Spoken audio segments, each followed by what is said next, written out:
Sometimes, what can you say? Trouble was yesterday, it's okay. Sometimes you gotta hit the restart and understand life ain't perfect. Sometimes it won't go your way, but it's cool. What's beautiful about the day is when it's new. You never seen it before, so much to do.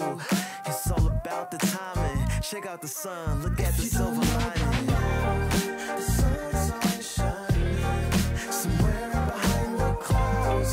That silver lining, so you can't stop it now when it's hiding, and you can't find it. That silver lining, that silver lining.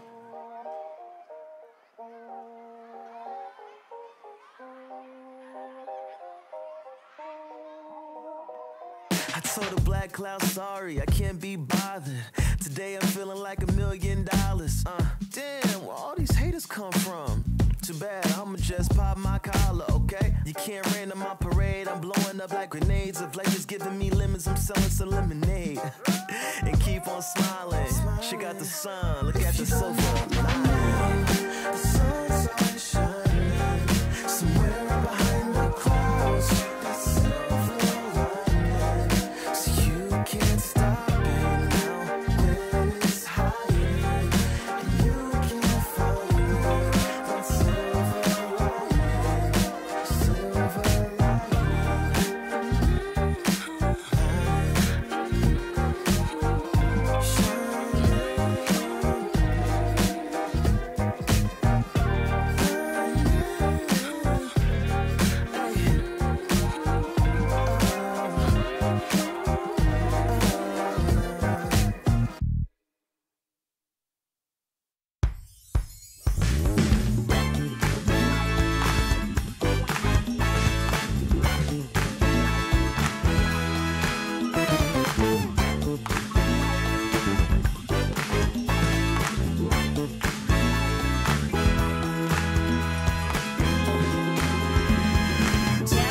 Tell me if you wanna be with me. Everything you see is your deepest fantasy. Maybe I'm your woman meant to be. Make it so your dreams will become reality. Take me now, I'm upside down. Just turn me on and inside out.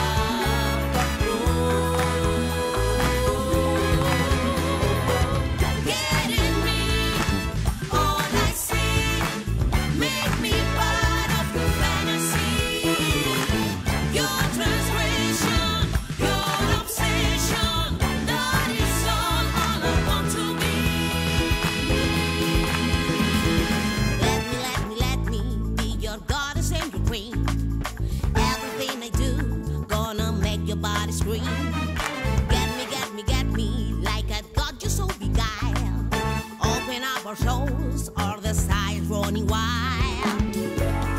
Take me now, I'm upside down. Just turn me on and inside out. Get in me, all I see. Make me part of your fantasy. No concession,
More chonk lore, please. Where do they come from? What do they normally eat? I feel like honey fruit's got to be part of the diet. Yeah. Like, always carries around like a meat stick. Ham legs.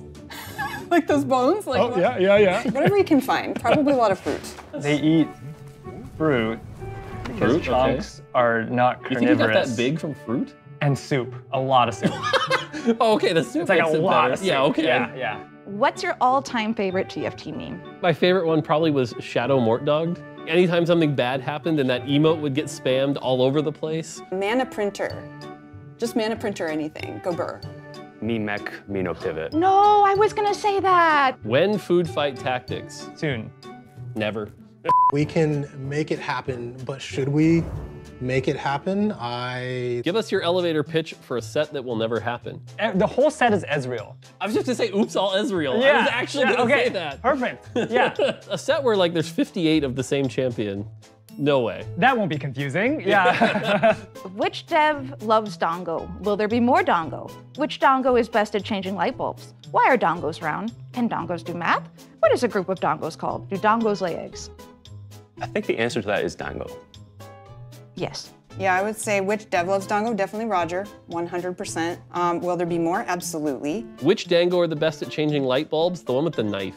I forget the name of it, but there's the one with the knife. Yep. Dongos are round because they are rice balls that are round. Easier to kick. They could roll, and if you're gonna be rolling all the time, you gotta be round. Can they do math? They can. They probably stack and become an abacus, and then they can count math that way, right? Like, Do Dangos lay eggs? Yes, it's weird. What's your go-to tactician? It has to be chonk. I mean, it's the music, it's the... I love Pengu. I'm a Pengu stan. Level 1 Pengu Knight with the wooden sword. Squink's another favorite of mine. I feel like the one that's me is Umbra. Ossia was my little legend of choice for a very long time. Poggles I actually use while testing content all the time. Base Morgana. And then I'm also a little bit biased towards Bellswear and Scratch. Yeah, got a whole list, I love that. Dude. What's been your favorite set ever, theme, aesthetic-wise, and gameplay-wise? Don't make me choose amongst my children. I think I have to go with Remix Rumble, just because it was so unconventional. Theme-wise, I think I would say Fate. Fates. I'm a big fan of that Eastern fantasy vibe. As a Vhagar one-trick, any set that has Yordles is my favorite set. Galaxies, honorable mention. It was, I feel like, the first time we were really executing on a thematic at all, and the first time I feel like we had a mechanic that was really connected to that thematic. my favorite set is going to be Reckoning. I do love the shadow items. What's the biggest thing that the dev team came up with that made you feel like, why did it take us so long to think of this? I think the spread of Team Planner through both PC and mobile. Augments really being just as pivotal as they are was probably the biggest surprise. The randomizer. I am so glad that our team made it, but I'm like, why did we not do this? Items popping off when you get back from the carousel, that one, I can't believe we didn't think about that way earlier. What is your most memorable era patch or B patch of TFT? It doesn't have to be a fond memory. Oh, man. I mean, there was War Week, but I don't know if that was a good time. I hit Challenger playing a bunch of Sentinel Lucian in Reckoning. Yep, And the players were all saying, this unit is bad, this unit sucks, and I was like, this unit is good. And I just kept playing it, and I kept climbing, and it worked out. It was one of those moments where I felt like I was doing something different and still winning, and that feels really good in TFT. What is your most memorable moment while working on TFT? When we did an internal release of sorts where, you know, our colleagues could play, I remember people staying later, way later than they should, at work and like coming to work early to queue up for TFT. And I just remember, oh, like, I mean, that was like, oh, we actually do have something here, and I think people are gonna love it. After 5 years of building this game, what do you want to say to our players who've come along for the ride? Aww. It's been an amazing journey, and you know, we could not have done it without your support, without your memes, without your input. It's crazy that it's been 5 years because I feel like we've done a lot, but there's also so much more we can do. And I hope we can continue to make an awesome game with you all and your feedback. Whether you've played every set or you come and go, we appreciate every player who's played. We hope you keep enjoying, and we can't wait to surprise you with more. And thank you on behalf of the entire TFT team.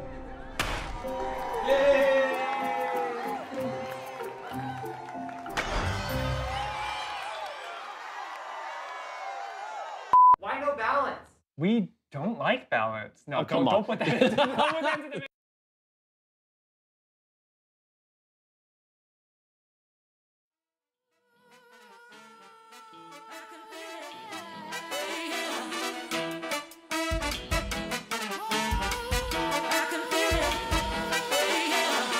You gotta feel the music. Do you understand? It takes you higher and higher. Say it with me now. Take me higher. Take me higher. I feel it rising. Put your hands up. Put your hands up. I feel it go on. Put your hands up. Put your hands up. I feel it building. Put your hands up. Put your hands up. I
Welcome back to our Golden Spatula Cup number 3 here in Inkborn Fables.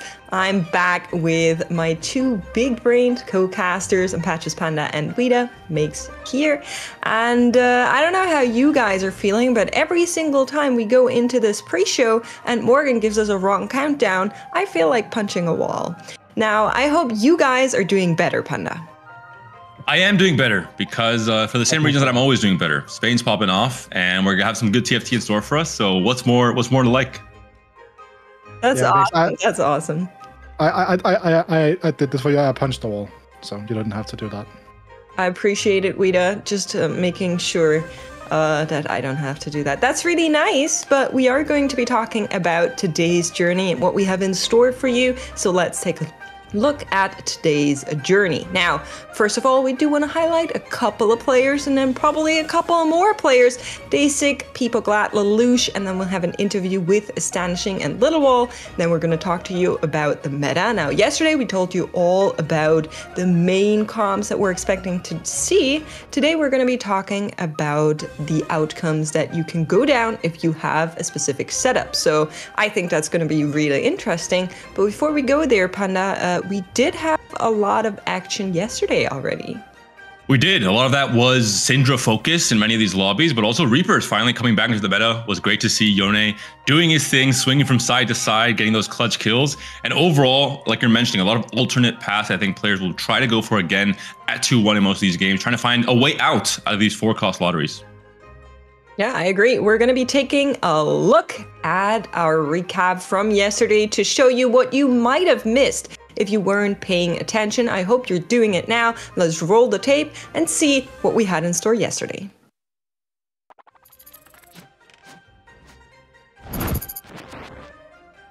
Welcome back to Rising Legends, our Golden Spatula Cup number 3, the last one, and it feels a bit bittersweet to be at the end of this set already. We do have the 2 legends ready here for you guys for game number 1 here in Iberia and Counterfeit. Thank you so much, Mace. We are super smashing through the intro and getting ready for the first day of the final Golden Spatula Cup of the set. He is currently 6 versus 1, if I'm doing my math correctly. 5. 4? Oh no, wait. No, it's still 5. We can't count. At this point, there's just not any tools that can burst through that amount of healing. And eventually, the Shen just kills everything. That's going to perhaps spell danger. So we see Shen popping up with another ultimate. There goes the ultimate from Kale. If she can get off one more, that's Shen down. Finally does it. Cock my board. He still has HP to hang on to if this round doesn't go his way. So not invested into everything just yet. The Kale is alive. She is going to gain stacks from this round. Have enough to get through it. With the frontline collapses on the far side, but no, Syndra gets the cast off just in time, and that's the heartbreaker you see there when your carries get exposed to each other and yours is not the one firing. And I think Lilia should have this, but it is going to be very close here towards the end. Already taken down.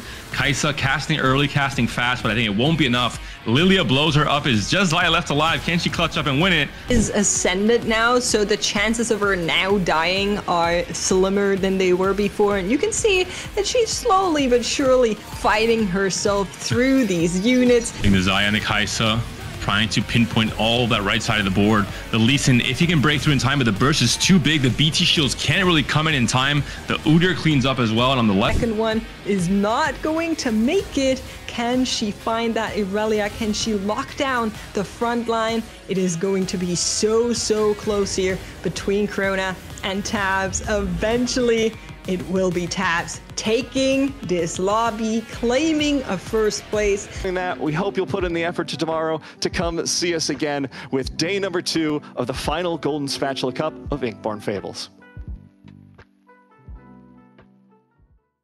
Even during this video, we were all like, oh my god, that ribbon board is so cool. And we will get to talk about it, but Wida, you weren't on the desk yesterday, so maybe any comments about just watching this from chat and like seeing Enzo build this comp? I mean, it was just like kind of crazy, right? Because I was like walking around the house, doing some chores, coming back, and the game starts. Next thing I see is Enzo with a Talisman of Ascension and a ribbon free, and I'm like, you know what? This is pretty powerful and pretty fun to watch.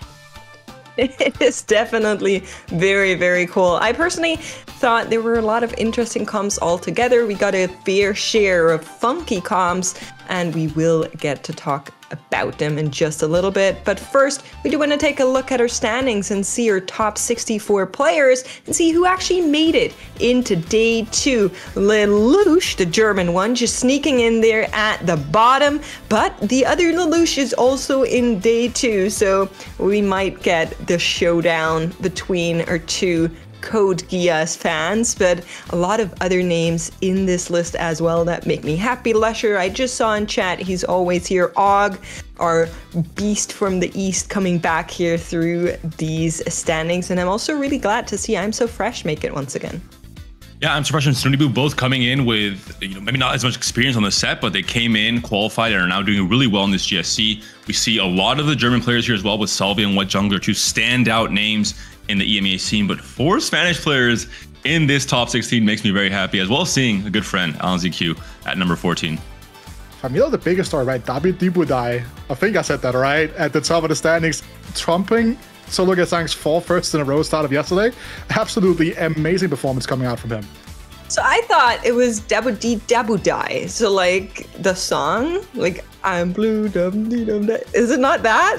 It is. I mean, it can't be anything else. No? I just can't read. Like what would you expect of someone with 2 English degrees? Reading is not my strong. We just need to agree on a pronunciation here. Okay, this is important to me. But we did see a lot of big names in that list here, and I'm personally really excited to see some of them come back from earlier sets, Panda.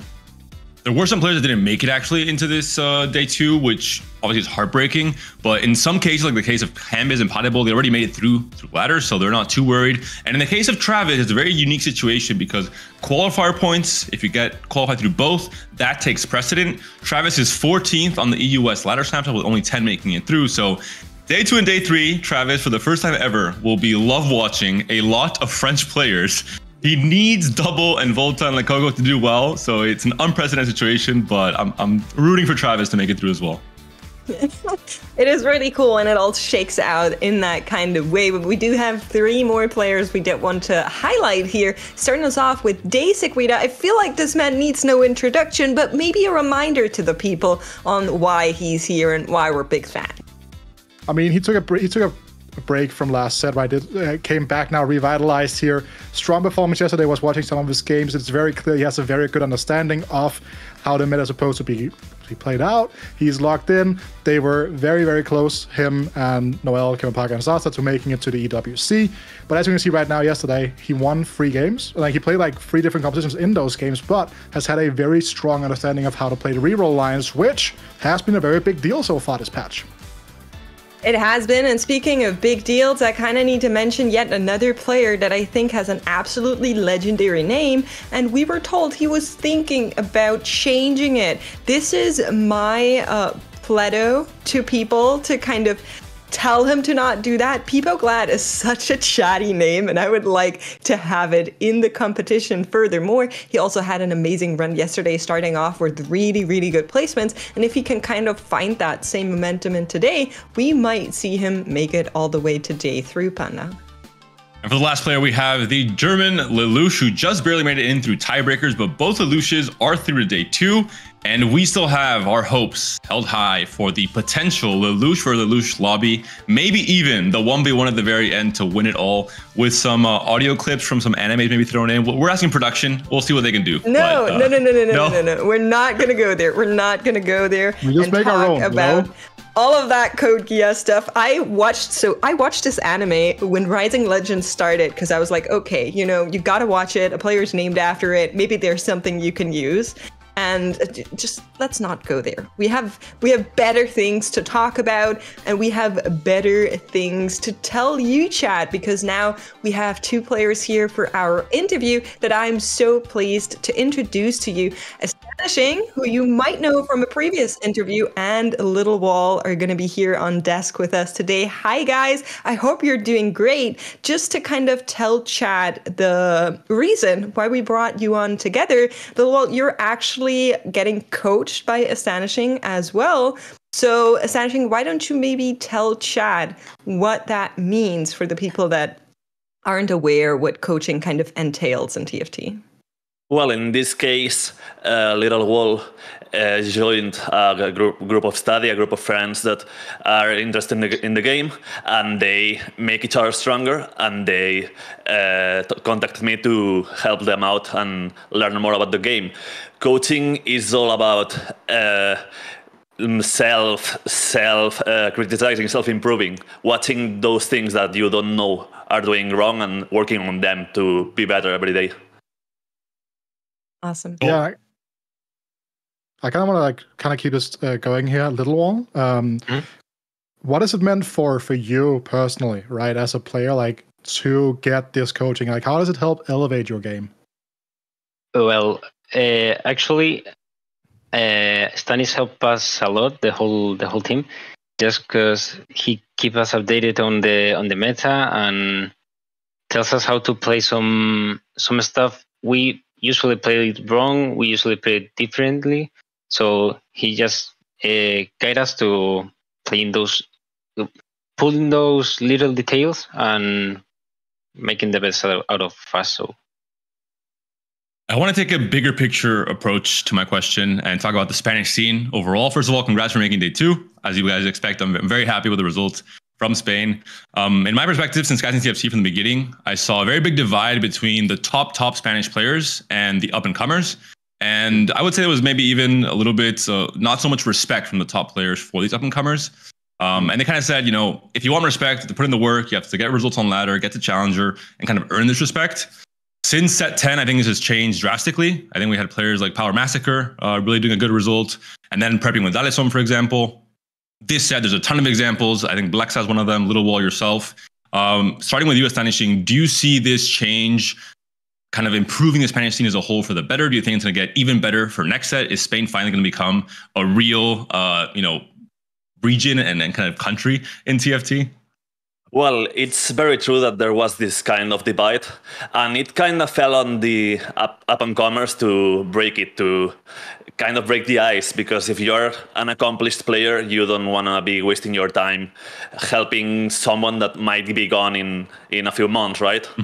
So you have to be kind of naive, kind of a hard worker, and kind of you don't know when you are an upcoming player how much you need to work to get there. So you have to be kind of naive and to break that, to keep going, to keep you going. So about the future, I think it's a tough thing to know, because it's not just a tendency. It's a thing that you don't have to give up on. You have to keep doing it all the time. Yep. If you just forget about it, it's gone in a minute. So it will be tough, but we can do it. And for Littlewall, do you think you're starting to get more respect from the top players? Do you think you're starting to join together and prep together more often with these players as well? Well, I actually think they motivate us all to improve. We think, at least I think they are on another level for now, but they give us this motivation to improve, to get better every day, as Stanish said, and just try to reach them, and why not go past them. So that's good to hear. Yeah. Awesome. So I have one more question, because as you probably know, we're currently celebrating 5 years of TFT, which, being there since the start, it feels like time flies. It's like, in my head, it's 2 years. I don't know how you feel, but Littlewall, in these 5 years of TFT, what was maybe your favorite set out of all of them? Anything that you really loved playing? Well, I actually joined the game pretty late, like on set 8, I think. But wow. From now on, I think set 10 was my favorite set. Because it was the set I dedicated the most hours, and I love the music, the disco music and the jazz above all. So I think I will choose set 10 to be my favorite set. Awesome. And finally, Estanishing, I have a question to you, right? Because both you and Littlewall, you played 4 comps yesterday. You didn't play anything else. And I'm kind of wondering, is the plan to kind of go in and play these same 4 compositions again? Like, are other kind of like secret stuff you have hidden in the back you can kind of pull out if you get the spot for it? Well, I think the meta is kind of shifting these days, these last days between just right before the GSC. And I looked today at some of the data and some comps I might have left out. Like Kai'Sa, for example. Kai'Sa is a comp that was really, really successful, and I had not prepared it. So I looked at it, and I think I can play today if I find the right spot. That's something we'll be looking forward to for both of you, for sure. But before we let you guys go off, you already know this, of course, we let you have a little bit of time to do your shout out. So why don't we start with you, Estanishing? Anyone you want to shout out in this pre-show today? Yeah, I'd like to shout out my editor, Tadura, who is working a lot and who is also a big reason for me to be here. He's working on my co-stream also, so shout out to him because he's putting in the hours and I wouldn't be here without him. That's awesome. Now, Littlewall, in chat, you know, I keep my eyes on chat. I saw some of the other Spanish players kind of yapping a little bit. Sappho and Dalasum saying, oh, he thinks the other Spanish players are good. XDD. Yep. Anyone you want to shout out today? Well, I want to shout out to all my friends and teammates from Parakeet, and why not to Dalasum and Sappho, which I think they are great players, but we have to prove it. So let's do it good in this Golden Spatula Cup, and let's prove that. We will be watching for sure. Thank you so much for taking the time to talk to us today, both of you guys. Take care, and good luck in today's games. We'll be watching in the Convergence. Thank you, thank you. Well, Littlewall gave the PR answer, but really wanted to say Sappho and Dalasum are the Spanish frauds, and everyone else is just trying to be as fraudulent as them. That's the game plan, basically. You know, you said it, not me. I'm not going to go there. We do have our meta talks ready, and we are going to go there instead. Starting us off with the most played comps, Estanishing mentioned it already. We did do the mathings, and we are coming back with some play rates and win rates here, Rita. Yeah, you know what, like, going into yesterday, I was kind of, like, expecting a lot of AP classes coming through, like an overachieving high school student, but in reality, the metagame was a lot more diverse, right? As you heard by something like Kai'Sa, for example, the trickshot flex coming into the mix doing incredibly well, and Syndra is exactly one of the, like, the most played comps as we were talking about. It was expected by pretty much everyone else, but Mythic Invoker doing as poorly as it has been was probably not in most players' bingo cards. Speaking of not being on players' bingo cards, why don't we take a look at some of these comps played a little bit less than the previous ones, but to me, especially the Duelist, I think stands out. I didn't expect Duelist to do as well as it did, one of the best average placements. Now, I will say this is a comp that's very good on the top 4 rate and not as good on some of the others, but still, we're looking forward to maybe see some more players find that Duelist spot, find that Duelist angle.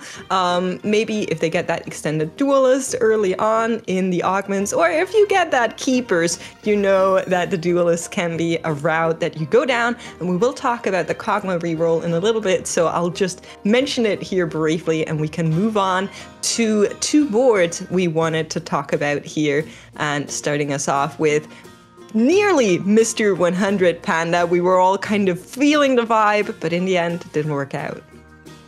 Didn't work out, but it was still a beautiful game of TFT with a comp that is severely underrated because you can't really force every game. In Enzo's case, he just has so many copies of Riven and the right items as well, so really it made it work. And the key thing for this comp is it plays very similarly to Garen. We saw throughout pretty much the entirety of his game, he was trying to edge the Riven on either side, take some burst, but not too much burst because Riven does want to continuously get these shields applied with BT. And the big thing to take away from Riven and how to itemize her is that she's an auto-attacking champion. She really wants to have these very quick auto attacks to continue refreshing these shields every time and then sneak into the backline. I think Enzo played it to perfection.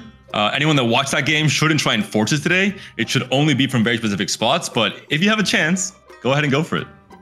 I mean, I will be hard forcing that comp just to maybe get it to work once or twice, and then that will be a win in my book, because I just think it looks amazing. But speaking of things that looked really good on the Convergence yesterday, we also saw a vertical ink shadow comp, and that was something that has been on the fringes of the meta for a long time. But for Vigo, it all worked out perfectly. The Exalted looked to be exactly what worked with this comp onto the trickshot line. And then all of the tattoos just seemingly were perfect, Panda. When do you think you can go down this route?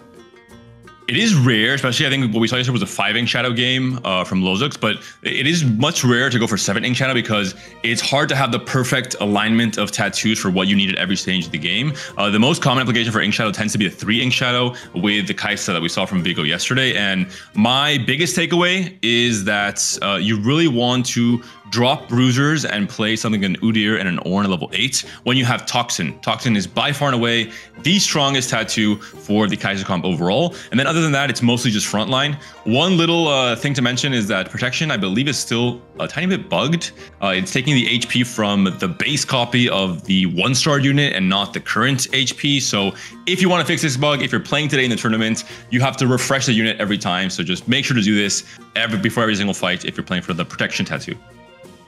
Yeah, and again, now we're spoken about these AD comps coming in here, but we also do see a lot of AP as we were talking about here, and these are some of the ways of kind of getting towards the AP boards, right? Like, I think that sometimes one of the biggest changes on this patch is the fact that the boiling point now grants you an Amumu as well as the Lux, right? It just means you had a super powerful frontliner in the early game, and that's something that's really helped out that part of the composition. Like the Teemo Lux, we talked about it being like fringe playable for a while. Now it is here to take the meta because of boiling point.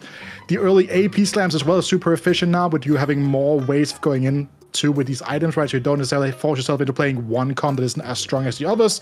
And then the really big deal here is the fact that Syndra now is in a super powerful spot. And when you get those augments and items that will help her scale up, get those additional butterflies flying around the board, she becomes an omnipresent threat.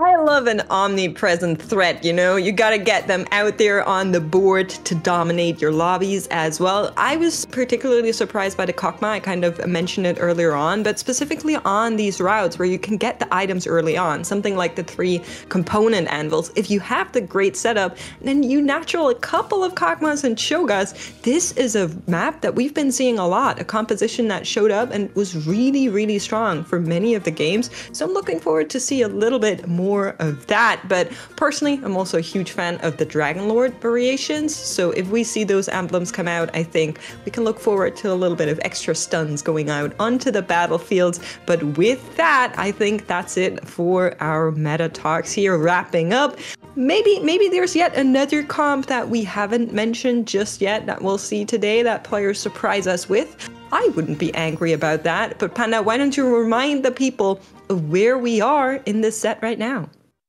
Well, unfortunately, we're in the last GSC of the set, and that means everything's at stake for the most ambitious, the most talented players who are trying to make it to the Rising Legends Finals from the 5th to the 7th of July, and then hopefully get one of those 8 spots for the Tacticians Crown, the newly named World Championship for TFT for Inkborn Fables. So this is the most exciting part of the set. It's the most stressful for players, but for us viewers and casters, it really is just the time to watch and see how every little detail matters for the placements.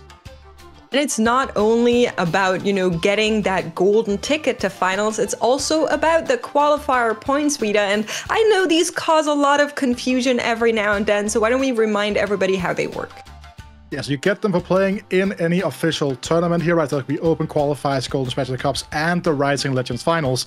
And it's very important to know there are kind of 2 cutoffs here. The top 14 qualifier points, they qualify to the Rising Legends Finals, like we've always known. It's always been the case in Rising Legends history. But there's an added little thing to keep in mind now. The top 3 qualifier points earners after the Rising Legends Finals goes directly to the Tacticians Crown. So all these players have a ton to play for. They have, and if that wasn't enough, we do have more in store because the last couple of times for the World Championship, now renamed to Tacticians Crown, we were in Berlin in the LEC studios. Now this time around, we're bringing our EMEA players to a new country. We're gonna be in Madrid in La Arena, and there will be co-streamers in place as well, and you guys can go there and watch. So I would really recommend you check that out. It is going to be super, super cool. We have a Spanish co-stream live that you can listen to, and then all of the other co-streams will be transferring their individual co-streams out to the world from the La Arena studios as well. So that is something I'm super, super stoked for. And if you're interested, !arena in chat, and you get all the information to go there. I think it's going to be an absolute blast, and I know a lot of people who are already going, so I would say get your tickets now. They're going to be gone fast, Panda. Now it all makes sense. This is why Spanish players are so invested in this GSC. They want to make it to finals. They want to make it to worlds. They want to play in their home soil with their friends cheering for them on the side. So now it all makes sense to me. Let's have more of this every set. Just do it in Madrid. Yeah, I mean, if it's in your home country, you have to go there for sure. But we also have our social media contest ready for you guys. And once again, Panda, I know you love these. So Guida told me this morning he wanted to do it. He was really excited. No. You get this. 5 4s or delete. We're asking you on Twitter to come up with an answer and be creative. So here's your time to shine, Panda. All right, I will be forcing Riven every game because makes that's the way to do it, you told me, and Enzo showed me the way yesterday. I'm sure it's going to work out. I will be deleting Yone. I know he's just coming back into the meta, but we saw a lot of him already. I was a one trick for 2 weeks at the start of the set. It's enough Yone for me. And Gnar, I will be buying every time. He's a beautiful unit. He can work with so many different artifacts. I just love Gnar. Honestly, I was staring at that graphic and the little guy that just goes like this. It has me distracted. I'm just, can I pick him? Can I force this guy? So cute, Guida. I mean, for me, I was kind of like distracted by the fact that David says he was one tricking for an entirety of 2 weeks. For David, that's like, those are rookie numbers for you, David. You gotta pump those up, Well, I was two tricking. I was playing Kog'Maw as well. Let's be honest. Where's the old school David that I know that one tricked the composition for 2 months straight? Like where's that? I miss Talon. I miss Talon. Let me say that. But we do have our list of co-streamers as well, Guida. So if you're interested in watching the game from another perspective, a lot of players that have played in previous GSCs and a lot of co-streamers with different languages are available up for grabs. So check them out for sure. I know it is going to be awesome to see all of these different languages and player perspectives just come through. Specifically, I think the French co-stream should be interesting, but of course also the Spanish one with all of these new and upcoming Spanish players in there. Panda just raising his hand every time I say anytime Spain is mentioned, it's my time to celebrate, okay? Give me one tournament where I can go all in. Just cue the Dragonite. I mean, they just hear Spain just goes there, and I see the Spanish flag like fading in on his camera. I was a believer since day one, so. You were a jinxer since day one, so hopefully this time around it's working out better. But we do have 2 more casters on this show here ready to take you through game number 1. Here are Counterfeit and Morgan. Thank you very much, Megs. The analyst desk is very much full of beans today. Apparently, Morgan, welcome to the stream. So, I mean, we've heard from the desk what they thought about how things went yesterday, but of course, you're coming to join us here in day number 2. So, I'd kind of like to get your feel on the meta as well. Yeah, at this point, this has been the most I've ever grinded TFT in my entire life. And let me tell you, I did hit Masters again, okay? I hit 180 LP. And then I lost it all in one day again. But it doesn't matter. It's there. I'm trying my best. I'm climbing up. And maybe one day I can actually make it to Grandmaster or Challenger. But what I love about this specific meta is that there's just so much flexibility. Every single comp that has been viewed from the comps that we saw our beautiful analysts do is viable under very specific conditions, under very specific lobbies. You might have Fated working in one lobby and not working in another. So the amount of effort that people have to do to scout and look at other boards and all the mechanics when it comes to placement and stuff like that, I think any comp is viable if you can play it correctly and if you actually hit. Well, let's start to get into our first game of the day. We'll be going to Lobby A. Of course, our players have not had their initial round of seeding. They'll have that after round 2 is done and dusted. In fact, we are getting things underway immediately. Now, Morgan, one thing we wanted to get from you as well is coming into yesterday's play, we were very much expecting to see, lots of Syndra Dryad, as expected, and we definitely got that. But one thing that was brought up on the analyst desk, and I wanted to get your perspective on as well, is that Lilia definitely hasn't been performing the way we would have liked. Wait, before I comment on that though, everyone went for upgraded champion. So we do have a lobby that is everyone is on the same page with. Now, for all of us to be on the same page with the Lilia board, I think that Lilia has a few issues. It's an expensive board. Okay, you need Nautilus 2 for this board to work. You need Lilia for it to work. Are you going to be flexing it with Mythics? Do you get that early way that somehow allows you to work around your 1-cost copies or maybe the Lilia? And are you able to play her with the Sage Morgana? And the issue with that board is that Morgana is a very contested unit. Nautilus is also a very contested unit. You see him in Wardens. You see him in Warden Snipers. You see him in Warden with Demos. You see him in Mythics. So if you're able to get Morgana 2, Lilia 2, Nautilus 2, sure. But that's very hard because there are 10 copies for everyone in the lobby, buddy. So for you to get that 2-star out of 10 copies, that's kind of hard. So Lilia, my issue with that board is that you have to be very stable in the early game. It is not a board that you go low streaking into, because if you don't hit your units, you also still need 4 more turns for the mythic bonus to be fully activated. So you have to be really stable to hit the Lily board. Well, to come back to what we've got on the boards for our players at the moment then, as you mentioned, the upgraded champion in place, we did see it before, be a very powerful combination if any of the hero augments do come up calling in the early going, because you may have already got a 2-star version, and maybe you can turn that into 6 out of the 9 you need very, very quickly. To remind everyone who didn't catch the stats from before, as we look out for our early augments, and they will be gold augments, that we saw Ethereal Blades and Story Champion doing a tremendous amount of work yesterday, but the rest of the hero augments and similar kind of ones didn't do as well. Gold augments at the start means that this is going to be a very normal game, not a slow start with grey augments, and the fact that the portal is upgraded champion means we might have some 3-star naturals or someone getting a 3-star pretty early, because upgraded champions kind of sets you on a direction in the early game, because getting that 2-star 1-cost really helps you on a specific direction. We got Wandering Trainers from AUG, and so far we have no hero augments except Keepers with Safo. We can safely say that he has the only one who's announced that he's going for Duelist composition, because Keepers 2 with Duelists really does such a good work. Yeah, and we definitely saw that in the previous day, as was mentioned on the desk. Duelists doing remarkably well, I think particularly when they find their augments that they are very reliant from the very beginning of the game. I'm keeping an eye out for the rest, as you said. You've got some pretty generic stuff across the rest. Sologesang, going for the Cluttered Mind here. What are you seeing? Oh, I'm seeing Exalted with Keepers from Safo. Extremely smart if you ask me, because he's farming XP, and he does have one of his Exalted units 2-cost, so he might be getting some of these early wins, and even if he doesn't, it's a 1-unit loss. So if he can get 5 loss streak here, or maybe some loss streak with the Exalted units, he's farming up a lot of XP. And by the way, despite the fact that Duelist is not a comp that relies on Fast 9 or Fast 8, yes, getting that early Lee Sin 2 and that Irelia 1 is very useful, but we've seen so many people go with the direction of either Tristana and Volley 3 to stabilize, but that was nerfed. Sometimes they go with the Kiana, because she's a very strong unit. So Keepers in the early game and Exalted means that you get to save some of that money and also get loss streak with economy going. Yeah, well, I mean, as you said, it's a good combination to push the early power of the board.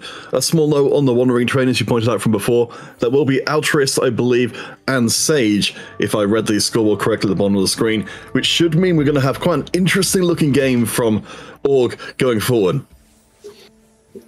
Okay, that's Morello slammed on Lyris and his lovely Darius, looking with Cluttered Mind to get and farm more and more XP. With Morello slammed in the early and Cluttered Mind, you know that this is going to be a board that goes to level 8 quickly or level 9 quickly. You know who uses a Morello in these boards? Yes, Morgana. And that is a unit that we just spoke about how contested it is. However, Morello Namikan is one of the most amazing items in the game, because with the recent changes that it had, not really recent, I mean, it was a few months, attack speed being bumped into this item made it very useful on even champions like Irelia, because you still apply the debuff and the anti-healing on the entire board. So it's one of the best items you can slam in the early game. Yeah, I mean, Lyris is doing pretty well off of it. You know, with the Clutch of Mine means you're taking a lot of the gold out of your pocket, and honestly out of the board as well, but still doing pretty well. If you check around the place, Tartman, of course, from France.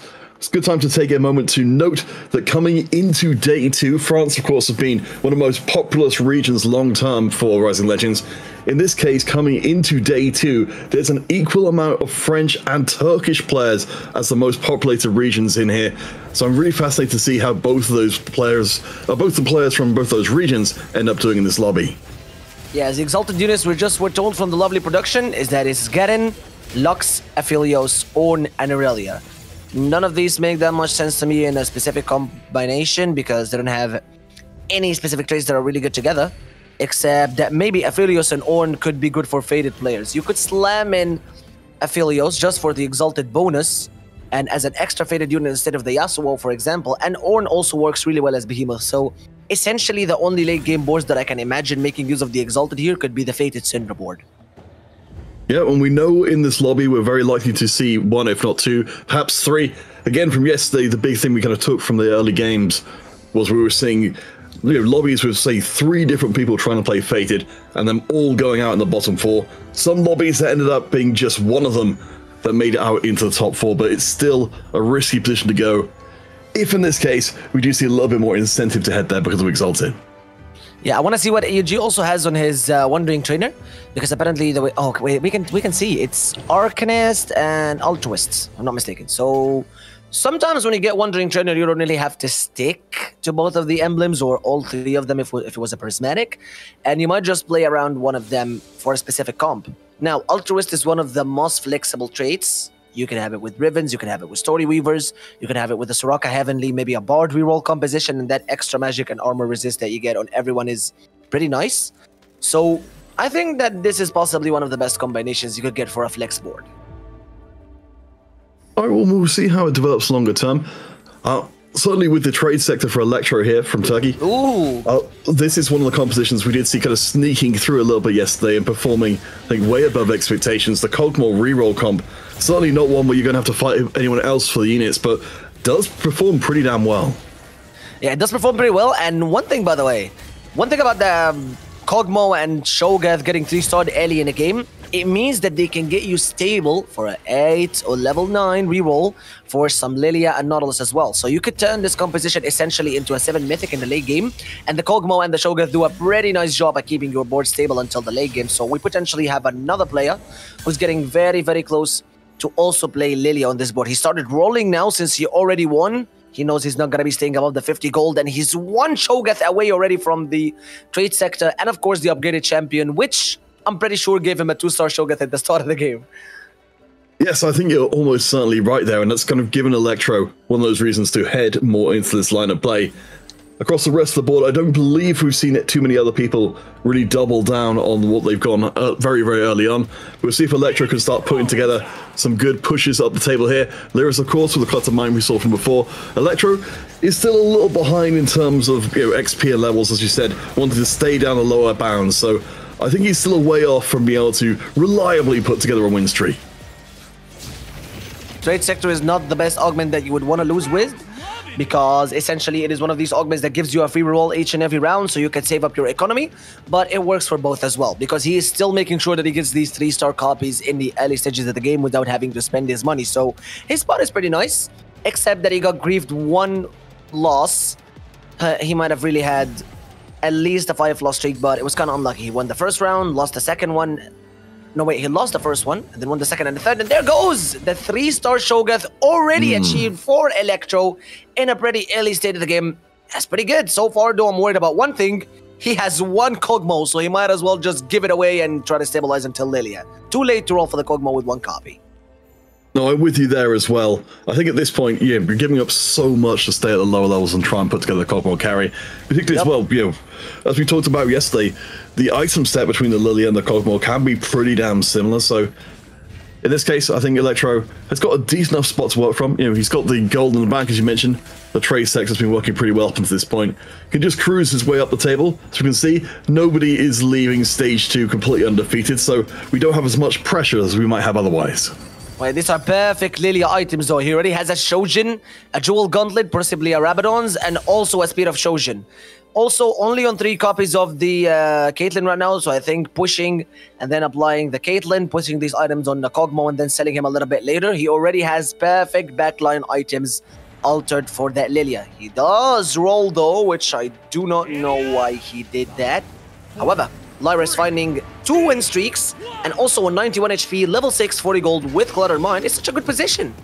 He even has a duplicator. Yeah, and of course, we are looking at whether or not we can get that Yone online and doing some decent damage early on. Got a couple of items being slammed in. Of course, Umbral was one of the compositions that kind of quietly worked through, but I think Reaper as a whole, just keeping the focus on the 4 Reaper has definitely been much more front of mind for most people.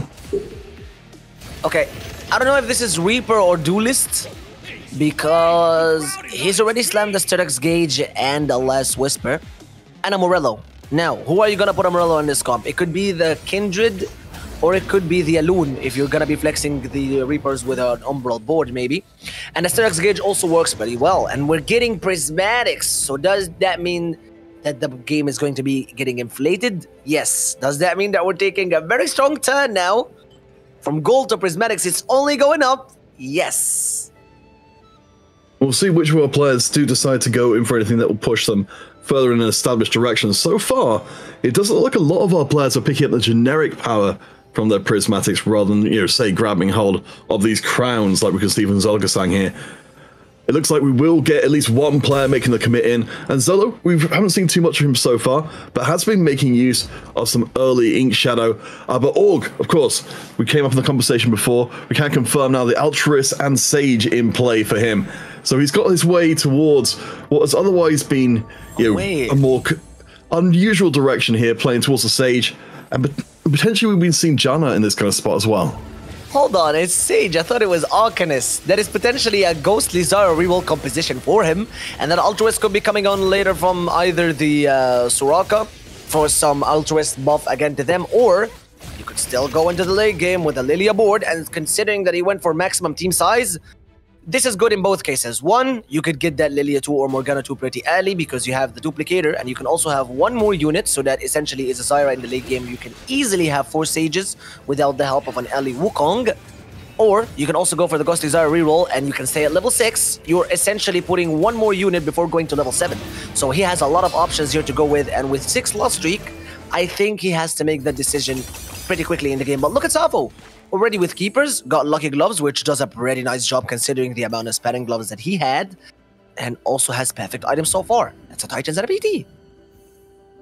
Yeah, we're looking really, really good for Safo. Of course, for our Spanish players, in terms of overall coming into day 3, this has been, they're the 3rd most represented region coming in to day 2. Out of the top 11 players, Morgan, 4 of them are Spanish. So in terms of day 2 performance, this is already looking very, very good for the region. Yeah, I've noticed that since Panda decided to speak about them. I'm a little bit worried though, because he did cheer for them. So tough luck there, boys. You kind of got cursed before the game even began. I know, he's been very good up until this point at trying to keep himself from cursing Spain, but apparently couldn't quite resist. Because, I mean, to be fair, internationally, on the EMEA stage, Spain has always, has really been waiting for that big moment to come. Perhaps this tournament, the last Golden Spatula Cup, will be the time it happens. Yes, you had to mention it just to raise the stakes, baby. The last Golden Spatula Cup, the last time for all of our heroes to prove themselves and not get day 2'd. We're still stuck with 64 players here, so we still have plenty of options. The competition is still huge. You're among the 64 players in the region, the best of the best only. So far, there's not been a single spat on the carousel. Safo also manages to get that early cane with an armor that he found up there, and that is very good. Now, might the armor not be the best item? Because you already had a Titans slammed, it doesn't matter. A second Titans and an early Reaper cane is all you want for this comp to work, especially that he's been on an 8 loss streak, but still with 61 or 63 HP that is a pretty decent spot. Imagine losing 8 rounds, but still having 63 HP. That's really good for Safo. Yeah, I mean, I'm appreciating for all down the bottom as well there, the just managing to maintain things without going too far out of control. I think that is something of that we haven't had our players who've been super dominant in the lobby, which has meant that you know they've been pouring money into their boards and making everybody else push that much harder. I mean, you know, Gardor up at the top, and Lyris as well. Sologesang, Tartman, they've all not got any streaks at all. Money in the bank, and no perfect streaks to protect heading to the end of stage 3. Oh wait, with keepers getting slammed in the alley, I thought that this was going to be a vertical duelist board, but I was wrong. Apparently, actually, keepers does a pretty nice job with Reapers because you have Umbral, and with Umbral you want to place 2 units in the front line and one of that literal hex between them for the shields to be stacked and for your Umbral units, aka Kane and Silas, to be executing units. Now, since you're stacking them, why not just throw everyone in the middle with them and stack more and more shields with the keepers? Did you see how much shield that Yasuo had? And putting Yasuo as a unit in this board also does a pretty nice job because his passive makes him deal more damage while shielded. He starts with about an amount of 2,000 shields, so that Yasuo deals a lot of damage and can carry him to the late game until he gets the Yone.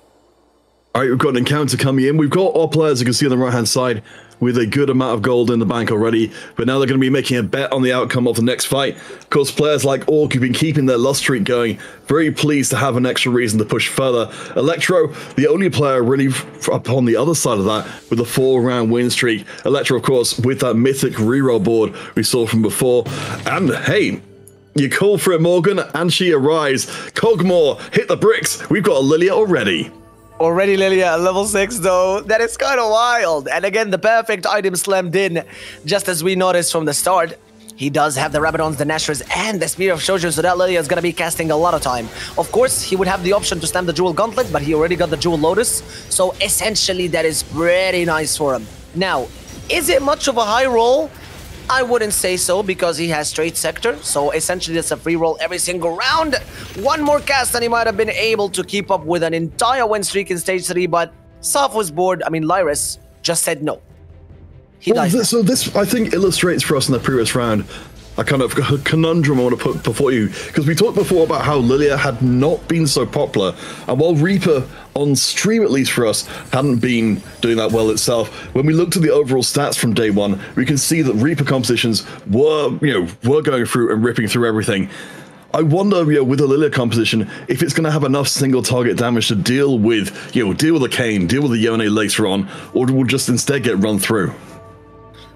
Yeah, that's a lot of gold lost for him just from that loss, by the way, because of the win streak and the trade sector that he has to keep putting and buying more and more units. However, I love that this lobby is very balanced. No one has been able to get a 10 win streak so far. The best one performing in this lobby so far has been Lyris. Even AUG has not been able to keep up his loss streak. Now, we're going into our last set of augments. If this is a prismatic, then that means that the lobby is just going up. And AUG has confirmed that he is not going to be going for the Zara reroll by pushing levels. So essentially, this could be a Sage board with a Lilia and also a Morgana. And considering the items that he had also ready for the Lilia, I think that this is going to be a very contested unit in this board. And look at it! Sologesang. He's not playing AP at all. You know what unit he has? Nautilus. You know who's not going to be getting these? Neither is it going to be AUG nor Electro. Again, it's a very contested unit. Oh, for sure. I mean, this is one of the kind of something of the surprises coming out of day one as well, is that the Ashe Warden comp, we're seeing a lot more play than we would have expected coming in. In terms of stats, it's a composition that's extremely average in performance, but it's also, by being average, it's neither good nor bad. It just keeps you towards the middle. And remember, from day 2, all you need to do is to be in the top half of players. So for Sologesang, this could well be the tool that gets him there. Wait, I just noticed one thing. Again, okay, it's going to be a silver augment, but the Exalted Champions, remember when we mentioned them, who I said they were? It was Garen, Lux, Aphelios, Ornn, and Aurelia. I said that Fated could be such a good composition for this, but am I such a dummy? It's Garen and Aphelios. Of course, you could place Exalted in Warden Snipers, and you have the Lux for the extra Porcelain, so he could look for 6 Wardens, 2 Snipers, 3 Exalted to make up for the damage lost from 4 Snipers, and also you have 4 Porcelain, so that is a lot of attacks being bumped to him. Now, he doesn't have to worry about hitting that Lissandra because he still has Cluttered Mind, so he can keep up his copies while still getting free XP every round. As long as he hits this Ashe 2, Sologesang's board is looking pretty nice, and there you go. Cybernetic Bulk for that extra front line. And there goes the Lissandra as well. Woohoo! Yeah, not too shabby. I think, yeah, the Warden, or rather the nerfs to the Sniper, being, I think, very much made up for by the Exalted, so really freeing up space. Yeah, having Warden 6 along with the Exalted and the Porcelain building up as well is absolutely fantastic. We'll see how it does against the Litiq, since this should be one of the boards that should do okay against it. You can see, of course, Ash will start getting CC'd and damage from the Lilia relatively early into the fight. So on paper, at least, this should be a good matchup for Electro. Yeah, again, this is just a Lilia 1. And it's still on 5 Mythic, if I'm not mistaken, and he was even still very close to win this fight. But Cybernetic Bulk did such a pretty nice job at keeping his front line available and alive. You saw how much HP was being bumped into his units? Yep, that is all thanks to the Cybernetic Bulk. And of course, the Redemption being slammed in. He has a lot of good frontline items. Now, the only issue with this comp is that he already had most of his items scattered on the Ilawi. Essentially, you would want to spread your frontline items to get the most value out of the Cybernetic Bulk. But it doesn't matter. Redemption always heals the units to right and the left and the hexes. So he's still getting Cybernetic Bulk on 2 of his most important units.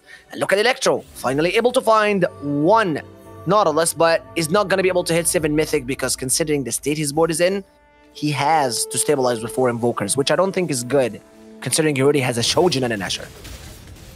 Yeah, I mean, we are relying very heavily on this Lilia 1, as you pointed out, to get the job done. Against clumped up boards like Estanishing has got here, of course, you know, Lilia is going to have a pretty good time overall. I suppose longer term, we can certainly be looking towards, you know, the Azir and others to be able to fill up and kind of provide more punch. But at this point, Electro does not have a lot of money in the bank. The loss streak is about to be broken here as well, so I'm kind of curious to see where Electro goes from here, being that now presumably he's got to keep building up his bank balance to get to those high-end units. I'm a little bit worried about AOG though. Looking at that Wukong at the early start of the game, I think it could be good because it follows up with the Sage. Oh. But no, he just has to cover the Lilia instead. Possibly they're prioritizing to get the Lilia since, again, we already see how many boards are these? 3 or 2 boards that already contain Lilia as their main carry in them, not just as a secondary unit. And again, getting the Lilia 2 for him is really important. Also, I have some sad news. He's just rolled down to 0, donkeying that last round, still had a loss. So AOG is not doing too good and might be going even before the Raptors in this game. Yeah, it's a shame really, because all just had such an interesting start to the game with picking up the, a couple of pretty well matched emblems on the board, but I think the rest of the lobby is just a little bit too strong. Gardor, of course, we haven't talked about too much. One of our Belgian players coming in, we were kind of baited with some duelists from before, but Gardor's managed to bring out the real deal, and as she said before, using Kiana to great effect. Across to Estanishing from Spain, who's putting together the Bruiser Trickshot board. And Morgan, this is another composition that did astoundingly well in day one, from really being one that wasn't kind of prioritized for a lot of people coming in. No, which one are you talking about? The Bruiser's composition? Astonishing? Yes, the Bruiser Trickshot. Yeah, the only issue with that is still on the server, not able to find that Kai'Sa 2 yet. And even if he does, I think that this Kai'Sa's not going to be able to cast in for some of that time. And again, is that a Rakan 2 already? Wait, yeah, was that a Zaya 2? With 0 items? Wait, I want to take a look at Astonishing's board again because am I bluffing? Did I drink too much water today?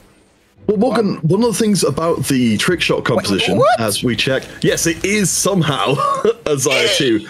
It's a Zaya 2 already! It has a really good win rate, but it's also got a relatively high 8th rate as well. I'm really fascinated to see how Astonishing does here because, yeah, the loss streak is big. The units are really good here. I think the golden removal will come in clutch to try and rearrange these items to where they need to be. Okay, hold on. To his defense, he did have maximum team size, so that gave him a duplicator, but still getting 2 Zayas at level 8 is illegal. But we're gonna assume that he took one for the carousel because he just did and just naturaled 1. The duplicator also did such a pretty nice job at giving him 1 extra unit, and this is something that this board needs. It lacks frontline. Thank God he does have the 2 of Force, so that Silas is gonna be dashing in, doubling the stats from this item every single second. And look at the difference it made for moving the items from this server to the Zaya.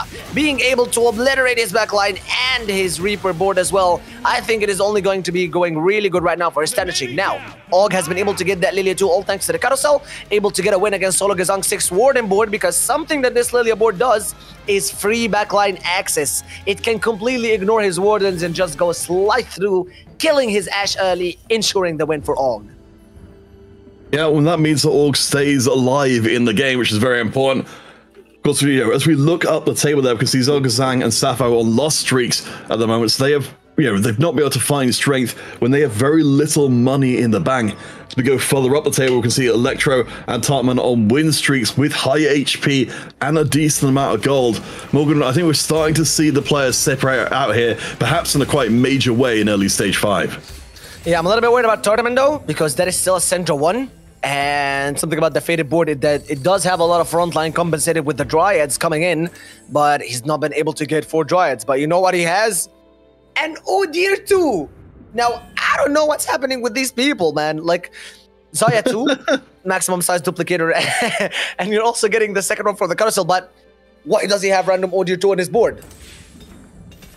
It's just a lobby for that, Morgan, I think, here today. Everyone's getting the 2 stars of their dreams, but Estanishing, again, using the golden remover to rearrange the items. You can see he's very close to being able to have both of them online. In this case, actually splits his items across 2 into a piece. Hannah Justice goes in, so Estanishing, if he can hold on here with 16 HP and get another item in, onto the Kaiser on the back line, I think this comp can really come alive. Org on the other side, of course, fighting for his life as well. 9 HP. Both these players need this win real bad, but Org will be taken down and out. Our first elimination of our first game. Yeah, at 5-1 though, that's a very early way out for him, but quite unlucky when it came for him for the matchmaking. He went against the trick shot player. Again, one board that does have some pretty free backline access. And you know what? I swear to God, Peter, here's the hot take. Frontline in set 11 is the most fake trait you can ever have. Because name one composition that doesn't have backline access. Reapers, they just dash away to your carries. Lilia, she just snowballs everyone behind. Trick shots, their shots bounce to everyone behind. Name one composition that doesn't have backline access. Frontline is just fake. I mean, I think, well, that was the whole thing with this set, isn't it? That by not having the assassins in the set, we kind of get to see what it looks like to have other ways of accessing the backline. But I do agree that it does mean that in some cases you can really struggle to keep your backlines alive. Sologesang is going to have to hope that he doesn't run into too much backline hate in this round. Let's keep your eye on that Lee Sin on the far corner there. Oh, no, last second switch. Sologesang moved his Ashe away. That's such perfect positioning from Gardo though. Zevering away the Amumu means that his frontline units are going to be obliterating quickly. At least lucky enough that he was able to put the Ashe on the other side. But you know who also has backline access? Duelist, baby. The Aurelia straight through. That Amumu 3 is not going to be doing him any favor as Sologesang's Amumu 3 still goes down. Ashe 2 would have maybe made the difference, but again, quite unlucky, goes out in 7th place here. Yep, you call it and it happened. The backline access definitely towards the late game starts to get pretty oppressive. Estanishing may well be running into the same kind of issues in the future. I think that's why it's so important Estanishing from Spain here has picked up healing items on both the Kaiser and the Zaya as well. Should hopefully negate at least a degree of backline damage. Yeah, judging by Electro's board now, he's also gotten to level 9. A lot of rerolls given to him. Special thanks to our lovely friend Odir. And now, the Lily has also finally ascended, getting that mythic passive fully up. I don't know if ascended is the correct word for it, but what matters is now it's against Lyris board. All right. Yeah, we can see Lyris looks like he's in something of a transitionary period here. The Reapers, I think they're having a bit of trouble punching through. Even the 2-item Cho'Gath there in the center. He's a beefy lad. In this case, the Lily doesn't actually have the healing, so she will fall. But I think the overall, ball quality here, Morgan, from Electro, is just good enough that meaningful units survive to the end of the round. Yeah, honestly, it's just a Yone 3 Kane 2 diff. I'm not gonna lie to you. He's still 2 copies down from the Yone, and that would have maybe made all the difference. And you saw how that Yone rushed back to the Lilia. Yes, I'm gonna be repeating myself many times. Backline is not the truth in this meta because frontline is just fake. Looking at Estanishing now, he does manage to get his hands on a static shiv alongside, tournamentn, because that is one thing that is combo-lacked, and whether it's a static or an Ionit spark, it doesn't matter. As long as you have the shred, you have the shred. Also a pretty nice upgrade for Estanishing, going for a DB. With the golden remover, he can easily remove his items and move them to the Zaya, give the DB to the Kai'Sa. It doesn't matter. Yeah. Yeah, as long as you did get that Galio 2, that's a huge frontline upgrade. This is really interesting. We're seeing Estanishing doing a lot of rearranging of items round by round as the new ones come in to try and optimize as much as possible. I mean, we've got our 2 Spanish players on the bottom of the scoreboard right now, but Estanishing can't afford to make a single mistake here. At least he's on the other side from the Lilia with his 2 carries. Yes, you took it from the tip of my mouth. That's a very good positioning as well. And you know what? He doesn't even care because he still has a Hand of Justice, combat casters, and a Gunblade to keep up his backline alive, even if they were on the same side of the Lilia. The only issue that he might have is that this Silas is getting bloody obliterated quickly. The Xayah casts just in time, but the Tattoo of Force gets him back in action. And again, baby, all thanks to the Gunblade and Hand of Justice keeping his backline alive. It didn't even matter which side they were on from the Lilia board. It is always such a relief when you see your backline being aggressed onto, that your tanks finish off the front line and come back to make the rescue. Estanishing now able to move up to level 10 and get a little bit more punch into the composition. I'm feeling kind of optimistic about Estanishing here as Sapphire moves into the top 4 as well. As we said, this could be a big tournament for Spanish players, but it will not start well if they both go out in the bottom 4. Man, Silas is just a cool unit. He dashes into the backline, he heals himself. It doesn't matter if he has healing items or not. And he also is a bruiser, so he has a lot of HP. I think that he is one of the most amazing units in the game. And there's a reason that at some point, I named one of my cats upon this legend. Now, it's all about Estanishing trying to survive for one more round. The Xayah still shredding through the entire board with the last Whisper.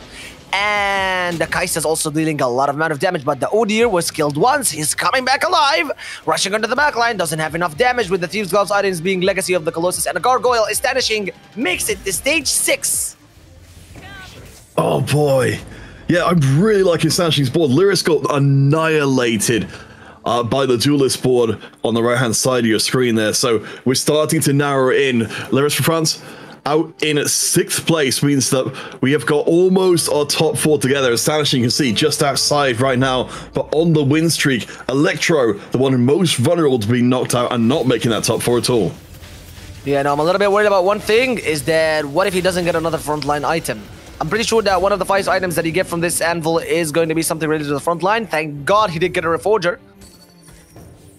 But now we're seeing, potentially, another frontline item being bumped in. Now it's about Safu. He does get an Aurelia. 2 copies of Odir again. I think that there were already 3 copies snatched away by Gardor's board, if I'm not mistaken.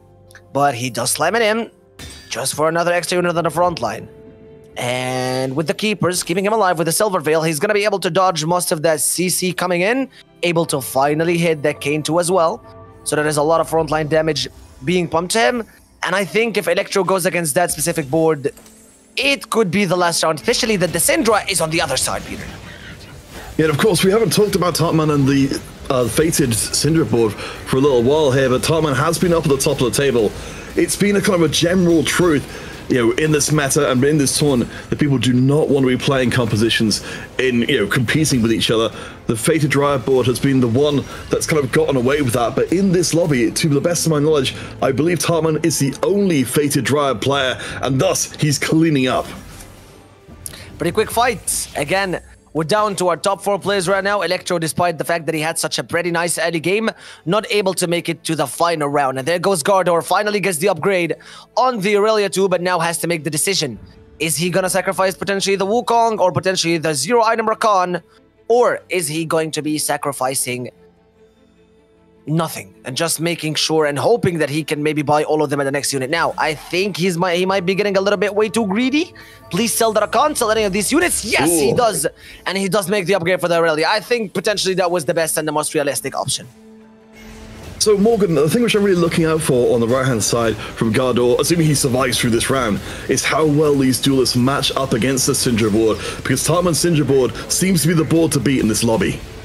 Yeah, I think that he rolled potentially one of the best items from that Accomplice again. He did get an Aegis of the Legion and the Randuins, and this is something that the Duelist board might be suffering from a little bit, which is frontline. Despite that fact, the items on the Aurelia are not the best. Hurricane, Morelos, and Jewel Gauntlet are just not it, as Gardor takes an L and is now in the 4th position. Luckily enough, Salvo and Estanishing are on 1 life away, so it's between Tournament and Estanishing for top 2 maybe. I mean, Tartman managing to hit the 2-star set off of Printing from the Way is absolutely amazing stuff. But again, good news for our Spanish friends. They're both of them making it into the top 4. Of course, you know, Tartman has an absolutely amazing board to try and bust through here. Estanishing seems to be the one who's best in position to make the challenge, but let's see how the two Spanish players do up against each other. Yeah, now two boards which have some pretty nice front lines going in. Estanishing's boards, luckily again, is on the same side as the Kane. So the focus in, the Edge of Night goes down, has a lot of healing coming in. The CC is not being applied. They're not being taunted by the Galio, all thanks to the Serverville. He just goes through the back line and obliterates them. The only unit he has now is the Kaisa, but luckily enough, the Kane has to go on the other line. And the Kaisa might be having enough damage just to make it on Safu. Staying alive thanks to the Gunblade as he takes a win and is now in second position against tournamentn. Holy hell, that was quite a battle between those two. Yep. And I think, as we've been talking about, the healing items making all the difference there for just survive a little bit longer. I think particularly having the two full carries in the Xayah and the Kaiser is so powerful, just to make sure that even if one of them drops down, you've still got enough bite in your composition to finish the job. Yeah, I'm pretty sure when you speak about the Fated board, judging by the stats that you told us about in the day number 1, and that it was kind of, I thought I heard it was disappointing. Not really performing as we thought it would. So the stats for the Fated board were lower than we would have expected, but that's got to take into account it was being played about 3 times per game, and a lot of those players were going 8. So the stats for the Fated board are ludicrously good if you eliminate for being contested. Okay, speak to me about the stats when you hit Odir 2 and Hwei 2 on the same exact board when you're playing Fated. I know that this is kind of unfair to put it in the comparison with how other boards are going, but at this point, I think the tournament's board is doing a pretty nice job at accessing his backline. The anti-heal being applied to everyone with the red buff is doing a pretty nice job. Oh boy, Kaiser, can she stay alive? Not she enough. hasn't got the heal this time.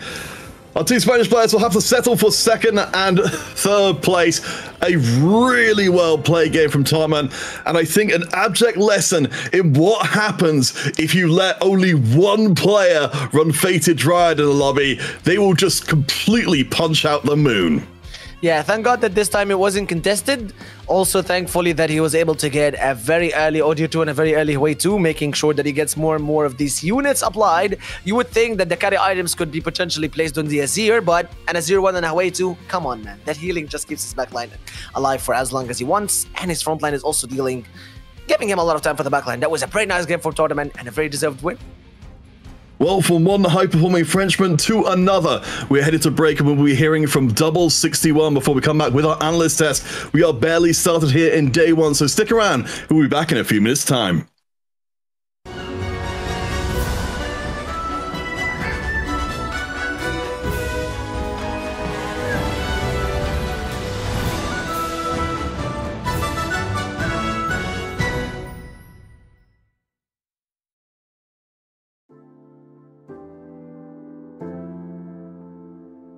My name is Double 61. I'm from France. I'm 19 and I am TFT player for Kamen Corp. In set 9, the best player, I think it was obviously Wet Jungler. I mean, I feel like he was a really good player, but he couldn't show some performance in previous set. But finally in set 9, he did the second at World. So yeah, I think he's a really good player. I hope it will be me.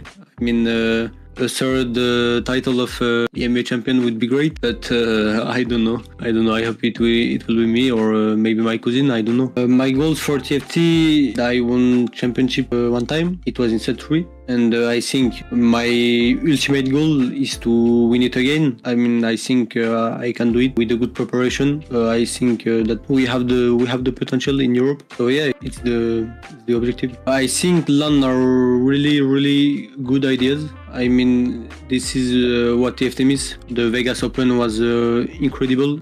I played the finals. So yeah, the emotion I had when I was on stage, it was incredible. So yeah, I think that if TFT has to grow, there have to be LAN. So yeah, I think that's really good. Shout out. I mean, I always say it. K-Corp fans are awesome.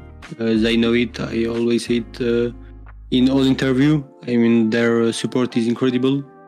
So thank you guys, and continue to support us. I hope we will not disappoint the fans.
Welcome back to the analyst task after our game 1 of day 2 here at Golden Spatula Cup number 3. Now I said all of the numbers, and with that we do want to talk about what was happening in this game, because I personally feel like this game was much more enjoyable to watch than some of the games yesterday. It wasn't that everybody was holding hands trying to go down the same route, but instead players seemed to have looked at the stats from yesterday and took some teachings from it. We'll come back to this point in just a little bit, but of course first and foremost, Panda, the winning comp by tournamentn really getting there with that Syndra. And this is the power of Faded, of Syndra, of I think the strongest comp in the game right now, if you're uncontested. And a key point with this is the fact that Electro played for the Kog'Maw reroll, hit the Cho'Gath, was kind of stuck into playing for Lilia. Og also went down the Lilia route with the Wandering Trainer, so this completely opened up that 4-cost AP space for tournamentn, who the moment he hit stationary support, the moment he hit Locket and Knight's Vow to buy so much time for Syndra to scale, he just took over the game the entirety of that stage 4 and 5. And I love the pairing between Syndra, who is a bursty kind of, you know, single target DPS carry, and the Hui being kind of the utility bot, allowing for some more AoE damage, allowing for more healing and stalling. I think that pairing worked really well. Of course, you can't hit Hui 2 and Udyr 2 every game, but in this case, I think tournamentn understood the advantages of trying to pair these two units, and it worked so well for him. Yeah, I agree. And speaking of things that worked well, we do want to talk about Astonishing comps as well, because in the interview this morning, well, not morning, I'm going to get flamed again, but in the interview, he said he didn't really have the Kai'Sa on his radar. He looked at the stats from yesterday, and then he looked at the Kai'Sa comp, and then in this game, we see him bust out the Kai'Sa, find the Xayah, and just go all the way to second place, Wida. Yeah, you know, mate, I would never call you out on saying that half past 3 is the moment. Hey, come on. Well, I would never do that, no. But on a serious note, right, the fact that like so many things came up the right way here for Astonishing, right? He finds that early Xayah 2 alongside one by finding one from the carousel, then utilizing the duplicator from New Recruit, and again, in conjunction with the New Recruit, just allowing him to fit all of the trades he needs onto the board. And then I think the biggest kicker in this game from him in terms of technical play was him picking up that gold remover towards the back end of the game as his final augment, and then just navigating, moving around these items left, right, and center wherever they fit best for each fight individually. The last player on that podium that I wanted to kind of just quickly mention is Safo. I think he played a great Reapers game. It was both him and Lides on the Reapers line. But for Safo, he picked up Lucky Gloves in that Prismatic Augment slot at 3-2, and he managed to make 4 TG. So when you're able to extract so much extra value from this singular Augment, as well as have other very good combat strength augments, it really elevated his comp to that next level. Both Astonishing and Safo looked a little doomed in stage 4. They were around 6th or 7th in the positions, but then slowly climbed up, being able to really utilize their augments to full effect throughout the rest of that game. Yeah, and I also, sorry, I want to mention Gardor here with that duelist comp that we were talking about this morning, saying more and more players are angling towards that if the spot is right. And with Keepers first, the spot was pretty good, and he went down that route, so that was really cool to see. Yeah, kind of like as they were talking about getting the maximum value out of your augments here. Both Sologesang and Lides was trying to get maximum value out of that cluttered mind here, holding hands to a 7th and 6th. And for Sologesang in particular, he had that entire Exalted board online and everything he needed, but there was a big lacking thing on that board there, and that was the lack of the Ashe 2. So despite having access to the Amumu free that he perfectly itemized by moving to the bench, moving the items around, great technical play, there's just not enough damage on the back end. That Ashe 2 is just way too squishy, got taken out by all the backline access.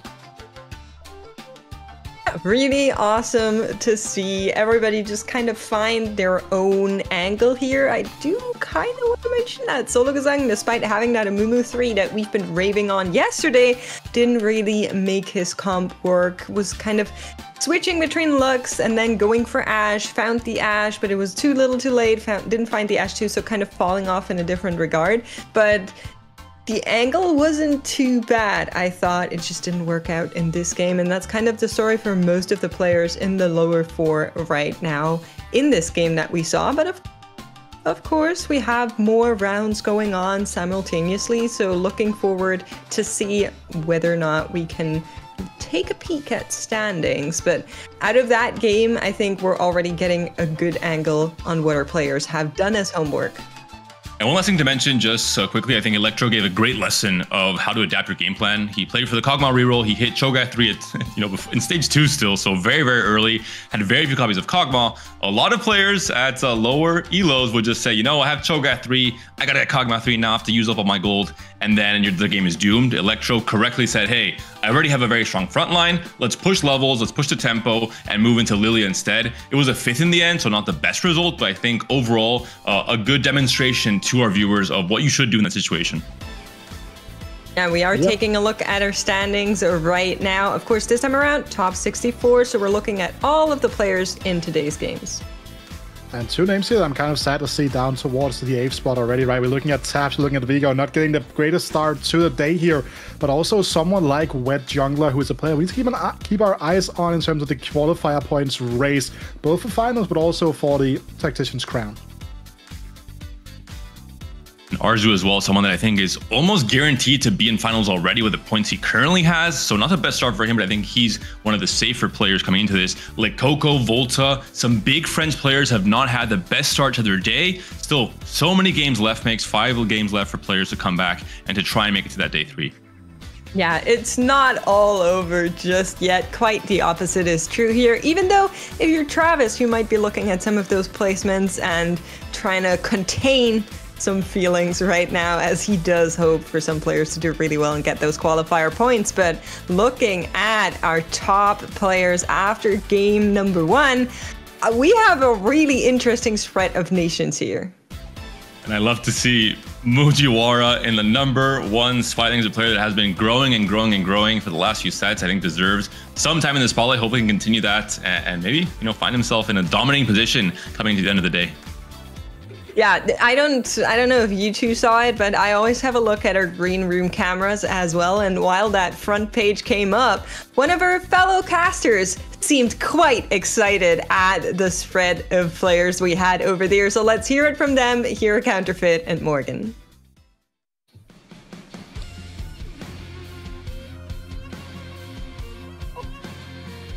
It happened, Morgan. It happened for the first time. Oh no, it happened to both of us. We are so in sync. But we gotta hit back on what I was saying, the desk there. Yes. We've only got a limited amount of players coming in from MENA.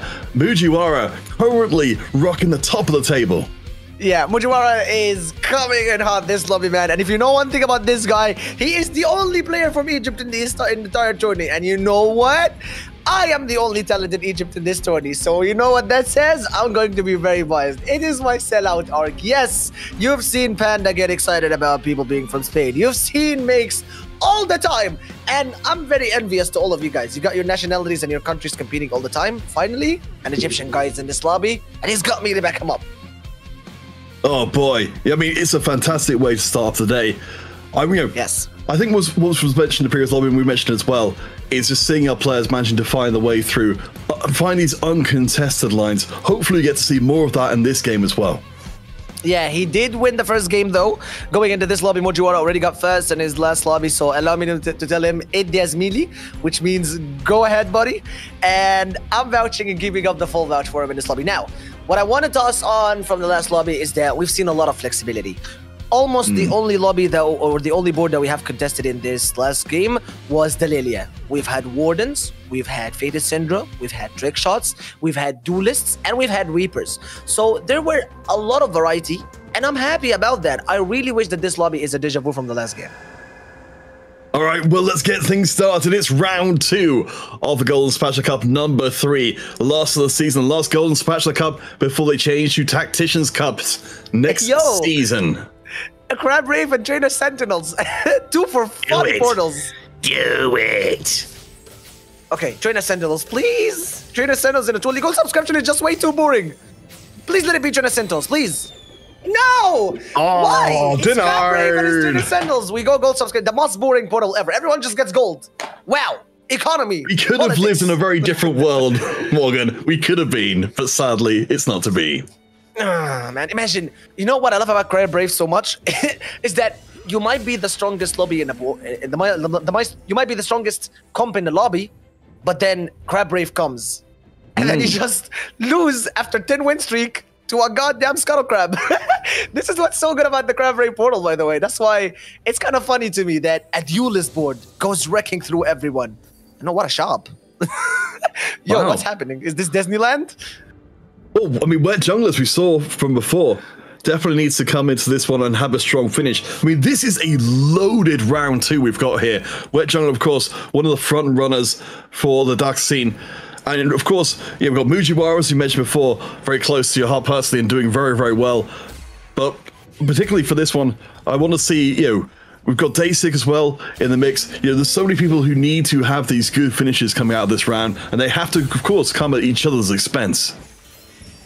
Okay, so that chop seemed pretty illegal. If this is not an indication that you should be going for Faded with a bow and a needless Tirarjor as well, I don't know what sign else do you need. He also has Darius to keep up with that duelist on the front line. And the Exalted this game are Rek'Sai, Lux, Diana, Thresh, Annie, and Kai'Sa. So you know what variation of Fated we might be seeing this one? The one with the Invoker with Annie being bumped as a frontline, 2 Dryad for the Rek'Sai and the Ornn and the Azir as well, perhaps with the Warden later on. But it's a Silver Augment start, so this is going to be a pretty slow game. Well, let me pitch you an alternate one, Morgan, because we talked on the desk. If we've got a Bruiser and Rek'Sai and Kai'Sa both as Exalted in this game, I'd love to see one of our players going in for the trick shot variation as well. Yeah, there's a lot of variety this game. And also as well, by the way, Lux and Diana, that opens the room for Dragon Lord Amumu as a board, perhaps. No, you're right. There's a lot on the line here. Let's take a quick look at what our players are going for here, because there's a lot of different variety on display.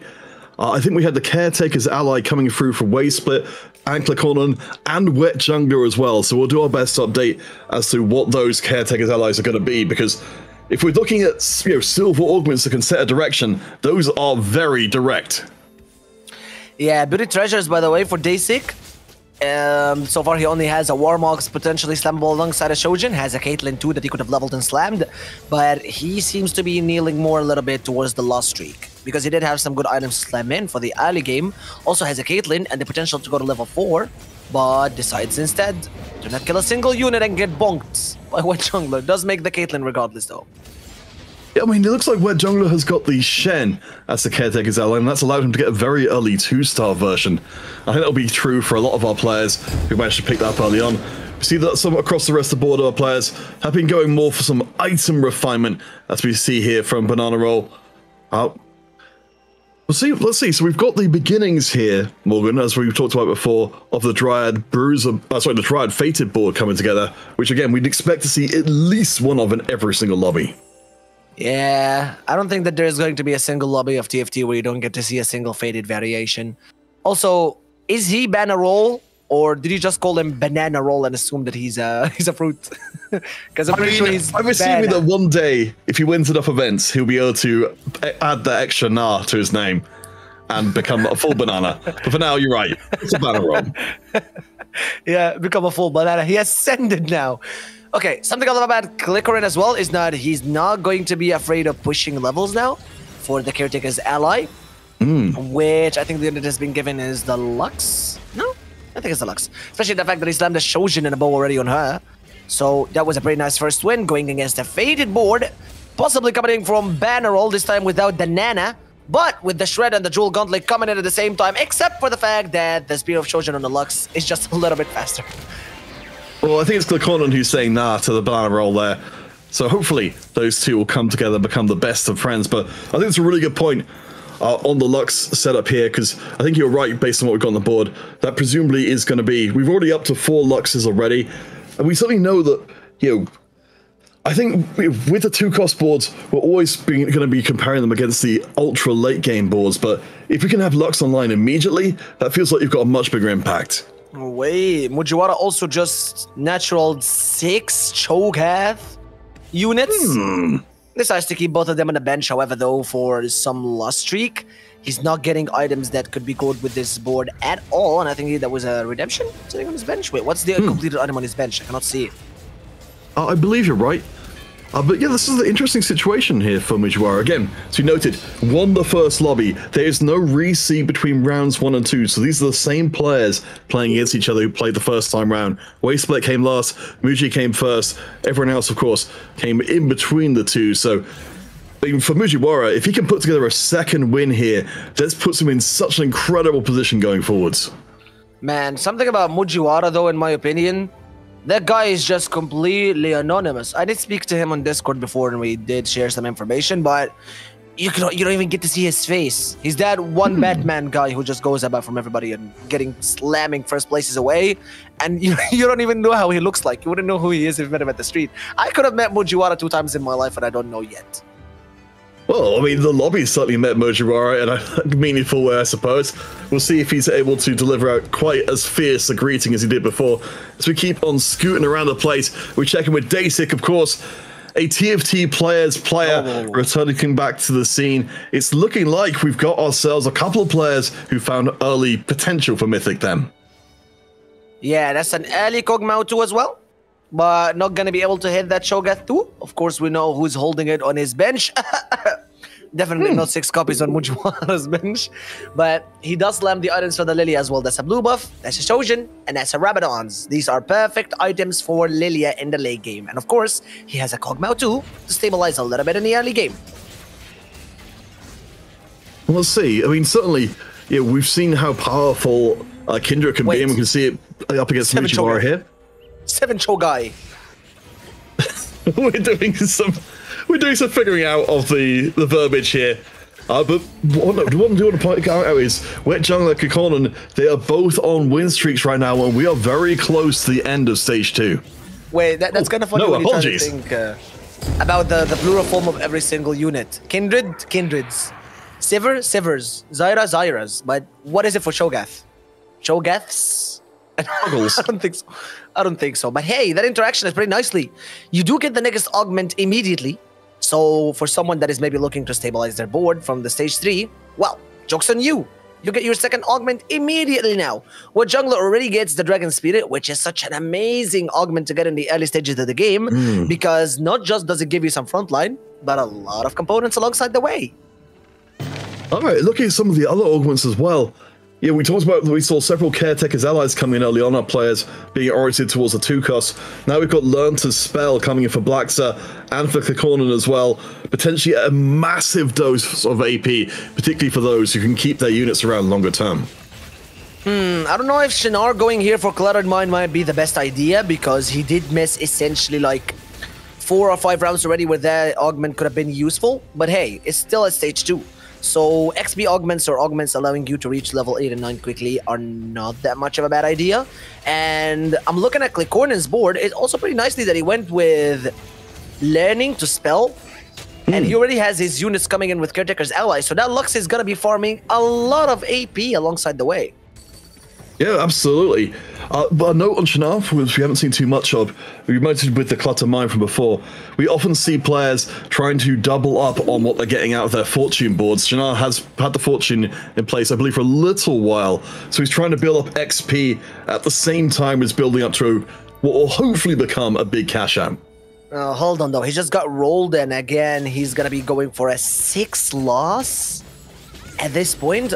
Alongside Cluttered Mind, that could be a cash out at level 8 with about 40 gold reasonably that he goes in for here. Also gets the Riven 2, sells more units, so he can make sure that he gets that gold and maybe makes and sell more units.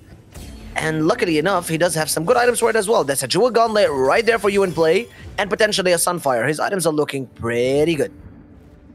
I mean, anytime I see an itemized Riven, I'm reminded, of course, of what Enzo was able to bring out for us in Game 5 yesterday. As Mujiwara is apparently deploying the illegal Cho'Gath magnet.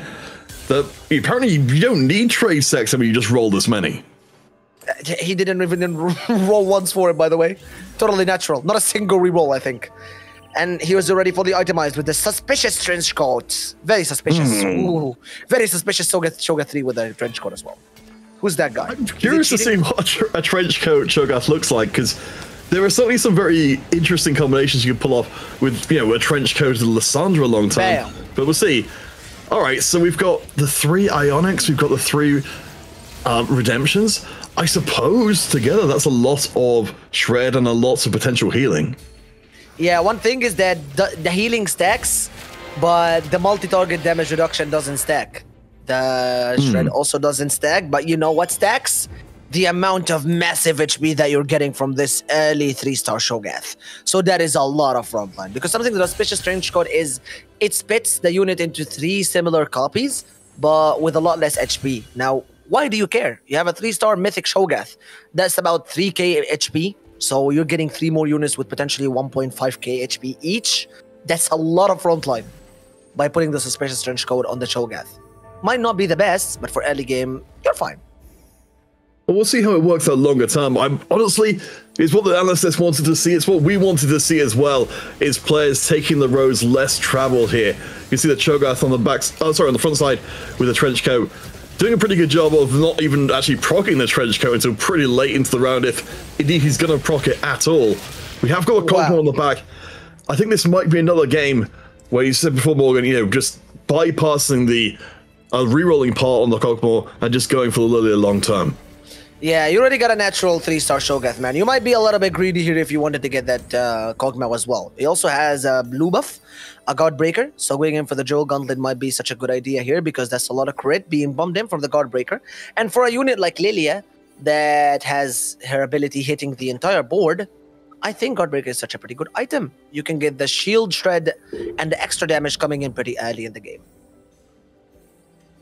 All right, well, we'll see how it all works out. As we pointed out from before, Kakonnen, the Lux and the Learning to Spell all put together very early, and we can see we're very close to getting the Lux up to 3-star already. And it is with the Learning to Spell, of course, stacking up AP. She's going to hit like a truck. I'm fascinated as well to see the Giant Slayer in the mix as well. She's going to be able to punch through units really well with all the extra AP going forwards. Yeah, and as well, he already has the Exalted in. Just as we mentioned, Lux is one of the Exalted units in his game alongside Diana. So it is such a good spot for him to go with the Dragon Lord Amumu or Sage Lux, whatever you want to call it. But I think calling it Dragon Lord Amumu sounds way better, okay? Because Amumu, with no friends, finally gets his very own board. So I think it's fair that we call it Dragon Lord Amumu. Because Lux has so many skins already. She's a famous unit. Let's call it Dragon Lord Amumu. My man deserves more credit. Let's go a little bit more poetic. Let's call it an end to sadness. End to sadness. You know who's not sad though? Our players. 3 spatulas on that carousel, Peter. 3 spatulas. Yeah, well, let's see. So Waste Split, Arbana and Wet Jungle are the ones who were able to pick up the spatulas there. So in terms of what they're going to be able to do with them, for Wet Jungler, we've got what is currently a Senna board coming together, so we should see what that does. Bannerol has got the what looks to be a Dryad Fated board coming together, so we'll be able to put together a couple of good emblems there. And Waste Split is the same thing, so it's looking like the players who got hold of the spatulas were players who could all make good use of them. Oh, there goes this Deluxe 3 already for Clicorin. I think it was just 1 copy away, and he decided to say, you know what? We're just going away with the Janna. We don't want the Janna. He leveled up because the Caretaker's ally is going to be guaranteeing him a Lux every single time he levels up. So that's a very early Lux 3 into the game. You could say that it was almost natural. Not very natural, all thanks to the augment, of course. But it's such a massive upgrade to him, especially with the Learning to Spell. All of that AP is going to be allowing her to massively one-shot and exonerate these backline units. Just one cast with the Giant Slayer. She already shred through almost half of the HP from that Lawai. And again, I mean, the Shen. And look at the damage that this Lux is doing, man. Stacking up a lot of AP as well with Learning to Spell. But what I particularly like about the Giant Slayer as well is it's incredibly powerful when Lux can get the hits into the back line. Yeah, because she's going to stun the first couple of units she hits. In this case, I think Colin's going to be able to cut through the front lines much more reliably with that Giant Slayer and get to stunning the backline carries, you know, and reducing the opposing DPS dramatically. I'm liking the state of the game right now. So many directions already put apart for our players. Guardbreaker alongside a faded board that I don't think makes a lot of sense here, but wait, oh, it's not faded. It's Dryad reroll with Gnar Kindred. He's only 2 copies away from that, the Kindred and maybe also a Gnar. How long has it been since we saw a Gnar reroll board coming in? Well, I mean, this is a Caretaker's ally, so this presumably has been the reason for pushing down the reroll route. We've certainly seen that the Kindred can do a lot of work in the Reaper board. I'm curious to see how she'll do in a fated board up against the other, well, one of the other fated players at least. Bannerol will be able to see, relying on the Ari and having a bit better luck with her than the Kindred was. I'm loving that, because you might also want to go for the fated board still and have Kindred carry you until you can move the items and maybe perhaps get more and more items added on the Syndra as her. Or will you go down with the Kindred Nor comp? Because I think Kindred Nor in this current patch is a little bit weak, but seeing him slam the Titan's Resolve, I think it is potentially one of the worst items in the Fated Syndra board. So I'm guessing that he is going to stick to the Nor board. And now we have potentially a reroll coming in from Sonor for the Teemo reroll board, because he is gathering those Teemos, but he's already on level 7. So I think that he's just going to be sticking and keeping it with Teemo 2. That is not a reroll, actually.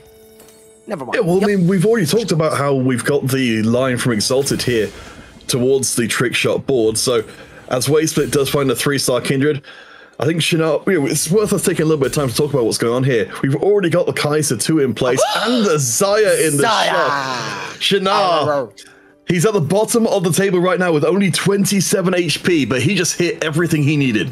Yeah, that's a Galio 1, almost 1 copy away. Also has 1 copy from the Silas. That Kabuko is soon to be sold as soon as he gets his units in. He gets a 2-star Kai'Sa, and he gets a Xayah pretty early into the game. Now, that Shojin being slammed on the Kai'Sa could be a BIS, and also the Morelos could go either on her or it could stay on Teemo, because he essentially is able to allow it to be slammed in a little bit early, and he has a Zeke's Herald. So that is a lot of attack speed pumped into his backline units. And you know what's so good about it? Is that he got it from Help is on the way. So it's a great augment giving you a support item that your board really needs. Now one encounter, and we're off to our third one, and that is Tom Kench. So there's a lot of gold coming in. Yeah, well, I'm curious to see if anybody's going to sit this one out, because we do sometimes see that from our players like Dasik and Kakonan, who are up at the top of the table and say, you know what, we like the status quo. Maybe we don't want more stuff coming in.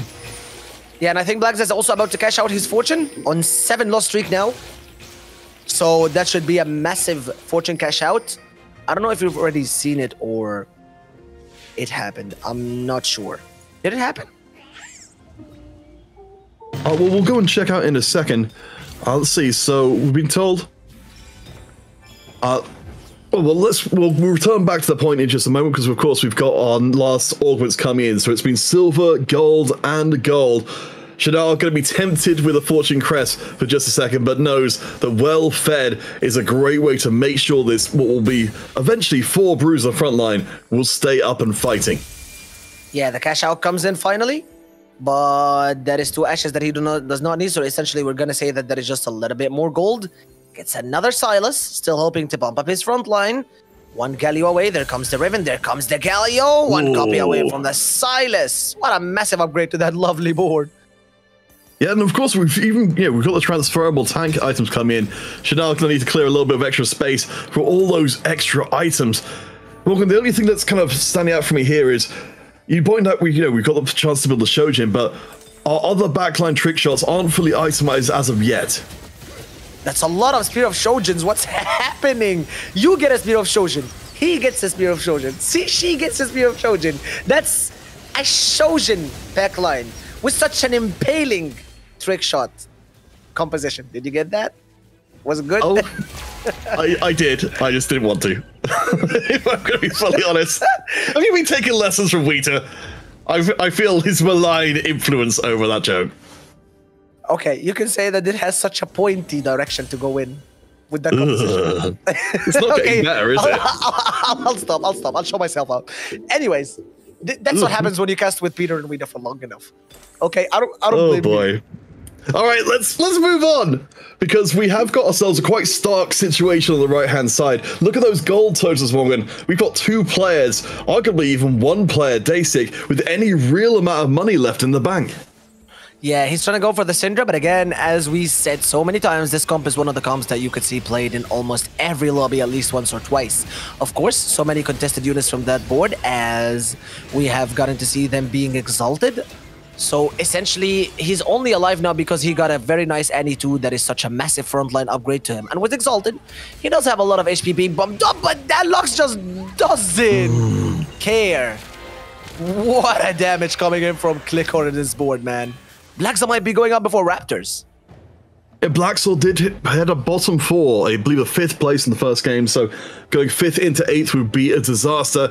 But here in this carousel, we see Blacksword able to scoop out a set immediately. We've got an Aurelia there as well, which we haven't necessarily seen our players ripping towards so far, but I believe it's going to be Mujiwara who's able to, to be able to grab hold of that one. We'll see if it ends up getting played.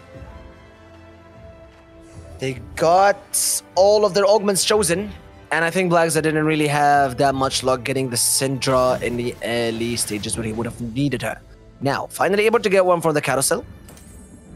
That's a set that he got actually, so he's going to be putting it in for the extra Warden instead of the Yasuo. That is debatably such a good frontline upgrade. There goes the Syndra. Doesn't have enough gold for the Gnar though. Oh, looks like Day6 doing a little bit of a getting your things in order. We've got little buddies being added into the mix, so imagine we're moving our focus towards the 4 and 5 cost and Relia showing up in the shop. Another Xayah. Apparently, level 8 is the best place to pick up legendaries. Yeah, I swear that these stats are just fake. 3%? I bet that this number is just wrong. However, would you look at that? Another 3-star unit. This time is going to be the Caretaker's ally on the Neeko. With the Declo Spirit, farming up a lot of augments. She doesn't care about the Reapers because she's just able to obliterate Day6's board. And there is one issue with that board. Kayn items are seemingly not so useful against this one Neeko. This is kind of interesting because Drop Blossom as an augment, the hero augment for Neeko, has not been performing well. But when you kind of look at what Drop Blossom does for you, it's really just a damage amplifier. Neeko 3 by herself does a lot of work. I mean, we see Wet Jungler here. We've got the Lilia itemized in the backline. We've got, as you noted before, the Exalted Annie there. I don't believe we're going to... This is actually going to be one of the few boards, I think, where she's not being actually used for Exalted Factor, but instead for the fact she labels 6 Invoker. Yeah, 6 Invokers though, and he doesn't even have Drop Blossom, but he just doesn't care. Essentially, it's a frontline unit that is healing a lot of the time because of 6 Invokers bumping in a lot of mana to her each second. And here being the solely frontline unit that he relies on makes sure that she does cast for quite a lot of times. Now, quite unlucky with the Thieves' Gloves items coming in from that Alun, but at least the Stars Gauge bought a lot of time for the Lilia. Whoa. And now it is the 1v1. There's a Giant Slayer coming in from that Lux, perhaps able to cast way more and faster than the Neeko. And the Lux just doesn't miss. We have got news. Our first elimination has been concluded. Blacksword we saw struggling before with a Fated Dryad board. We did note that we've seen lobbies where players contesting each other had caused each other to go out very low, and that has happened here. Blacksword and Bannerol, I believe the 2 players who are contesting on the Fated Dryad line, and Waste Split also contesting the Dryads themselves, as we see here. You know, I'm liking the fact that Waste Split also decided to go with Keepers, just for some extra frontline. Most of the times you see Keepers being selected, it's either it's for Reapers, or it's chosen for... Wait, that was an OD repair that he missed there. Okay. Anyways, Keepers mostly was being used by people for frontline incomes that rely on either Duelists or Reapers, and you're lacking that. But the way he's using it is very smart. He also has a Randwinds, so you want to stack up units near each other anyway. So why not get Keepers?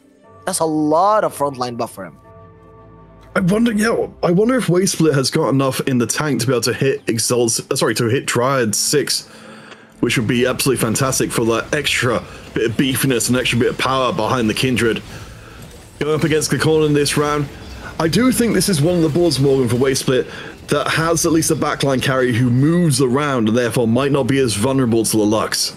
Yeah, now look at this. Faker dodging left and right from all of these Lux casts. The only issue is that there's not going to be such a lot of dodge potential because that Kindred damage is just not enough. Perhaps with Nashor's and blue buff, you're able to cast a lot, but where's the damage? Where's the shred? The Ornn fell down with the Onyx board, and so did Waste Split its chances of finding the 6 Dryads. That was crazy, that last round. But yeah, Kindred avoided taking nearly any damage from a Lux until the end of the round, and it still didn't matter. I guess that is the problem when you compare with the Syndra, who's got their infinite scaling power, that your damage will just be significantly less. Fated 7 for Bannerol, who's got the Syndra 2, and the Fated Emblem as well. For Arcanist in play, this is looking like a board that does not lack for punch. Yeah, at this point now, I'm a little bit concerned about Waste Split because if he's able maybe to live until the carousel, maybe getting that Azir could be a little bit achievable more than finding it at level 8. However, he's against the Kira Reaper board, which is something that this board really loves because the Kindred is able to buy a lot of time and essentially your backline is safe because she keeps casting. But why does your backline safety matter when even your front line is not safe from that Kayn board?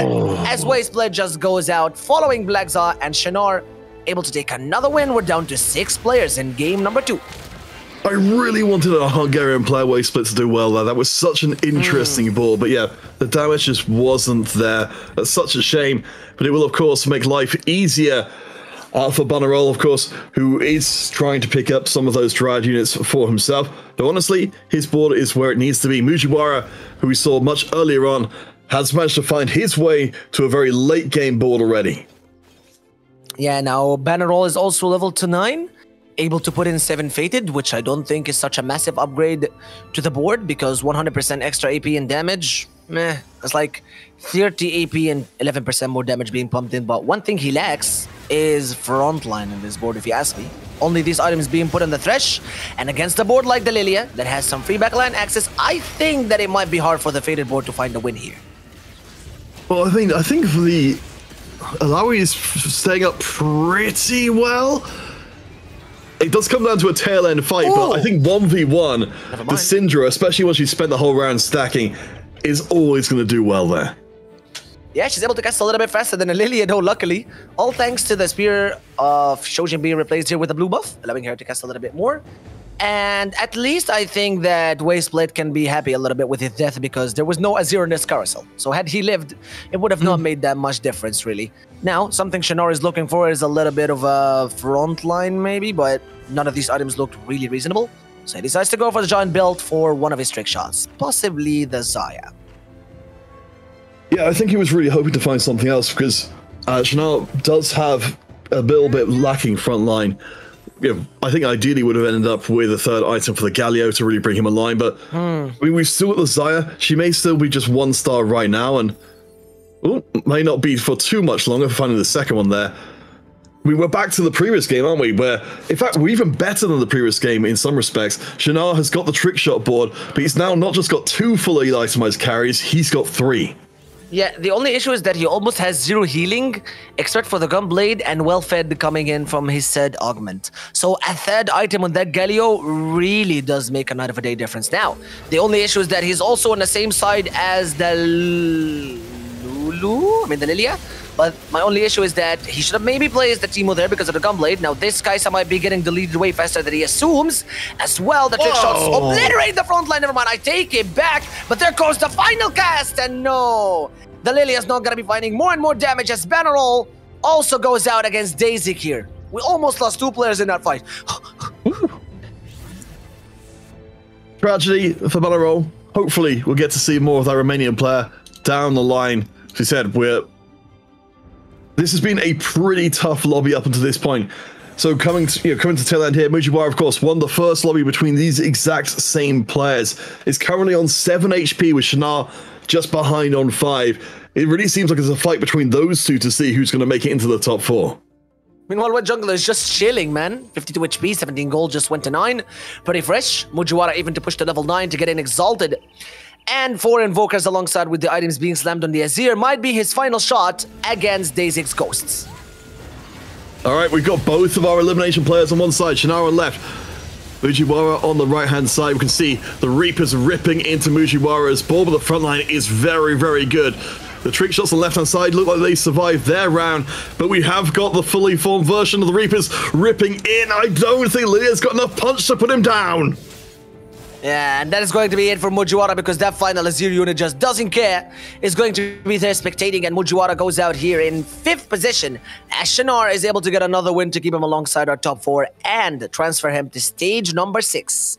Look at the Clickcorn's board. He's still trying to look for the Amumu and the Janna by not pushing to level 8 just yet. Oh boy, so for anyone who missed the beginning of the day to sort of get the general sense of where the Turkish players are, they are the joint most represented region in day 2 alongside France. This is a big day for Turkish players to meet that threshold. The only thing is that a lot of the Turkish players were finishing towards the bottom of the table of the players that made it through to day 2. So there's still a lot of proving left for them to do to hopefully make it through to our final 32 tomorrow. Yeah, the portal is also gold subscription, and now he's missing almost 3 upgrades for that front line. One of them is the Diana. The second one is gonna be the 0 items Shanna that he's just sold. Able to get Morgana too as well. Still looking for the Illaoi and the Diana. 1 copy away from each now. Getting so many of these upgrades could be such a massive upgrade. That's an Amumu 3 and an Illaoi 3, both at the same round. That is an absolutely ironclad sideline there, but we still need to keep an eye out on Shannara because Shannara is on a single life. I think as you point out really well, the difference for Shannara's board, the lack of healing on the backline units there. It's going to rely entirely on the Hextech Gunblade from the Teemo to keep them up and alive, but it looks like it's good enough. The raw damage, Morgan, is more than enough. Yeah, because he did get a Zaya too, baby. I don't know when that happened, but all thanks to gold subscription allowing him to take a lot of gold to go to level 9. And now since we're down to only 4 players, everyone gets more gold essentially because there are 11 people to distribute it to. Math, am I right? Math, I'm right. Now, Inkborn is still 1 unit away from the Diana. And I think that his Illaoi items just suck, man. Even Shroud and Edge of Night. Thieves' Gloves. I mean, you always get... The thing is, though, we've got very good itemization otherwise. You know, the Mumu 3 up with perfect itemization. We've got the Diana as well, looking good. For Dasik, it's actually going to... Yeah, we've got here with the 4 Reaper setup here, where all but one of the Reapers, the Kha'Zix is filler, but everybody else is pulling their weight. It's the board of Bruisers and Reapers, and we can see the Reapers are clawing their way up the flank. These trick shots might be in trouble. His positioning was massively amazing though, allowing the Kayn just to ignore the front line completely by placing him on the other side, ignoring Shannara's front line and just slicing through his backline with such a massive positioning diff in my opinion. And again, he did get a little bit lucky with the Thieves' Gloves to be fair, because it gave that Galio a Warmogs and a Bramble Vest.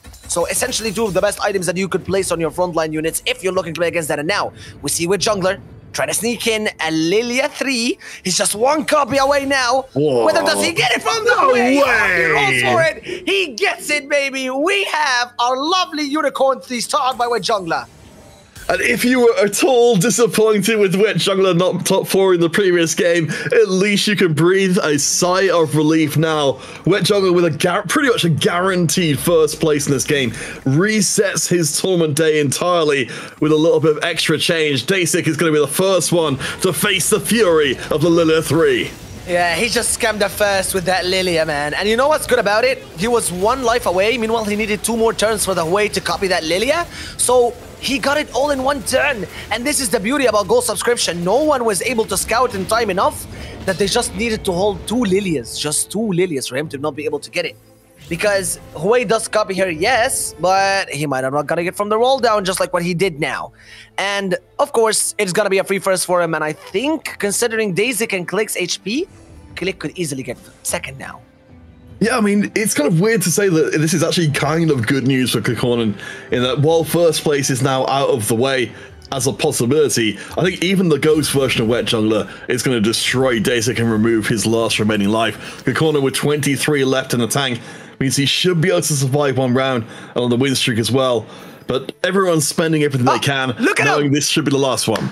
He just bought 2 Kanes! He sold the Hui copy he got from the Amumu and put 2 Kanes on the bench just to make it impossible for Dasik to hit that Kayn 3 because he knew that his only way to win that board is essentially if he gets another focused 3-star. And now look, he has 2 Kanes on his bench and he's like, show me how you're gonna hit that Kayn 3. It's impossible now. It would be the most cruel irony indeed to lose out to someone doing the same strategy you were going, but we have not seen many 3-star forecasts. I don't know if we even saw any over the first day, but we do get to see exactly how powerful they can be, just ripping through the board. Dasik playing on the left-hand side, up against the Reaper board. We'll see if it will bring it to the tail end. It looks like the Lux board is actually going to be running into some... No, I take it back. Dasik at least gets taken out the honest way. And we're down to Inkborn and Wet Jungler for the victory lap.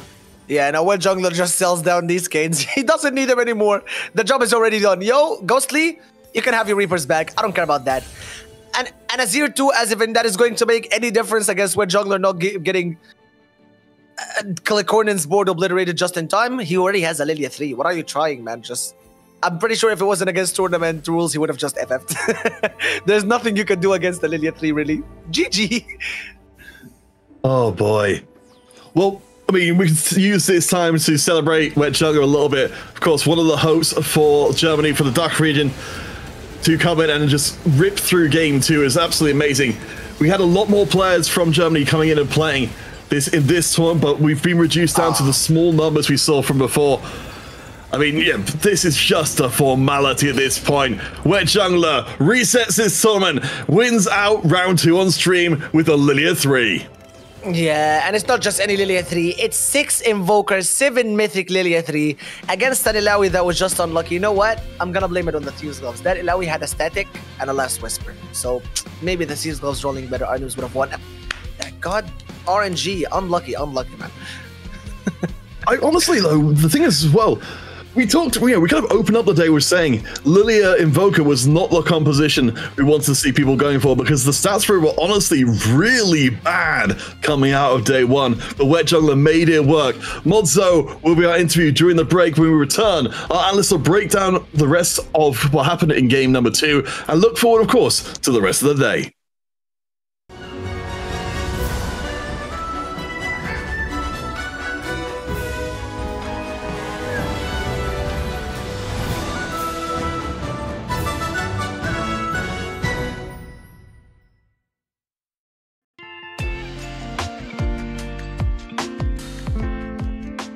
I'm Modzho, a TFT player from Lithuania. I'm 22 years old. I play TFT for fun. My thoughts on the set are pretty positive. I have not played set 10. I skipped it, so I came back to set 11 like halfway through after GSC 2, basically. So it's good, it's fun, it's pretty flex in my opinion. Meta kind of stale, but it feels really fun and like good for competitive. There's much potential in my opinion. No, honestly, I don't prepare at all. Like, of course, I watch other streamers, look at the stats a bit. Like, just try to play the game as much as possible to understand the meta, to play stronger boards, and figure it out on myself. Basically, my main goal is to like get to day 3 at least this time. I don't think it's gonna happen, but I'll try. Like the fastest and the easiest, the best way to rank up in ladder is just to spam games as much as possible. Then you start understanding the units, the meta, just watch some tutorials. The Froden on YouTube makes a lot of useful content for new players, so the best way is this way. Okay, so shout out to Lithuanian TFT community, my homies. We prep all the time together. We joke around, play the game together. Yeah, so shout out to them. And I'm hoping Ultraliga will let at least 1 or 2 of Lithuanian players to their tournament sometime.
Welcome back to the analyst desk here after game number 2. And once again, our players had a lot in store for us to talk about in this game. Now, I particularly want to, of course, shout out our top 3 players. They're Wet Jungler, Qualifier and Litiq, all making it into the top 3. But this is the comp that took first place from Wet Jungler here, and he played it really well upon them. Played really well, played around the character's ally, found a great frontline in Nico. I think one of the biggest weaknesses with the full Invoker board is making it to that board with Lilia. And so many expensive 4-costs. Annie, you have Nautilus, you want to get the 5-costs in with Azir and Hui, not just as a little cherry on top, but as actual units that kind of shore up the trade itself. And it's very hard to make it there sometimes. You just see players, stage 4, dying out in 7th and 8th with a Lilia 1 still. But what jungler with the Nico 3 and with so many other players also playing for 2-costs like Inkborn and Lux, I think really shored up that weakness. And then we saw how scary that board was. And Lilia 3 will, and that changes everything, right? It's just an instant win, as we saw Morgan and Counterfeit talking about. So really great game from a player that I think is one of the favorites in EMEA. Yeah, for sure. I mean, you kind of have to rally behind Wet Jungler after the fashion in which he came up. I think it's a lot of kind of that dream fairy tale story. But speaking of dream fairy tale stories, I do want to shout out that Lux composition from Inkborn.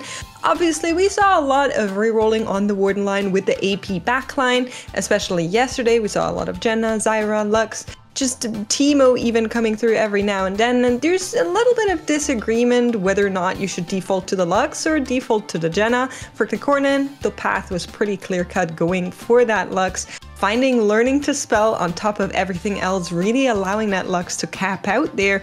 And then I think also that front line was really, really important in making it this far and getting that second place. Not only having a Mumu 3, a Lawi 3, but also Diana 3. All of those 3-costs upgraded. It's mind-boggling to me that this board didn't take a first place, but of course with an epic 3-star, you're gonna get that second slot instead. Yeah, and also another interesting thing about this game in particular was the way that Mugiwara and Litiq kind of navigated being contested by each other here, right? Litiq very early on had a very clear line to go towards that Kog'Maw reroll, but the second looks over sees Mugiwara with those 6 copies of Cho'Gath. He pivots off, makes use of his great item combination with Bird Treasures into the night. Which is, yeah, into the night. We still call it into the night, you know, set 8. Well and truly in my heart here still. But like again realizing, okay, cool, I'm just gonna move all these items away from the Kog'Maw, play for high tempo, and then he had that huge Reaper transition, right? Meanwhile, we saw Mugiwara go down the road. We saw from Electro last game, pretty much like step for step in towards that Lilia line, ended up going out in 5th, whereas Litiq managed to save the game to go into 3rd. And with that, we do want to take a look at our standings and see who actually stands where after that game here. We do have, unfortunately, so previously we saw Lelouch at the bottom of this table. It was a different Lelouch this time around. It's our Polish representative thus far at every single Golden Spatula Cup in the history of Rising Legends. But this one not seeming to be up his alley. Tusa also having a rough time to start things off with 2 7th places in a row, as well as Tap, someone we saw really pop off yesterday in the very last game on broadcast, had a great duelist game dominating the field throughout all stages of that game, now having to mount a bit of a comeback for these 4 remaining games. You was here Litiq with his 3rd place, moving ever so close to that cutoff here, and that's the other German Lelouch there.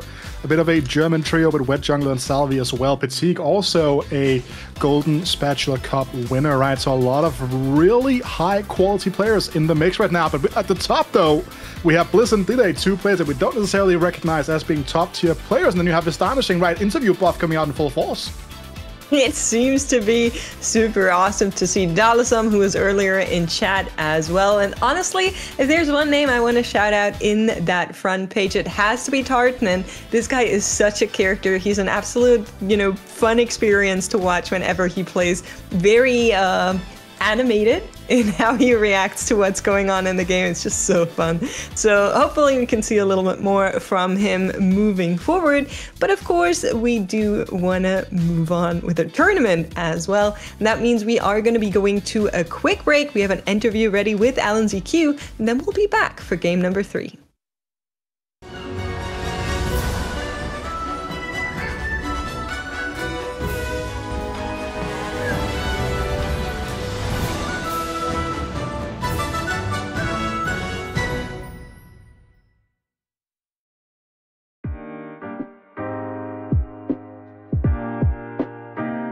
I'm Alanzq. The name Origins is just my second name. In the past, I had to just change my name because it was kind of weird, and I changed it into Alan, which is my second name normally.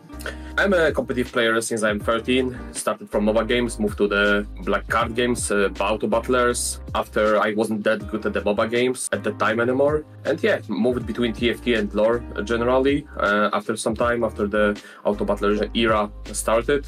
And yeah, now I landed back to the TFT and I'm playing since set 9.0. Oh, I love them. I was at Vegas, I'm going for Cactus. Like, I absolutely love the opportunity to meet the players, like connect the faces with the nicks from the ladder and hang out with them and play against them live. Again, it's a great opportunity to also grow the game, and like you can see the audience is really enjoying those live events and watching them. So I think it's a great thing to do, those LANs. Oh, I'm always confident. Doesn't mean that's... you have to just make sure you are not overconfident because it hurts on the competition. But I think I'm in the right mindset after this many years of like... It takes years to get to this mindset where you are, I think, where you are not too cocky and you know your place and you're just going in with being self-aware if you are prepared or not. Yeah, I'd like to shout out my community, Team Liquid, which I'm part of, and everybody that will be playing and partaking in GST, and the whole crew that will be organizing and covering the event.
I promised we would be back for game number 3, and here we are once again. Now this time around though, on the virtual caster couch, I'm going to say, is there anything you're looking for? Why are you looking like that, Panda? We're casting. Just the phrasing of it. Keep going, Mix. We are going to be looking at a new lobby with, of course, players being reshuffled after game number 2. And I recognize a name in this lobby that I haven't seen in Golden Spatula Cups, at least not at the very top end, for quite some time. I'm talking, of course, about one of our first Golden Spatula Cup winners ever, Momen, making a return here, but also a lot of big and heavy hitter names in this lobby. That's right. Talking about heavy hitters, I mean, we have both 61 and Kubikson, who throughout some different community power rankings are currently considered the best and the second best players in MEA for this set, especially their current form coming into this tournament. So really excited to see what they can pull off in a game that I think is going to really mark the momentum for many players nearing that midday with a game 3, Wida. Yeah, absolutely right, because it's kind of the game that decides how you're going to approach getting towards that day 3 you're alluding to, right? Because do you need to start taking more risks? Can you play a little bit more safely to get towards that 28-point breakout? And even then, if you go out of this lobby with a first, all of a sudden you start being able to play for a really, really strong first tiebreaker tomorrow, right? So there's a lot of really interesting things to keep in mind for this game particularly. I think we should really look out for what WDWI has in store for us in this game, because he's been at the top of the leaderboard for quite some time now, and I'm curious on what's going on there and what can maybe take away from seeing this gameplay that other players are not doing, for example? And we also have 3 Turkish players. We have, I think, Darkus is the one really leading the pack in terms of results, but Clickcorn especially is the player that I want to highlight because he was playing on the Turkish server. A lot of, Turkish players moved on to the EUS server in the past, like Gang, like Chinar, because they wanted better practice. They wanted to really reach that maximum level that they had inside of them. Clickcorn made the switch this set. There were maybe doubters saying Turkish players are not going to do so well. Clickcorn has been doing really well on ladder, matching up against the best in the region. So I'm happy to see him growing as a player and maybe proving it in this game 3 as well. Yeah, I agree. I think especially our players from Turkey, similar to the Spanish region, if you'll allow that comparison, have kind of been growing, have been improving really, really rapidly. And we're seeing the trend that we saw in Poland and DACH specifically in previous sets, now also happening in Spain and Turkey. So that's really, really cool. But here is our lobby now on the starters here with the portals. Not gonna get an early encounter. Which one is it going to be? Champion delivery to start us off here.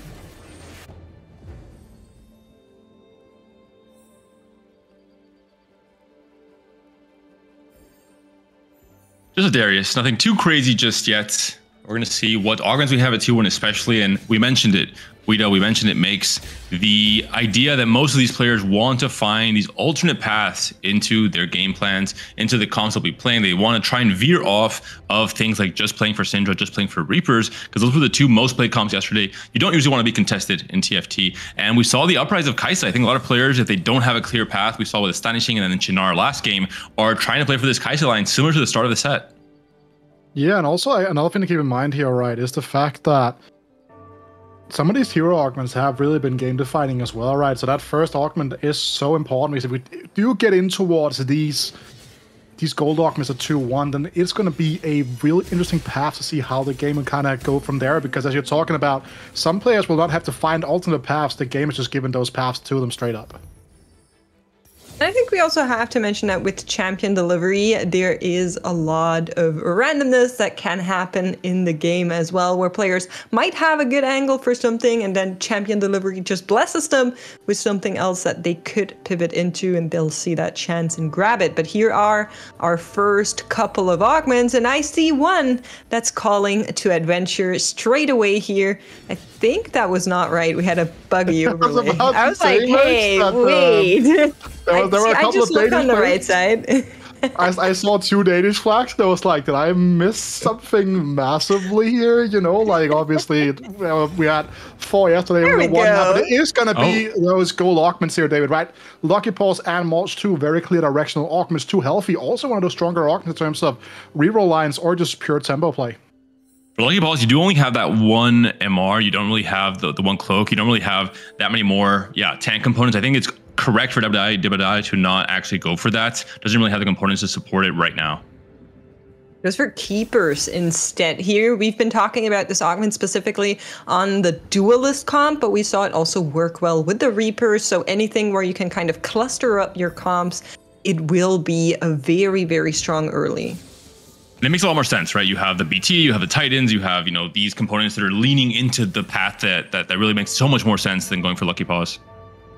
Yeah, something like Darkus here, right, just ended up making a ton of defensive items here as well with the Portable Forge, picking up the Eternal Winter, right? So we'll just be trying to make use of this race to buy time for that Caitlyn 2 in the backline.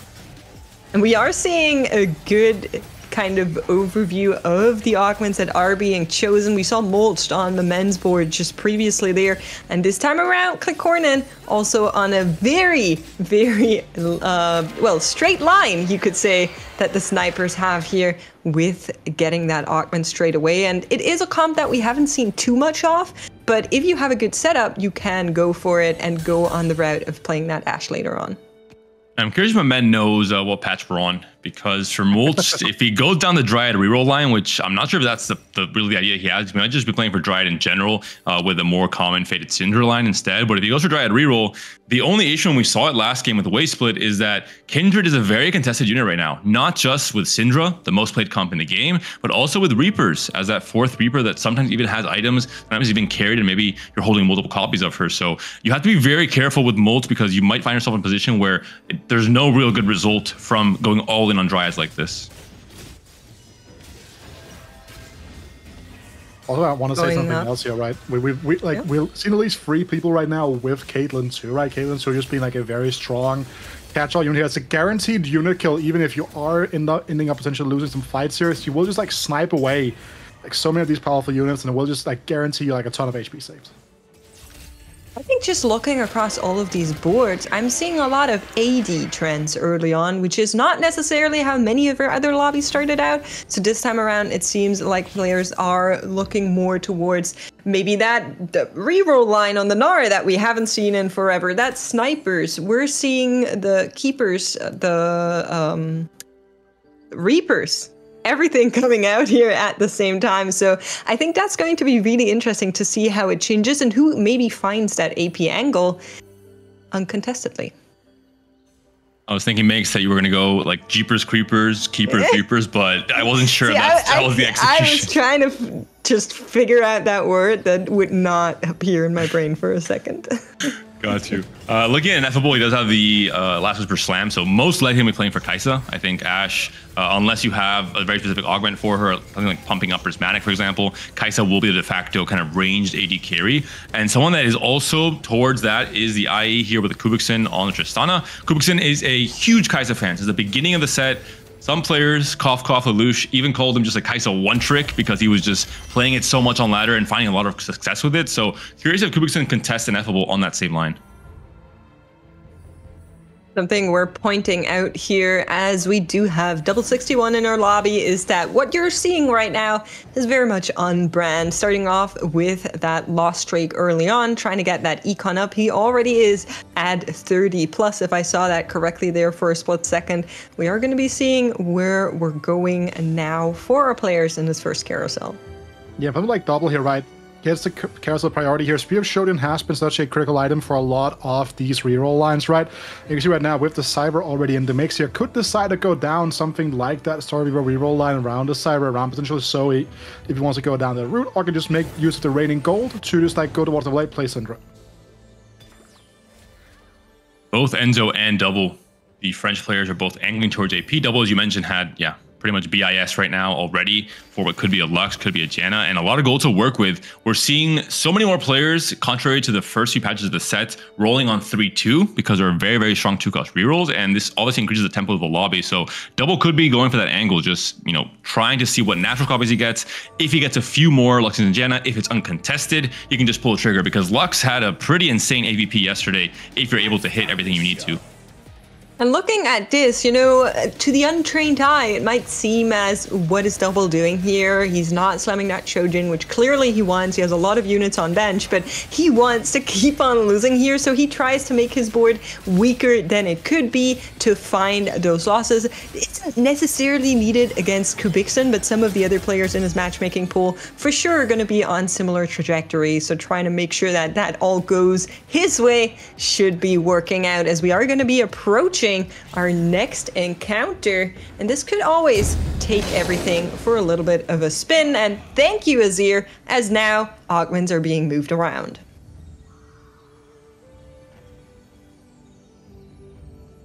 That is definitely something that we need to kind of keep in mind, right? Because as you're talking about there, right, the 3-2 roll down has become a lot more prevalent now, and generally speaking, it is doubled up with the addition of some augments coming in, really providing extra resources to roll with, extra power to kind of keep pushing an advantage. Now that timing has kind of been shifted just a little bit.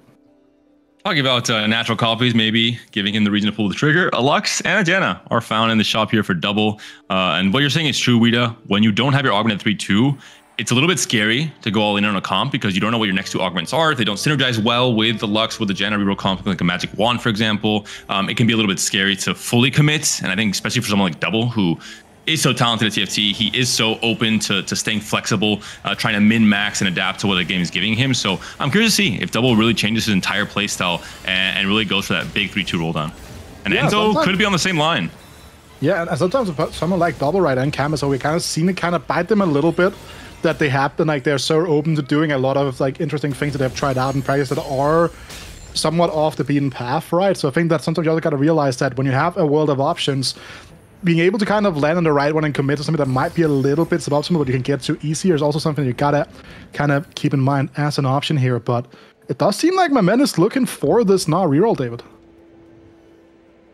Yeah, it does. We are going to probably see that one. But similarly to Double, he of course is locking himself into a direction where maybe he doesn't know what the augments have in store for him. I will say we have 2 players that should be making good money here. 3 if we count Momen, who was on that very good loss streak, but won 1 round in between. But Darkest and Double, top and bottom of the leaderboard, should be effortlessly making their econ go up from here on out. And I think specifically for Double, that's a really important thing because it allows him to kind of stay more flexible in trying to just build a strong board of whatever units he can use, or just go for level entirely. Luckily for Momen, it seems like there's only 1 player truly angling for the Fated line, so not too many Dryad units will be bought out. He won't have that kind of collateral damage from 3 players trying to play for Fated in stage 4. It's really only going to be Enzo, and Enzo is still probably open to flip-flopping between the Syndra Fated and the Lux lines as well. Another thing to note here as well, right, is the fact that we see multiple players go to level 60 or on free 1 because they don't have to wait for a spike on features we're talking about now, kind of just like moving the tempo up a little bit, just trying to secure themselves here, trying to stave off some of the HP loss that might have been coming through all throughout stage 3. Yeah, absolutely right. We are now looking upon Ineffable's comp though, and I'm seeing not just a team of 2, but yet another copy on the bench there. So that makes me a little bit curious on whether or not we can maybe expect some Teemo re-rolling, or if we're just going to remake this one and try to go for the Kai'Sa instead later on. I think he's staying open to finding more natural copies, and if he hits a Teemo 3, great, but not necessarily chasing it. I think it will be mostly the Kai'Sa as the star of the show. One big difference is that we're all the way back, you know, things are cyclical in life, it seems like, to Teemo being a very big part of Trickshot's finding success. At the start of the set, you heavily index towards Teemo items first, and then try and build Kai'Sa items once you came onto your board in stage 4 and 5. And I think we're back here because Teemo's a big powerhouse, and it's always, I think, really good to build Morello and build Blue Buff, have those items on Teemo the entire game, have him carry his weight, and then have these 80 items later on for Kai'Sa and for Xayah. Another thing we've also kind of seen a lot of over the course of the weekend so far is players kind of prioritizing Spear Shojin on Kai'Sa and on Xayah as well to just get as much uptime on these abilities with the trick shots, right? So if you want to make use of Teemo as an item holder in that type of position as well, he also makes great use of it, right? So as makes we're talking about, like having that additional Teemo to kind of just make the switch at some point if needs be is also an additional bonus as you're talking about. It is. I am looking at Memendo, who spent already a little bit on his gold income to try and maybe find some extra copies here. And thus far, I'm still only seeing that Nar 2. We did find the Kindred just now. Kindred, very important, not only in this comp, which we rarely see, but also in something like the Reaper comp, in something like the Fated comp. This Kindred, similar to the Teemo, is an absolute powerhouse. So she will be a big, big part of this board. We're seeing at the top no more augments for this round thanks to Azir, so we'll have to see at what point exactly we will be seeing these next big power spikes when it comes to the augments and to the combat power especially, because I think Gnar and Kindred can benefit greatly from some very specific combat strength augments that elevate them to that next level. Huge ult from Gnar here though, gonna maybe swing the favor of the fight in Momen. I mean, as you were talking about right there, like there are some very narrow augment lines that really benefit these two guys reroll lines very often, and that is one of the things where like you're playing this comp and then Azir suddenly rolls around with that encounter, and you're like, well, I guess that my line now has to be refunked, but I have to need to figure out what I'm going to do here, how I'm going to keep up the tempo. For something like Momen, was so far, it took him so long to find that Kindred too, right? It really means that he has been struggling. Like he's down to just 51 HP, and we have seen players die before Raptors. It's not out of the question here for Momen, especially if those last few augments are towards the back end of stage 4, potentially even at the start of stage 5. Yeah, it's just so much strength that you were kind of relying on as you locked yourself into this path that you're not going to get now. And there are some other players in this lobby, Clicornin, who have a Gnar too, who maybe Momen is just looking at and says, this is not what I wanted, but the champion delivery comes in clutch and delivers an Ornn. Fortunately not for Momen though, he would have loved it. It's a really big spike to find an early Ornn when you're playing for the Dryad, especially with Modzho, where you get the 4 Dryad in early. And this is just collateral damage. You want to play the Wardens anyway, so Gnar, for now, finding a spot on Clicornin's bench. And I'm curious to see what Clicornin can do this game, since he is pretty much locked in on Ashe. He will be uncontested, but Ashe, as we know, is not really the meta comp that she was in GSC number 2.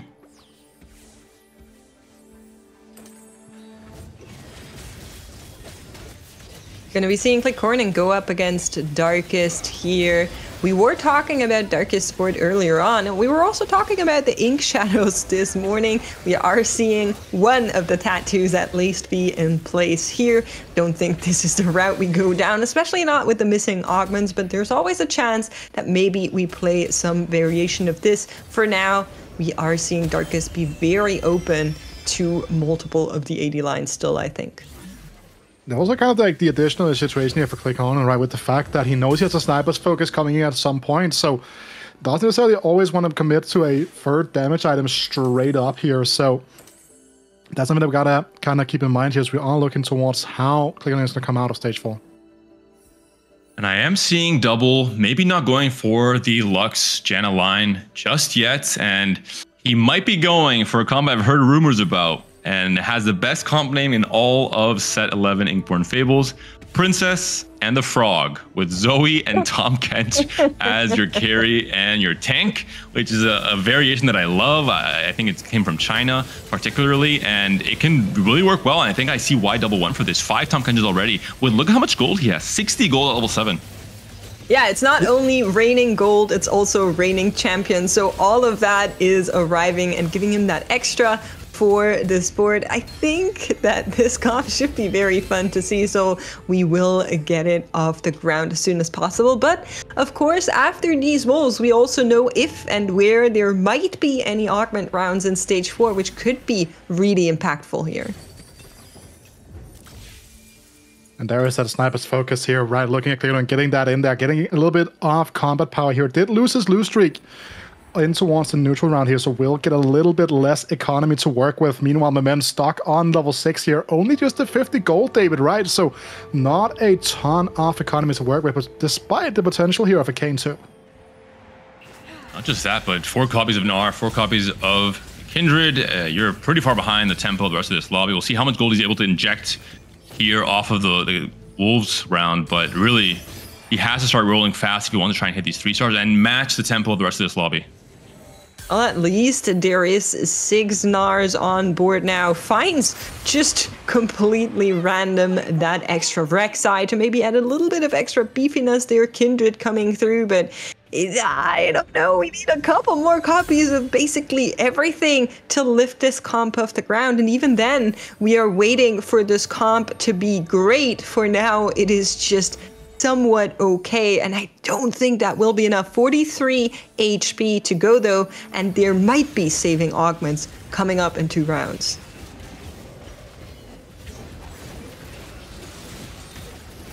Let's have a duplicator at the very least. Looking at the opposite side though, Darkest really setting up for the Kai'Sa game plan. Has Tattoo of Toxin as well. We talked about at the very top of the show. I'm curious to see if Darkest is going to try and push 9 and play for the Ornn Udyr combo right now with the Behemoth instead of 4 Bruisers to be able to correctly fit in the Ink Shadows alongside the Aatrox and the Kai'Sa when he finds them.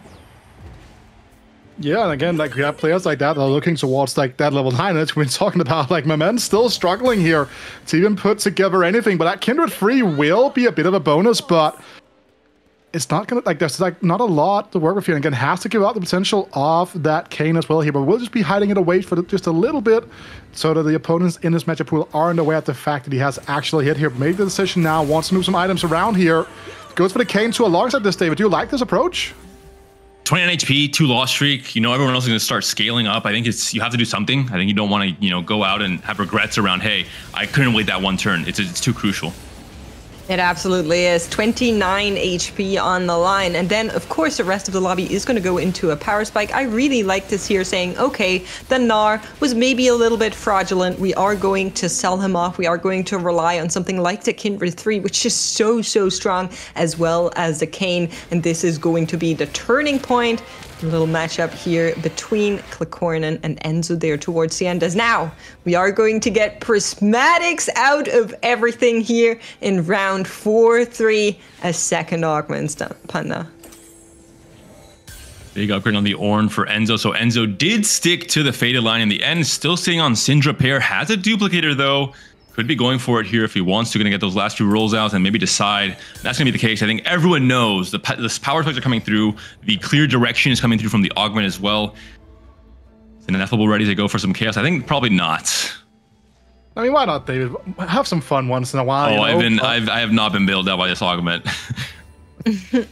I will say that like the overwhelming force here makes a ton of sense. Right? We've seen this composition really be relying on both the Kai'Sa as well as the Xayah duo carry. So getting an overload here of AD items will be a great addition here for Ineffable's board. But there's that big glaring hole right now, Makes. There's only a Kai'Sa one on the board here, no Xayah to be seen.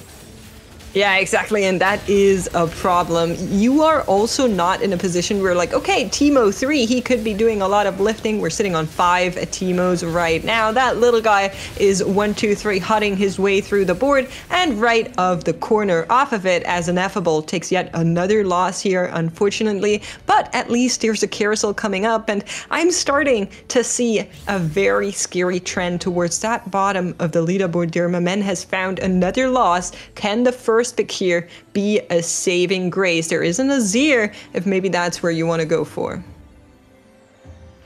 That's going to be the case. Going to try and have another Dryad there and see what the Kindred can do. I was thinking maybe just trying to get that third Kindred item is priority right now, considering she is the main source of DPS when the Gnar was switched off for the Kayn. A switch that I'm still kind of doubting if it was correct play. Obviously, you were desperate, but with Mulch being your first augment and Kayn not really benefiting from it, it feels a little bit bad to have your secondary carry kind of not really getting a huge impact from that first augment pick.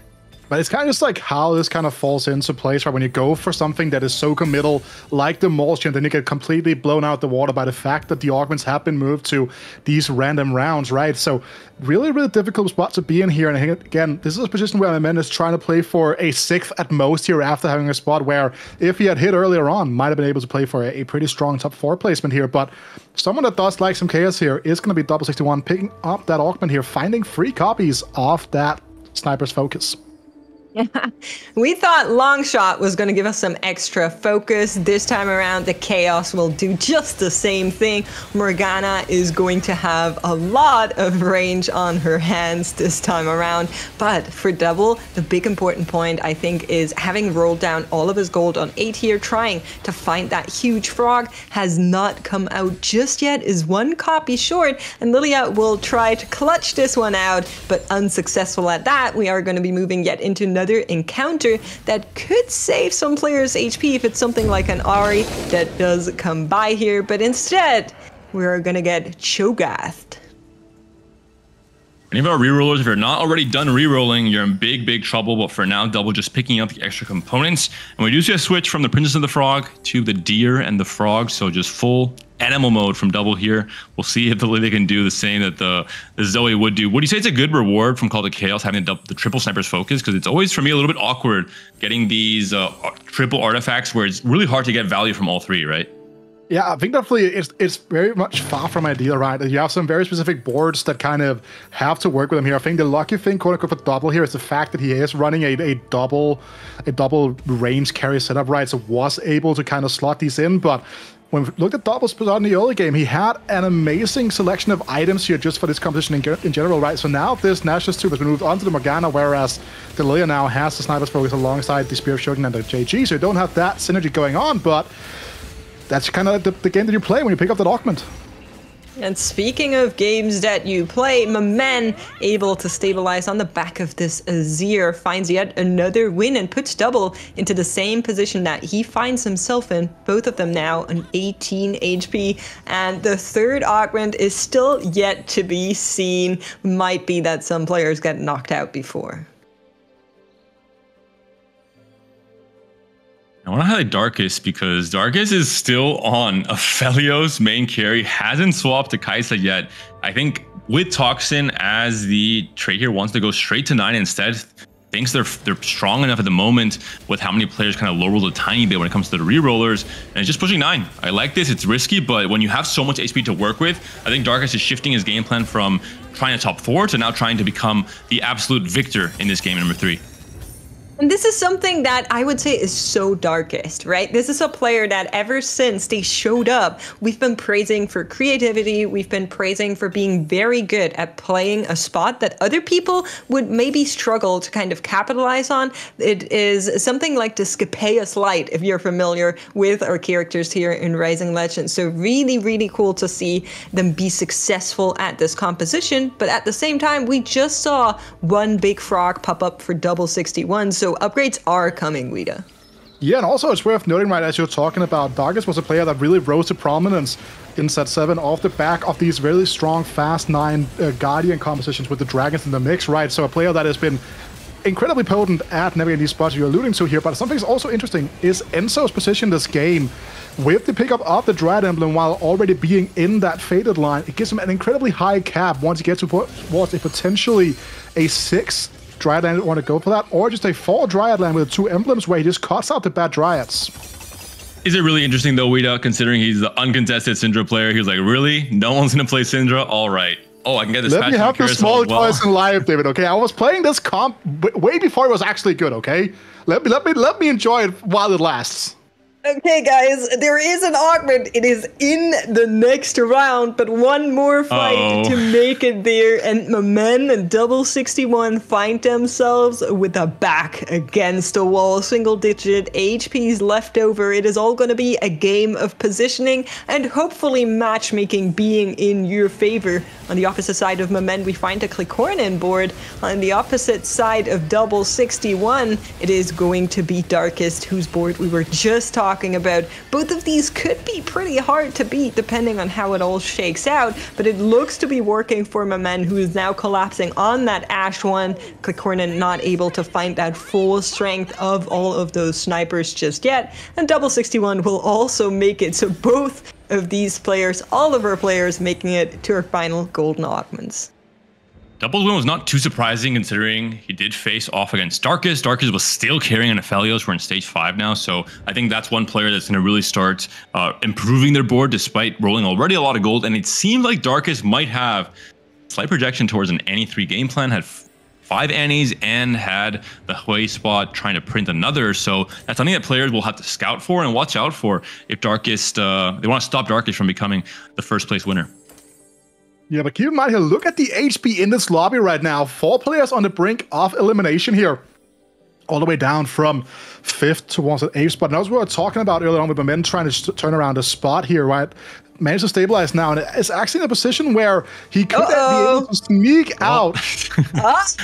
Never mind. I think it was more than 5 copies. Well, that's an Annie 3. I think Annie 3 is not the beast she once was. She used to be, in my opinion, pretty much as strong as a 5 cost. But just enjoy our gentle viewers. Just watch Annie do her thing. Bear or the men, it is going to be Tibbers that comes around for my men this time around. And this is one scary teddy bear just cleaning up the back of this board. Nothing really you could do here. Last second finding that upgrade, and we have players getting eliminated. The minus HP are going to come to count as we move to the carousel. Clicornin unfortunately taking an 8th, and my men following suit in 7th. It is stage 5. We were expecting some of the knockouts, Wida. Yeah, like imagine going on a long tirade about like how Novena's turned this game into like a 6th, potentially even a 5th, and then, well, Annie 3 turns up. Couldn't be me, right? Like could never be me. You were prepared is what matters. And this is problematic for any of the players that are currently in the bottom 4. As you mentioned, we had a huge HP disparity. That means that the moment you face the Grim Reaper, the moment you face Darkest, you are out of the game. And losing that much HP in stage 4 is now going to really come back and bite them. And Darkest here just rearranging right now. Hui goes out of the composition, has found the Kaisa instead of the Aphelios as well. There are a lot of upgrades on that board that are now available, just completely protected by that Annie. We did get a quick glimpse on Double 61's board, who's also on 5 HP, and he chose Well Fed as 3rd augment, allowing this chunky Froggy that you're seeing on the left-hand side to maybe buy some more time, to maybe live a little bit longer. Both of these boards here are going to try and stay away from the Tibbers as long as they can to stay in the game for as long as possible. Looks like for Double 61, it is at least working out. On the opposite side, the Aurelia is trying to finish out this game, but with the power of Lee Sin, both of them will succeed here. Final encounter here coming up now, potentially final encounter, should I say here, and it is going to be a bit of a reduction in reroll cost here, right? They've allowed these players that have a lot of gold to work with, which means pretty much just Double 61, to figure out, like, to even cap out their boards a little bit more, but they will have the ability to build up their economy over the course of the PvE round, then go for a massive roll 6-1. We could see a huge injection of tempo at the start of the next stage. This is a big upgrade for WWI. Needs to find the ability to if he wants to match the power of some of these other boards. That's really the last key upgrade he needs. Everything else is pretty much set and done for their board now. And Kubikson here also having a very strong setup. Did go for the Ashe in the end, not playing for that Kai'Sa that I expected, despite Klikornen being on the same line. But with Klikornen being out, makes it much more easier for Kubikson to hit all of his upgrades.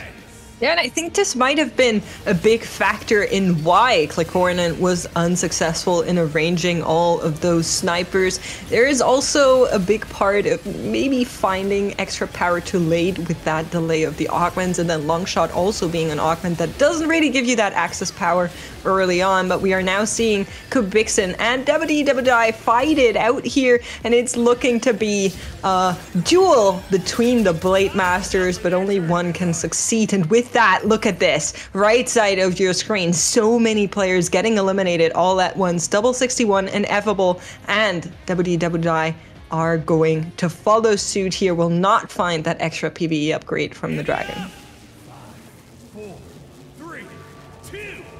What an interesting game to compare to the rest of the logs we've seen on broadcast, really across the entire tournament. 4 players going for AD, which is not something we see very often. 2 on the sniper line and 2 on the Kai'Sa line. So really, really curious, you know, what the big indicators were for this. No one playing Lux as well, where Double and Enzo both had spots for it in stage 3. Yeah, I think that's something I keep in mind as well, right? The fact, like, again, so much about this game here is about figuring out how you get your end-game boards, and as you were talking about, Makes, right, Kubikson here kind of navigating in and out, and then, like, all of a sudden just landing on this line here uncontested and then being able to kind of knock out a top 3 is one of the reasons why so many players kind of rated Kubikson so highly going into this event. Yeah, I mean, every time I see Enzo's board, I just start grinning, because he was like, yeah, I have an AP start. Okay, maybe I don't go down the Lux route like you were saying, Panda. Contest it potentially. I'll just go for true and test it. Syndra gets extra upgrades here from not 1, but 2 Dryad emblems. And this Syndra has just been doing so well, just sneaking by all of the other comms. But now, of course, we are going to see our top 3 fight it out. No Annie 3 in this matchup. So it might be quite a good show of who is actually stronger here. And this one is going to be won by the Fated player, Enzo, knocking out Kubikson in 3rd place. And we'll see whether or not Enzo can do anything against Annie 3 in the next rounds. And Set extremely impactful in that fight, snuck right into that backline onto the Felios and then onto the Ashe, cutting off a lot of the DPS that was coming in from the sniper comp. Darkest and Enzo celebrating there on the sidelines, but I don't think there's much to celebrate on Enzo's side other than a 2nd place. This Annie is not going to be going down anytime soon. Did you say anytime soon, David? By the way, I want to hear if that was deliberate. I didn't, but I'll take it. I'll take it. You know, in retroactively, sorry. Well, we are going to watch how they square up here, and right now, Annie 3 on the opposite side, and a try by the 6th Dryad 5 Fated comp to maybe do something about the giant teddy bear. Rest of the board will take some substantial damage, but if you cannot take down the cuddly panda, it is going to be the end of it all, and that's exactly how it's going to play out here, getting distracted by the Kindred for a little time, but in the end, Enzo's fate was written on the walls here. He's gonna survive by 4 HP.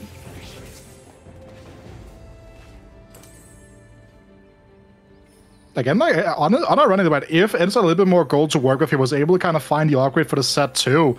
Like, again, to be able to buy more and more time for him to scale up, because Syndra is actually one of the units in the game that has enough burst to kind of work down these huge 3-star 4-cost frontliners, right? So as long as he gets time and doesn't get interrupted and annoyed by something like you're going into water in the backline, there might be a little bit of a sliver of hope here for Enzo, but it's a sliver, and it's kind of already falling apart.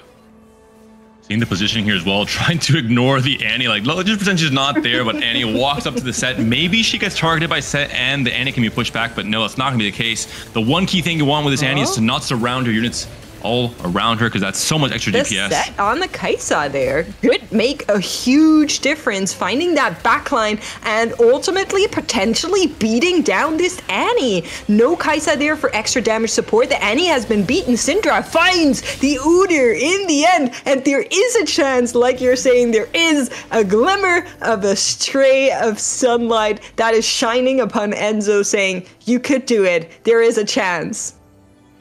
And so going to pick up the Faded Emblem here as well, but I think that's only going to happen once where the Annie was so outpositioned there. I think now Darkest is going to be able to learn off of that and make sure the Annie is staying relevant throughout the entirety of the fight.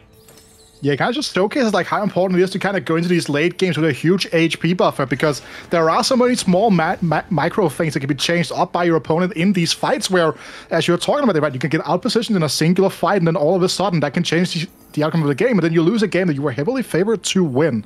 And that's something that I think is one of the reasons why we get to watch these players, right? They're able to do these small things, able to make those minor decisions here, and now you can see Darkest kind of changing their approach as well here, repositioning coming through. Yeah, both of them really trying to position for it. A big important factor, once again, is going to be the set on the left-hand side of your screen from Enzo. Last time around, he found that backline. He was able to pin down the Xayah, and the Kai'Sa this time around gets completely distracted by the Udyr, but it might still work out, Panda, because the rest of the board is collapsing onto the Annie and taking her down. Udyr's also onto the backline now as well. Azir will be able to burst him down, but the backliners are still left alive. Can Kai'Sa and Xayah win the 2v2? The DPS is not quite there, and Darkest has one more chance to not be embarrassed by Enzo, considering that an Annie 3 should be winning in most cases. Even Darkest, I think, had a really good positioning when they were able to have the Udyr completely counter the set as well. But there's a huge thing we didn't really talk too much about. The Faded Emblem that was picked up by the Carousel here allowed Enzo to go in towards that 7 Faded line, getting the bonus on towards the Azir as well, right? So much extra damage coming out, turning this board into a triple threat with the set, with the Azir, with the Syndra, right? So there are so many damage threats that had to be removed from the game here. So these positioning changes have been made now, and all of a sudden you see all eyes on the Annie in the front line.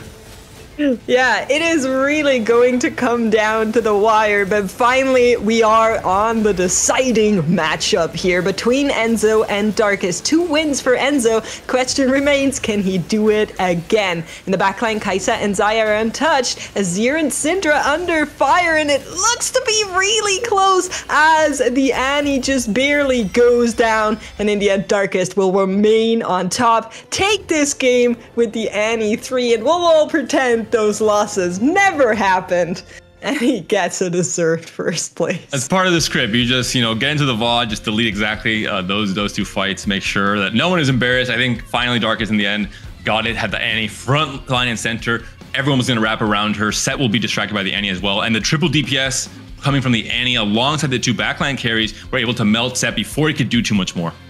Second for content, right? We gotta keep the viewer attention high, gotta build up the storylines, so love to see it from our players. Some tuber moments for sure in that game there. We do have an interview ready for you guys with Iamtlt, and then after that, our analyst desk is hopefully going to tell us more about all the craziness that happened in this game. Stay tuned.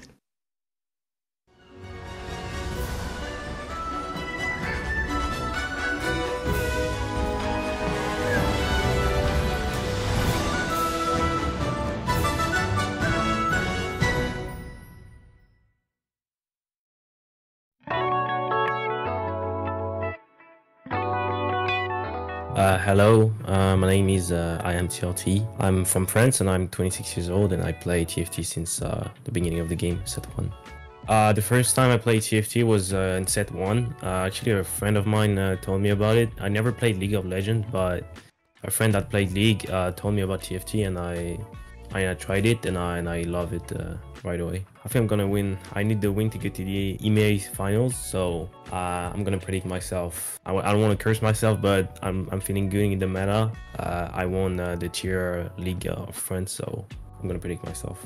I love to win, so each time I play a game, whatever it is, I wanna be like one of the best. So yeah, it doesn't matter what game I play. I always want to be on top. So yeah, that's why I compete in TFT. Well, I talk a lot with I have a training group, like a well-known French players. We help each other to train for the meta. We review games. We also scream sometime, and yeah, so we prepare together, and each tournament we hope that one of us will win. Yeah, so I give a shout out to first of all my team, Lausanne Esports. I thank them for supporting me through my TFT journey, and also I shout out the French community to always be there in chat, Twitch chat, supporting all French players, and also shout out to my training group. I hope one of us will win the GC.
Okay, so we started and kicked the day off with a Lilia 3. And then we just got into another game where we got an Annie 3. This time we got trick shots on the rise again in an AD-centric focus lobby. So many AD players in this game. But one thing that was unexpected is that we got another forecast 3-star. And Peter, it was actually pretty close that this is the first time we get to see a forecast 3-star potentially not able to get the win out.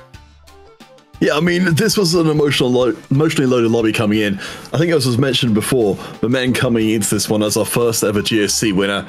But I think for Darkest, this was so meaningful because if you were here, you know, for our viewers who are here for GSC 1, you will see Darkest was one game away from being a GSC champion themselves. But fell down at the very last game. So in this lobby that was so hotly contested, for him to get a win, and to get a win this way, especially with an unusual approach to a composition, it couldn't be more them, and it couldn't be more needed. Yeah, in this lobby, I think that players have been looking way too much into stats. We started seeing people now diversing from the main lines that we've seen, and this was the only time we've seen a single faded player in a lobby. Now, he did prevail, and he almost won, but it was kind of out of pocket that this Darkest was able to pull out an Annie 3 completely out of pocket, kicking off with an Ink Shadow at the start, which is a trade that we have seen neglected a little bit, but they were able to do it pretty nicely from early to late game. Well, let's say bringing the stats, I think that's exactly what's happened here. We looked at our stats from day 1 coming into day 2. Bear in mind, the players, of course, and the public have access to these stats as well. Players saw that the trick shot composition was, I think, being underplayed, and its win rate was extremely good. Even in this lobby where multiple people were trying for the Kaiser line, it still performed really well. Admittedly, the Annie 3 kind of throws off what would have otherwise been the strength of Darkest board, but ultimately, it still was a very successful line. Yeah, one thing about how this lobby almost lost, though, I have a very small explanation for that, is that what makes a 3-star forecast really strong, or what makes a 3-star forecast really strong, any 3-star unit, is that the scalings on their main stat or their abilities is always based off something. Whether it be it AP, for example, like the Annie here, or the Silas, for instance, that we saw, or the Lilia that we saw, because the scaling just gets absolutely massive, like 2000% total AP in your ability. Now, In Annie, it scales of two things, bonus HP and ability power. So the items on that Annie 3 were not at all adding to her scaling because she had a Winters and she had a Redemption and a Gargoyle. None of these give that much AP or HP for the Annie to be able to put in so much damage, which makes her benefit off the 3-star. So while she was very tanky, he played against an extremely inflated board, Darkest. Maybe their Annie wasn't really that strong because she didn't have any HP or AP to help her scaling get a little bit crazy. And again, how many times do you see 6 Dryads with that amount of stacks? Now, if the set was on the correct side, also set scales his damage of the target's maximum HP. So anytime he pulled off that Annie, it just obliterated the backline. So it was all about mechanics and positioning. All right, Morgan. Well, that was very detailed, but we have got some more details that are front and center of the mind, which are the overall standings. Of course, in that previous lobby, we did see 3 Turkish players, 3 French players going up against each other at the top of the table. But looking across the rest of the field, we can see there's a lot of players down towards the bottom, including one of our EMEA champions, Alush, having a really, really tough day. And Volta as well, of course. You know, players who've been to the Global Championship still struggling here in day 2. Yeah, again, only 32 people from this list are gonna be able to make it to the day 3 of the final Golden Spatula Cup. And in game number 5 and game number 6 tomorrow, we're gonna be down and shredding respectively to 16 and then top 8 players only. Only one of them gets guaranteed to regionals. So starting from this page, these are the people that are gonna be making it to day 3, aka tomorrow, but we're only halfway there, so there are still 3 more rounds to the redemption. All right, let's take a look at the top of the standings. Because as I said before, it was all about the Turkish players and the French players. But we can see here at the very top, it's getting really mixed up. And of course, we're seeing some expected names in here as well. But players, we have more long-term players we haven't been talking about yet. Swella Tiger, for instance, but Tartman running high at the top. Hey yo, Modzho is in top 15, baby. We might be seeing an Egyptian in day 3. So I'm gonna be keeping up the bias and hoping that he can actually do pretty nice in the next game. Now, we're only halfway there, just as I said, so we still have 3 more games down. And Peter, what is that one comp that we have not seen now? I think, considering these past 3 lobbies, we've had Trickshots win once, we've had Invoker Lilias win once, and then we've had Trickshot Ink Shadows with Annie 3 win once. So I don't think that we really have to play by the book and listen to the stats, because in very specific situations, sometimes someone can just carry the comp on their backs and tell us that these stats are not always correct. So what is the one comp that you have missed and you want to see in the next game? Honestly, I think we've kind of hit up most of them because the meta is, you know, it's moderately wide at the moment, but we've still got all kind of like our big competitions that have been, I think we've been seeing through. I think it's only if we get to see ourselves with some kind of extra hero augments and the like that we're likely to see anything new coming through. I think at this point in the tournament in particular, it's more about refining down how you play these compositions than finding entirely new ones. Yeah, if I have one tip for our players, I think we all need to start ratting out, because there is one route and one thing that I've detected. It's a reroll meta. Yes, it kind of is. But one thing is that people are rerolling forecast now. So you have to scout and you have to keep an eye out for all these forecast 3 stars. Either way, I'm keeping an eye out for what our lovely casters have to say for the next game, as we're only halfway there. Take us to game number 4. Thank you so much, guys. I loved hearing about that previous game. I think we were all treated to some cinema. If you ask me, I thought that was really, really cool. But our next lobby is promising as well. And I think there are a lot of names in there that we can all get excited for. People glad we were shouting out at the top of show. And just, you know, saying it right now, chat, whenever People Glad wins a game, I just need you to type in the emote, okay? Can we get on that? I think that would be really, really nice. Wins a game, wins a fight better, no? It might not happen. Yes. Yes. It's a tough lobby. Any fight. Just, that's your task now. If he appears on broadcast, just... Maybe we're just like playing tennis, you know? It's like every fight is a game of tennis. I don't know. But this is the full overview of the lobby here. As you guys were talking about, some very, very interesting names in here. I'm so fresh, right? I play all that kind of dabbles between just doing the casting and the commentary and the streaming side of things, and also competes at a high level. But we have a bit of an interesting encounter to start off the game here. We do. A crazy one here, and this is one that for the entire set I have been confused. Well, maybe start of the set, I have been confused. And then later half, I kind of, you know, picked up on what it means to play this encounter. And the big one is if you're spending money to level up early, it's not doing anything basically other than increase your shop odds. So ideally, you're not doing much of this because it means you're spending all of your economy to really not get much of an advantage in stages 2 and 3 and most of stage 4, really.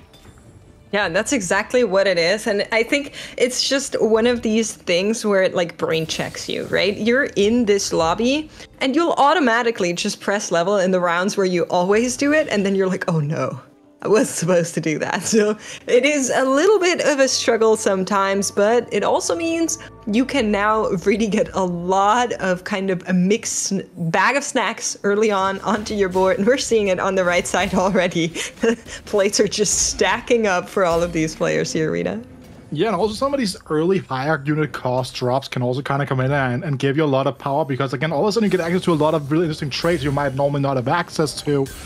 So that's something that we gotta keep in mind here as we do see Likoko trying to just put together anything that kind of presents itself here. And I think that is just kind of how you're gonna have to approach this here as well. With the Exalted coming in here, you have Kai'Sa, you have Morgana, and you have like a Loon, and you have Garen, and like a lot of not a single 2-cost here, right? Which is gonna be super interesting in terms of the fact that we aren't gonna be seeing any of these like early Exalted comms come in, especially considering that this is actually like an encounter where fitting an early Exalted could be super powerful.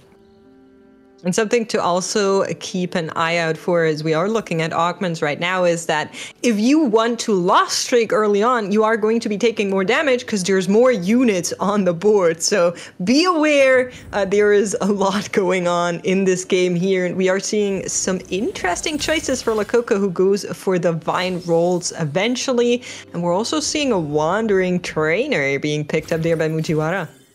I love Divine Rolls. You're really indexing into what this portal and what this encounter is giving you. And you're going to have so many extra rolls because you have so much more space on your board coming into stage 2, coming into stage 3.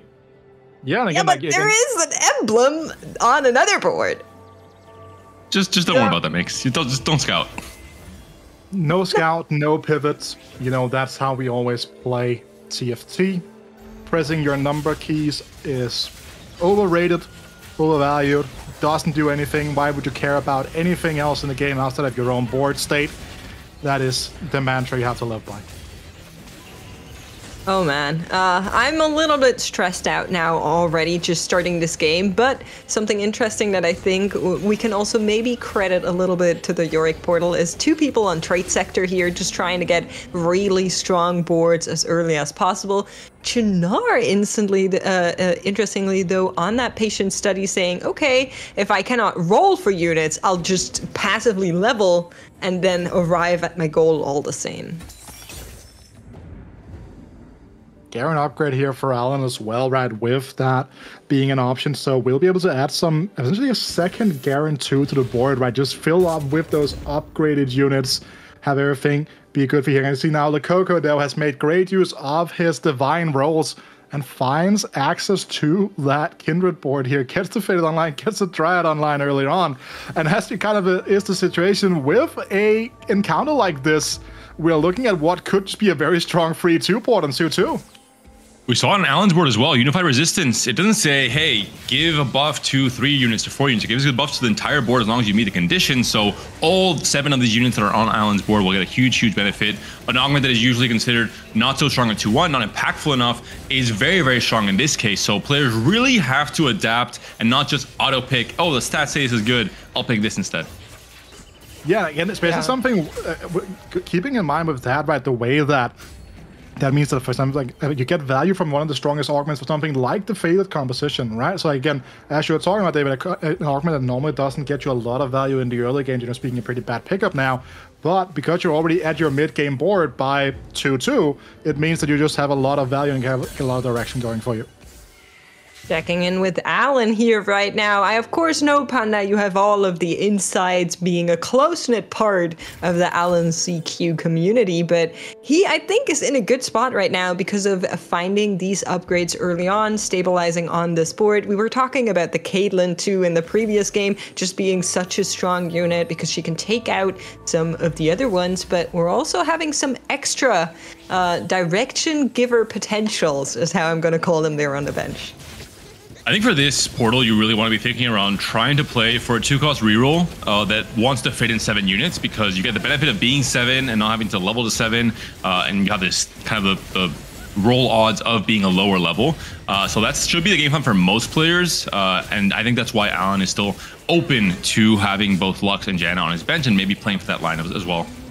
Yeah, now we have an encounter on this carousel as well, and these can also be very transformative in terms of how this game will be panning out here. It could just be an extra component, it could be duplicates, it could be anything in the world. So, gonna see what is gonna be coming out here, and it does seem like it will just be a completed item, but that could just not. Again, we have so many units here that a single completed item can just snowball fights on its own. Yeah, not only that, but it can give you that direction that many players are still looking for, right? If you see something like the BT, you're like, okay, now my path is clear, I'm going Kane. Or if it is on something like the Volibear, you might even consider the Duelists right now. So lots and lots of options for our players to really go a lock-in into a direction and then go from there. But at the same time, though, we are seeing that trend that I was kind of a little bit scared of earlier on with Modzho already on the 80s and 2-5, haven't taken 3 loss. It just hits so much harder in this region. Iamtlt seem to be angling towards a Kog'Maw reroll, but so many different players seem to have, Caitlyn's on the board, Malphite because of Heavenly, and getting the kind of those team-wide buffs for a portal like this one. So I'm curious to see what Iamtlt commits to. Might be going off of it. He does have a Shojin Slam, so not the biggest indicator he will be playing for Kog'Maw as his main carry.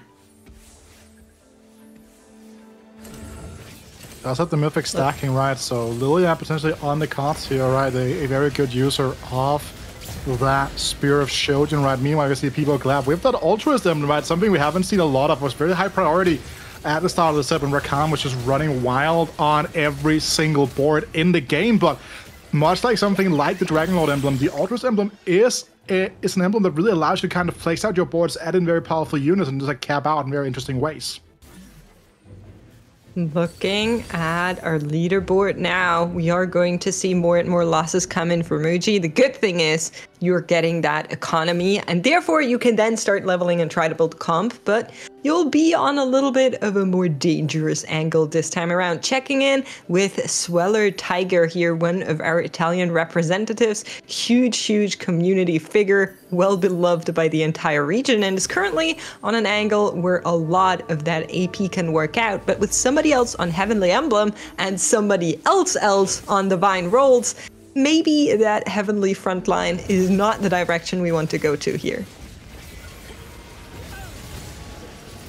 There's a ton of Cho'Gaths as well, so really going to have a good front line, but not sure what the back line is going to be, Weeda. This is a weird combination of items to have slammed in Stage 2. Of course, the Italians are known for their tempo slams, are known for trying to play very aggressive Stages 2 and 3 and strong early game in general, but Nashers plus Hodge is not an easy combination to read in terms of what the direction might be for Sweller. No, and I think that's a big deal here, kind of the consequence of that completed item carousel coming through, right? Because someone like Sweller was relatively high up towards the standings, just didn't have first priority on some of those better item options coming out here, so might have been starting a position where the Hand of Justice was his best pickup coming out of that carousel.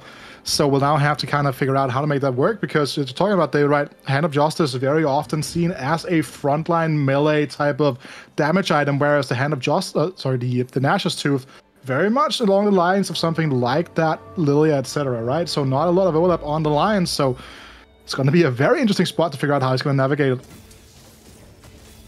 Going to be seeing how he does with this one. Checking in with Krugsto. This is where the win and loss streaks usually try to end, at least the loss streaks. The win streaks will be tried to end by other players in this lobby. Alanzq sitting on 5. Can he continue to run away with this one? Can he capitalize? Finds a second Janna here from the shop.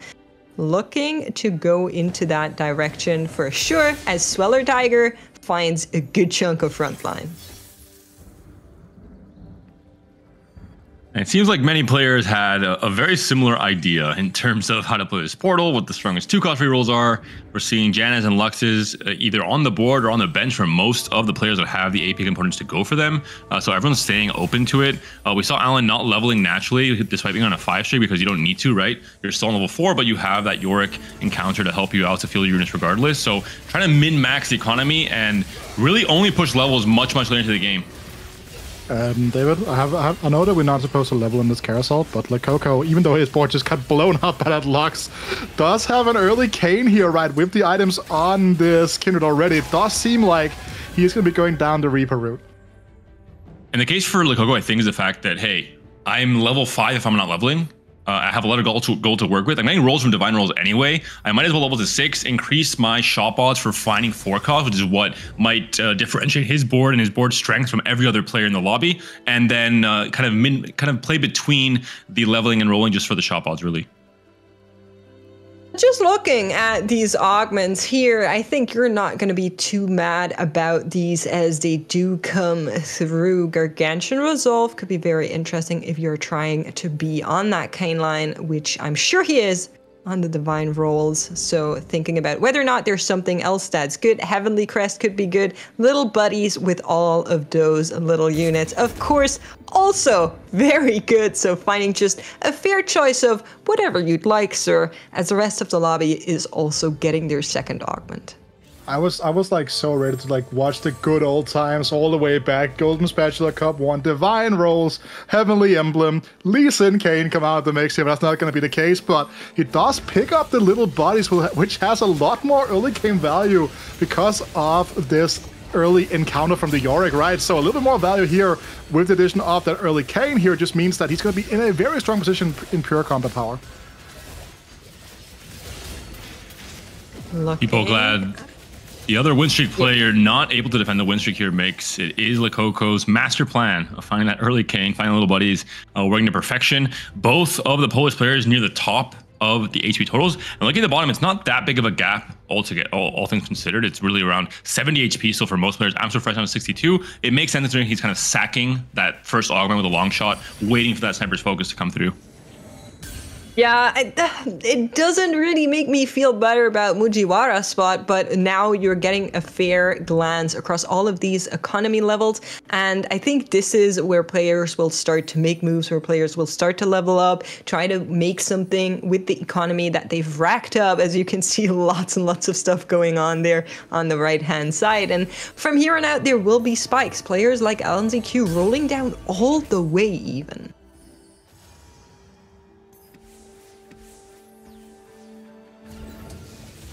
And facing off against one of the weaker players in I'm So Fresh we just talked about.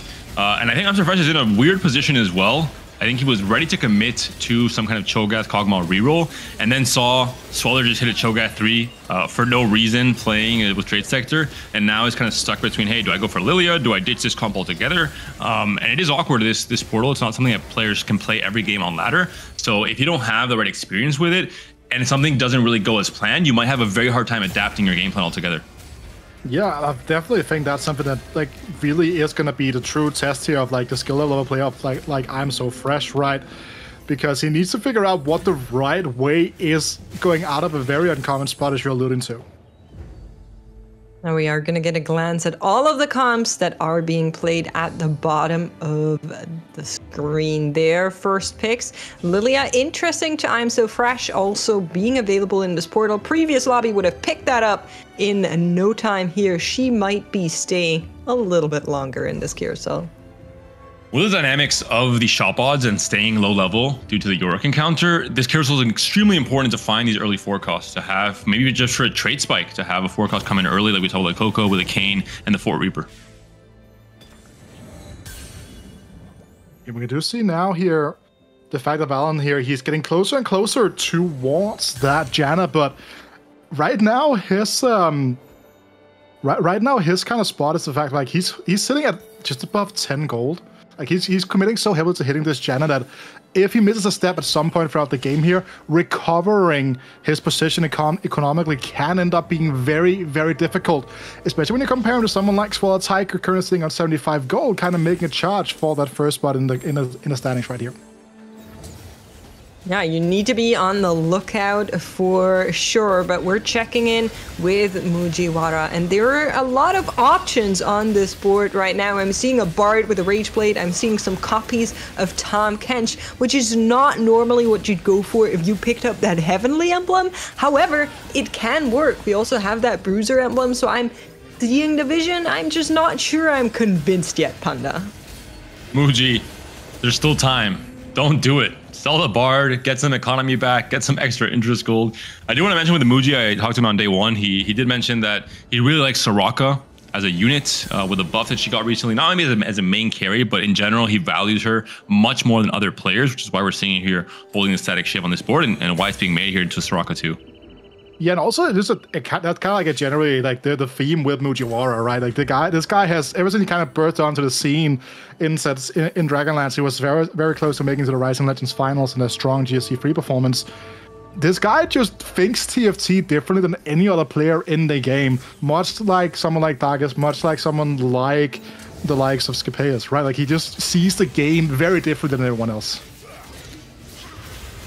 It is a good thing, right? We just saw Darkus take a first place in that previous lobby. We know players like Scapeus are known to be cooks. However, sometimes you cook too hard and the food gets burned. So let's hope that this is not the case here for Muji's board, as right now, the Bard seems to be at least doing the right thing. And I understand where he's coming from, right? You are going to be sitting at level 7 for a long time. This is usually where the 3 cost rerolls work out. However, there are not a lot of copies of your target units available to you right now, at least. You don't have Wit's End. I think the only reason that I'd be playing Bard reroll in this current meta, and for maybe the last 2 months since the artifacts came out, is if I have Wit's End or Forbidden Idol at the very least for the Tahm Kench as well. I have like a confession here, right, David? I have not played a single game of Tahm Kench reroll because I never have a Wit's End in my games. So why would I ever go down the Bard reroll line, especially when I look at the statistics that is had in the competition, right? I feel like every time we see it on the stat sheets at the end of a weekend, it's always around that like 5-point X mark, and like there's like one guy in there that got it to a first place. It's just such a super inconsistent composition because it just overly relies on some of those artifacts. There are some other angles I feel like you could be taking if you just really natural. A lot of them have the right items, or even have that Exalted where you can easily play Bard and Tahm Kench on Exalted line. At least with the recent buffs, I feel like it has gotten more viable, but none of these conditions are being met in this specific game. So we'll have to wait and see if this one actually works out there. If it's just maybe a transitionary unit and we're looking at something like an Ashe later on, or maybe the Kaisa as an option for Mujiwara, but we'll see how it all works out. Checking in with Chinar right now before the last augments appear, and we're seeing something that we're very used to with that Lux being the cornerstone of the comp right now, and a Lilia on the bench to maybe figure it out. There was a chance that the Kindred could have outplayed in the next 2 ults the Lux and won the fight. That's the one big danger of Lux being meta, is that Kindred is also meta. And there's many matchups that you should be winning that suddenly your Kindred completely outplays you and you lose instead. All right, last round of augments coming in here. A very nice and balanced game of TFT here with just the triple gold augments coming in here. And then we see here, I'm So Fresh continuing on this roll down path now. Finds a Caitlyn free, but it's not the centerpiece of the composition. Meanwhile, we see Lakoko skips. Oh, wow. You could have found at least as well as a Silas too if you wanted to, but it seems like he's on that reinforcement line trying to find that Kayn or something else for his composition to start here, and that's going to be the choice made.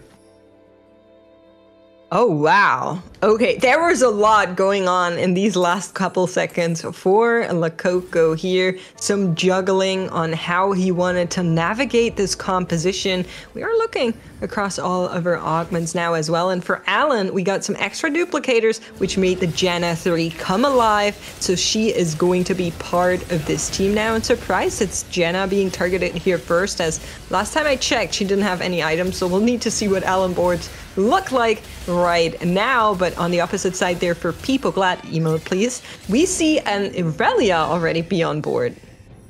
And the game plan from Alan really working out. They didn't want to take down any HP all throughout stage 3. He said, hey, I'm going to use all my gold now because this is where I can get the strongest, considering that it's a Yorick encounter, and save HP, let everyone else start bleeding slowly. I won't play for first, maybe not, but I can at least play for the third or fourth, which is what Alan wants with his current position in the standings.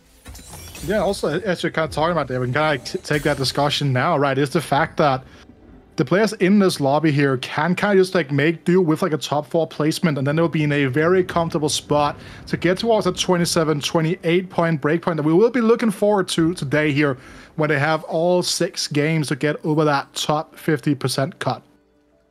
And we're just hopping through boards here. We did see Alan's board. I am happy to report that there are 3 items on that Janna 3 being a cornerstone and helping out the composition. Just yet, it's still missing that huge front line that we always talk about. We're very far away from something like an Amumu 3 or a Diana 3. So right now, Illaoi is trying to hold down the fort for it, but it seems to be working out, all things considered for now, as we are looking at the matchup here between People Glad once again and Alanzq.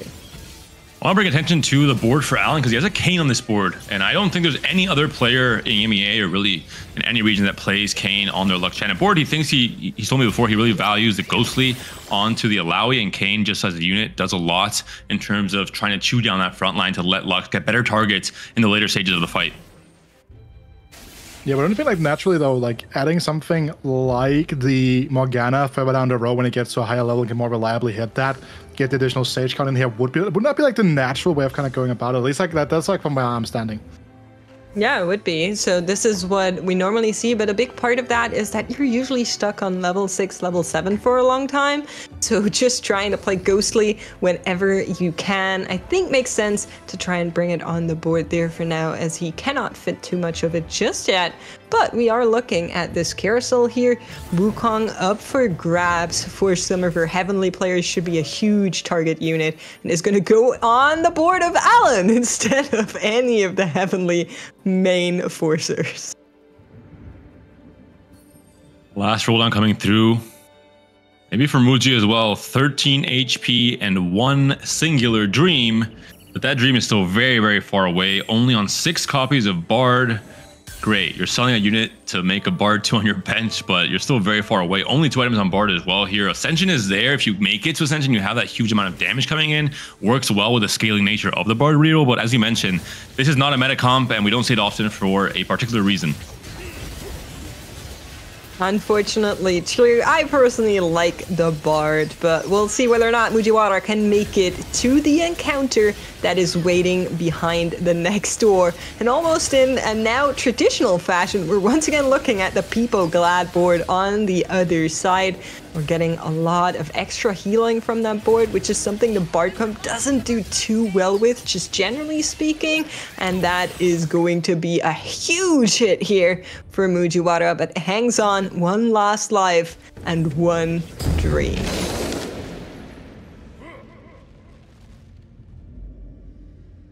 I don't know how happy you are about this one, to be honest. There is a chance. What do you mean? There was a chance at Wit's End. He's been cooking this entire time for this exact encounter.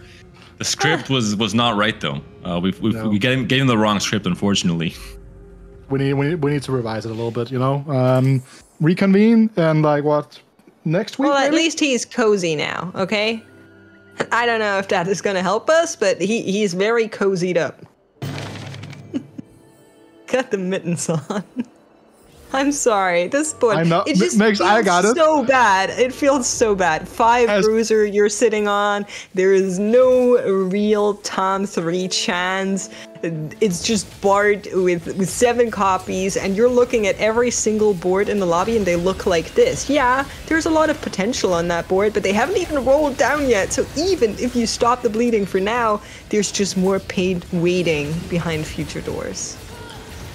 This would be a big win for Alan if Modzho is able to get a win here, because Shining Star is also contesting this Janna and this Lux and the Amumu, and that would be the next step. If one of these two players, Alan or Shining, are taken down first, that opens up all these units, especially Amumu 3 as kind of a late power spike somewhere in stage 5. Yeah, Amumu 3 is just like such a hard to kill unit, right? Again, that initial healing from his ability just buys so much time in that front line with that little part just going at it here. So that is definitely something that you're talking about here. But for Shining Star, it doesn't seem like necessarily has to be a late game power spike. It is the most likely hit at this moment in time. Looking over to Sweller, one copy of Kog'Maw, level 8. There's a chance he's still getting that one online, but he will need the shop gods to be gracious with him. Other players finding those one-cost upgrades as we are hopping over to Chinar is on the true and tested Syndra line, but looking at that Kindred, maybe missing a little bit of extra power coming from that backline there for now. Spark is big here onto the Ornn. And Modzho, I think that might be it. His current matchmaking pool is going to be I'm So Fresh with the Sniper's Focus, and then two of the stronger players, Sinar with the Faded and Alanzq, of course, with all of those 3-star upgrades already hit. Yeah, Chinar on the other side of the board, and we'll see if the mitten-wearing Bard can do anything here to stop and turn this fate around. Gets at least the right side of the board down, but on the opposite side, there's a Syndra just waiting for her time to shine. It might come down to that Kindred just not being a good enough of a secondary damage dealer, and that is going to be the case. One more round, round by round, Modzho makes it through here. Not clean feedback though, because Chinar was sitting on a lot of gold to work with, still had not really gone for his desperate all-in move just yet, so Modzho cannot get too confident, especially on the 1 HP, obviously. Any small slip-up, any kind of Grim Reaper player you face in your pool, you're in big trouble. Yeah, something here as well from Shining Stars chose to skip over that potential of Aurelia too. Now finds the Annie just to bolster that front line just a little bit more. Now looking at the matchup pool, cannot tag someone like Mujiwara here, so no chance of direct elimination in that fight in particular here. But now Modzho goes in towards Sweller Tiger, going to be running in towards that Kog'Maw here. That damage output might be lacking a little bit here. It could be the saving grace for Modzho. It absolutely could be. There is another player in this tournament who's on a similar line, which is the reason why Sweller wasn't able to find this Kog'Maw 3 just yet. Ascension does kick in here and will give access to even more power. The Frog stands strong. Together with that Silas, we have upgraded the board, fit a little bit more traits, go back down to 4 Bruiser, and that is going to be enough. Modzho looking at Sweller saying, I'm not going to go before you do. Modzho really fortunate with the matchmaking. He was at 1 HP when the 7th player was on 37. I thought there's no way this gap is closed in the next few fights, but 3 wins all of a sudden against 3 fairly weak players, or players that haven't really put all of their economy, all of their gold into upgrades. That could be the saving grace. Shining Star hits the Lux 3, makes it that much harder for Alan to hit now as well. Well, you see, the mittens that he put on Bard, they were self-made. There was love in those mittens. And if watching anime all my life has taught me anything, it's that friendship and love prevail. So that's what's going on here, obviously. But now we are seeing left-hand side Mujiwara against the fully upgraded golden Kog'Maw Cho'Gath Caitlyn comp. On the opposite side, can he do it yet again? Right-hand side, Sweller Tiger also fighting for survival.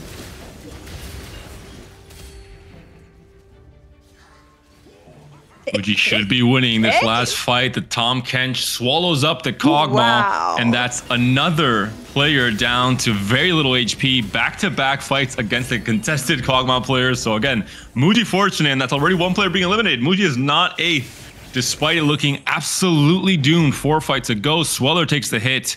And it's really the Yorick encounter that warped the game plan for these players and said, oh, I have to play reroll, I can't level. And then we see 2 players playing Kog'Maw reroll, which we will not be seeing, I think, in any game this tournament on broadcast. No, I think that's the crazy thing about this right as well. Now look at someone like People Glad down to 13 HP here. It's all of a sudden kind of coming together for Modzho. But even just getting a 7th in this game is absolutely huge. It's such a big bonus. Terrible item for Alan. This is really sad to see as an AP based comp that he's playing, having Edge of Night, Deathblade, and IE is really not ideal. Yeah, he was looking for that ghostly emblem, but Shinar was just a little bit faster there and denied it from him. Now, Mujiwara still rolling, still believing in the dream of Bard 3, and he has waited for long, but it has come, and now he's, of course, waiting last second to buy this one, so nobody gets alerted. Hopefully we don't have any Ratchers in chat watching the stream, but here we go! This is Bard 3, and Muji's chance at punching up yet another spot here and try to make his mark with this crazy Bard Panda. Facing off against Shining Star, who also just recently hit that Lex 3. We'll see which of these 3-stars can do the most. But Bard, we saw him winning fights already at 3-star. He should be that much more impactful. But all of a sudden, Tom Kench is not holding on for long enough. It looks like Ascension is kicked in, but Bard is down. Muji's down as well, unfortunately. And I'm So Fresh survives for at least one more fight with a double sniper's focus on each of his carries. Come on! The story was so good. I was here for him to at least claw his way to a 5th place, but it is going to be a 7th instead. And unfortunately, Pipo Glad, or Polish representative, also getting eliminated here. I'm So Fresh looking behind himself on 2 HP saying, close call. Maybe I can hang on just a little bit longer to claw my way into the top 4, Wida. Yeah, I think that's something that's really interesting right now, right? Is the fact that this bottom 4 could have gone any way here. As you were talking about, David, right? The fact that Modzho got so fortunate with the matchmaking, in the end, only granted him an extra spot in the only one more spot, right? He gets the 7th here. But for someone like I'm So Fresh here, that matchmaking all of a sudden has meant that he's in with a shot at a top 5. It took him a long time to get towards his capped out board state, but it might just come to his demise now as Shinar is on the opposite side of the field. And a big part of this matchup is going to be whether or not the Azir 2 and the Syndra 2 can clutch it out. We're still looking at a Kindred 1, so this one is going to be mostly useless, but the Azir is trying to throw shields in front of the rest of the team. Just look at the sheer amount of money that is being printed here, but unfortunately, all good things come to an end eventually. I'm So Fresh, a 4th place here on this Kog'Maw reroll due to the hand holding earlier on that we saw with Sweller Tiger. That came down to the Nautilus not casting. The animation was already loaded up. Nautilus was ready to throw it down, but all of a sudden it was killed off right before it came in. And that was, I mean, we saw it there, just a sliver of health left on the Syndra once she won that last fight in the 1v1 versus Kog'Maw. Yeah, and David, you were talking earlier about the fact that if Shining Star or Alan were going to go out early, it would be a great boon for the other player to be able to kind of find those upgrades. But at this point in time, they're kind of handshaking. Alan's been like, okay, I'm going to go for the Janna. You get the Lux, none of us get the Amumu, and both of them is kind of find their way to the top 4. I think this is really a happy outcome for everyone involved. With these kind of crazy games like Kane, etc. If you get into the top 4, you're like, okay, I dodged a disaster. I'm good enough with just a top 4 here.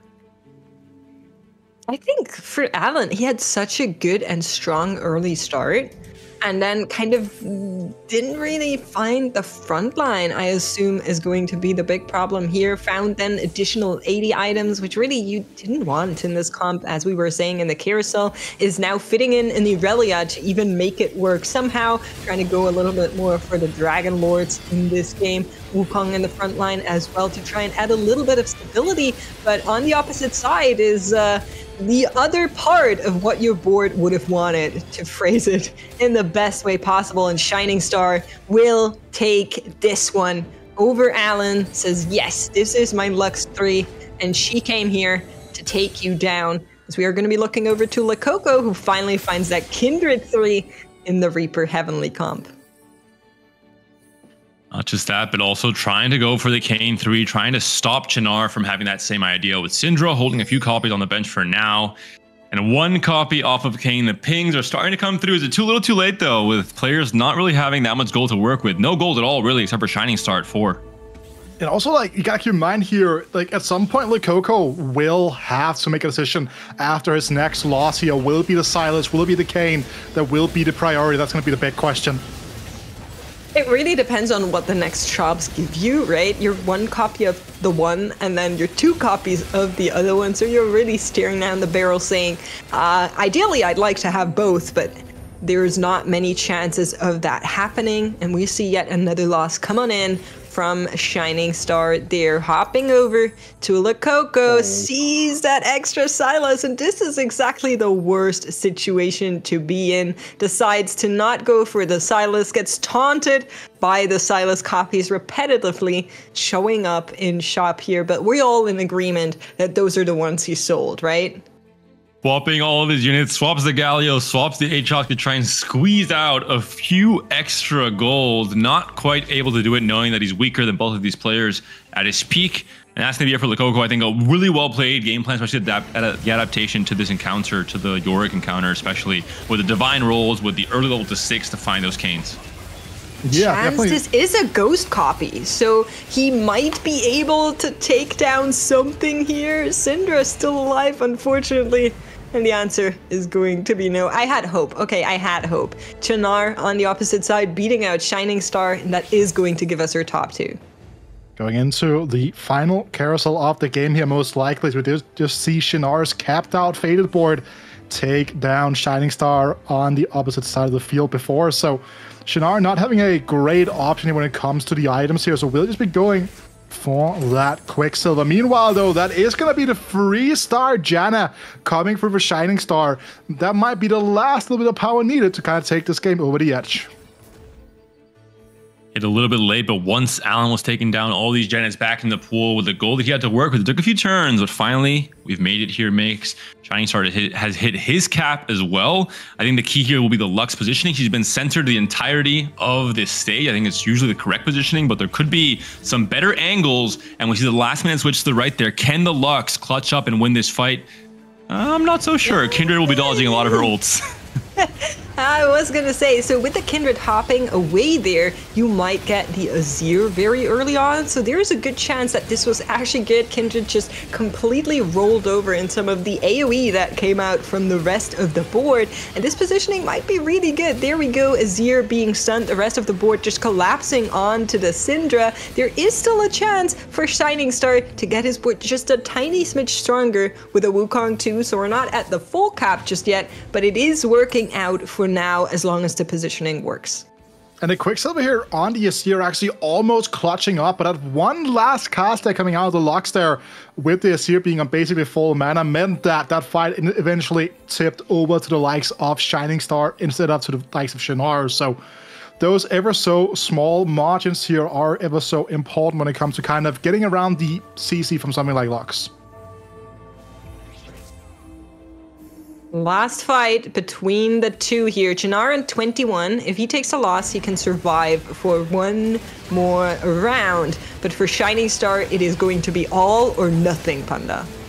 Kindred still taking a few of these ults from the Lux, is still being the target now, so not really the same case as we saw in the last fight. And all of a sudden, the front line has really melted way quicker now with the swapping between the Syndra and the Azir in the backline positions for Chinar. But all of a sudden, the double hit on both Azir and Syndra is a winning outcome for Shining Star. Can he finally clutch back in, get a third win to become the victor in this game number 4?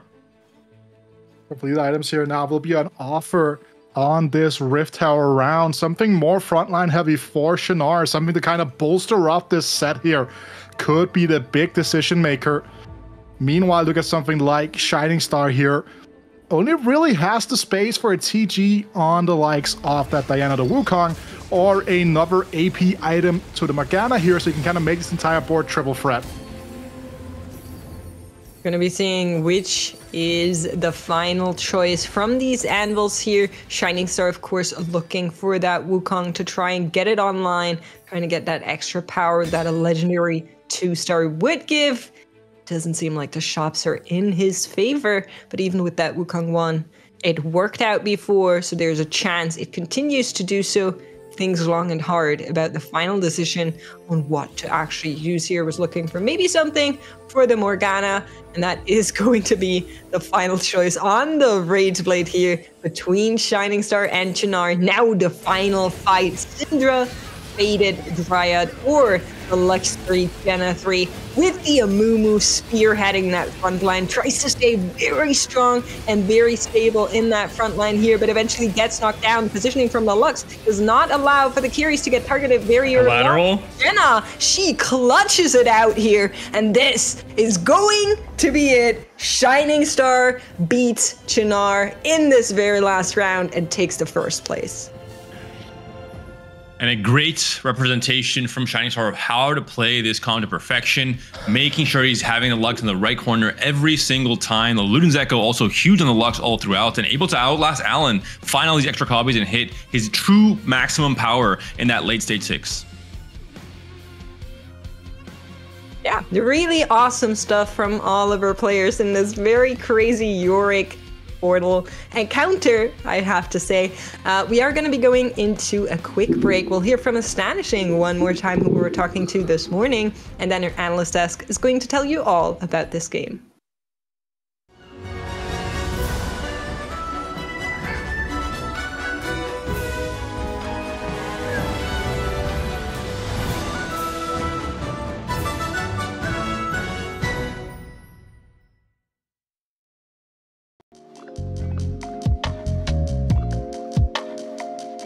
Hello, I'm Stanis. My nick in game is Estanishing. I'm a 30-year-old from Spain and I coach TFT.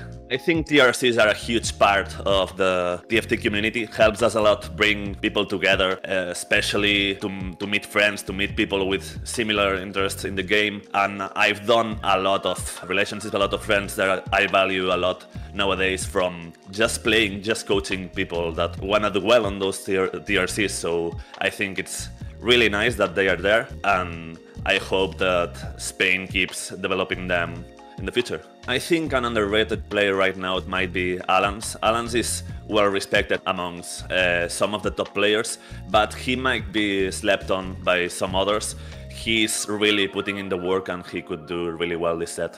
I would like to shout out so many people, but I don't have the time for it, so I'll just shout out Lezafort, my brother, who appeared sometimes in GSC, who competed a lot of years and who poured a lot into this game. Recently he retired and just went his way to other stuff in his life. He has a really full life and I'm happy for him. He will be sorely missed. We will keep being friends and brothers outside of the game, so shout out to him.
What a very weird and a very unlikely game that we get to see this encounter happen. Yorick encounter, specifically this one, not the one that reduces your cost free roll, and the Kayn encounter are always very delightful. We did see some comps shine in this game, and speaking about shining, Peter, someone really shined well in this game. Yeah, I mean, honestly, this was a breakout performance for Shining Star. We talked about players before. Players' favorite players for the way they play. Shining Star is everybody's favorite person. He's one of the most delightful TFT players you'll come across. And for the Italian scene, which is a very small amount of players, for him to come through and pull off this composition in a lobby where that should have been no right, that should have worked. He was contesting this with Alanzq. We saw what's happened again and again to people playing contested compositions. Morgan, why in this lobby was Shining Star and Alanzq able to actually pull it off and get both of them to the top 4, when in every other circumstance, that's an immediate 7th and 8th? Two very simple answers to that question. In the Yorick encounter, you essentially, and despite the fact that Yorick encounter, a lot of people might really find it annoying. I'm someone that finds it annoying myself. I excel really at it because people tend to be really overwhelmed at the early stages of the game that you have to play 7 units immediately. There are only 2 ways in which you can play this portal really. It's either you commit to the low cost rerolls, because something that this portal does is defy the idea of having to level to place more units. So it's either you go for a reroll at level 6 or at level 5 because you're saving up a lot of money to go to level 7. Something that didn't work out with Mujiwara, for example, because he kept rolling for a level 7 for a 3-star cost unit. Now, he wasted a lot of money on a unit that potentially other people were not going to be reaching.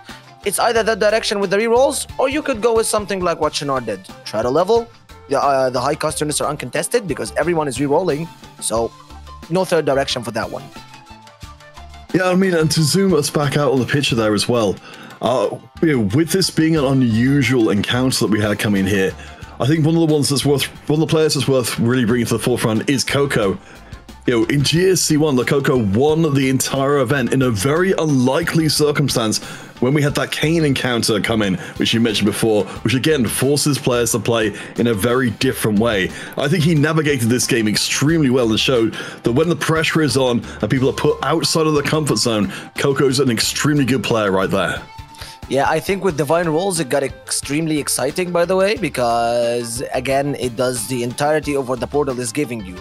A free level 7 trip. So you get to save all of that money to make your units with, and his economy kind of helped with that. Also, something I want to highlight about why Shining Star's board was really good in this, because he got Trade Sector as his first augment. So all of these upgrades to his board from the units at the early stages made sure that he got a pretty nice win streak, that he was stable during the entire game, and it was only him and Alanzq having the units for that board. So essentially no one else was motivated to try and go and contest these 2 players because they had everything perfect for it. So who would be crazy enough to contest a 3 and 2-star cost with these people? Now, let's take a look at the standings. 2 games left, Peter. All right, well, we're looking again, we'll see. I think we've got some players who've really been able to get out of the blocks here towards the bottom end. There's still a small chance of getting across the line for players like Littlewall if they can have a miraculous final couple of games. Bear in mind, we are Swiss reseeding again, so those players towards the bottom will have a better chance of hitting up those first places. Yeah, again, only 32 of these players, aka the 2 next stages that we're gonna be seeing, get to make it to day 3 of the final Golden Spatula Cup 3. Now, we've seen Daisy barely make it out of the lines by alongside Sologesang, which didn't have the best first or third game. Mujiwara also dropping from rank 15 before this game to the top 30 player only. He got to 7th. And surprisingly, we see Bliss, Cubixon, Lekoko, and Daburidu on the 3rd place. Yeah, Davidai coming representing Ukraine, one of our very few players from Ukraine who've played in the tournament overall, but we are seeing a pretty good mix of players up towards the top there, including a couple of Spanish players we talked about before. This has the potential to be one of the best GSCs for Spanish players in quite some time, so I'm glad to see they're still in the mix. I think that we're about 60% done with the day now, or let's say 70, because we only have 2 more games left to decide who's going to be able to make it and get their ticket for the day 3. So we're going to be off to a very short break about someone we just mentioned a second ago, an interview with Sologesang, and then we step into the last 2 games of the day. Stay with us, don't go anywhere.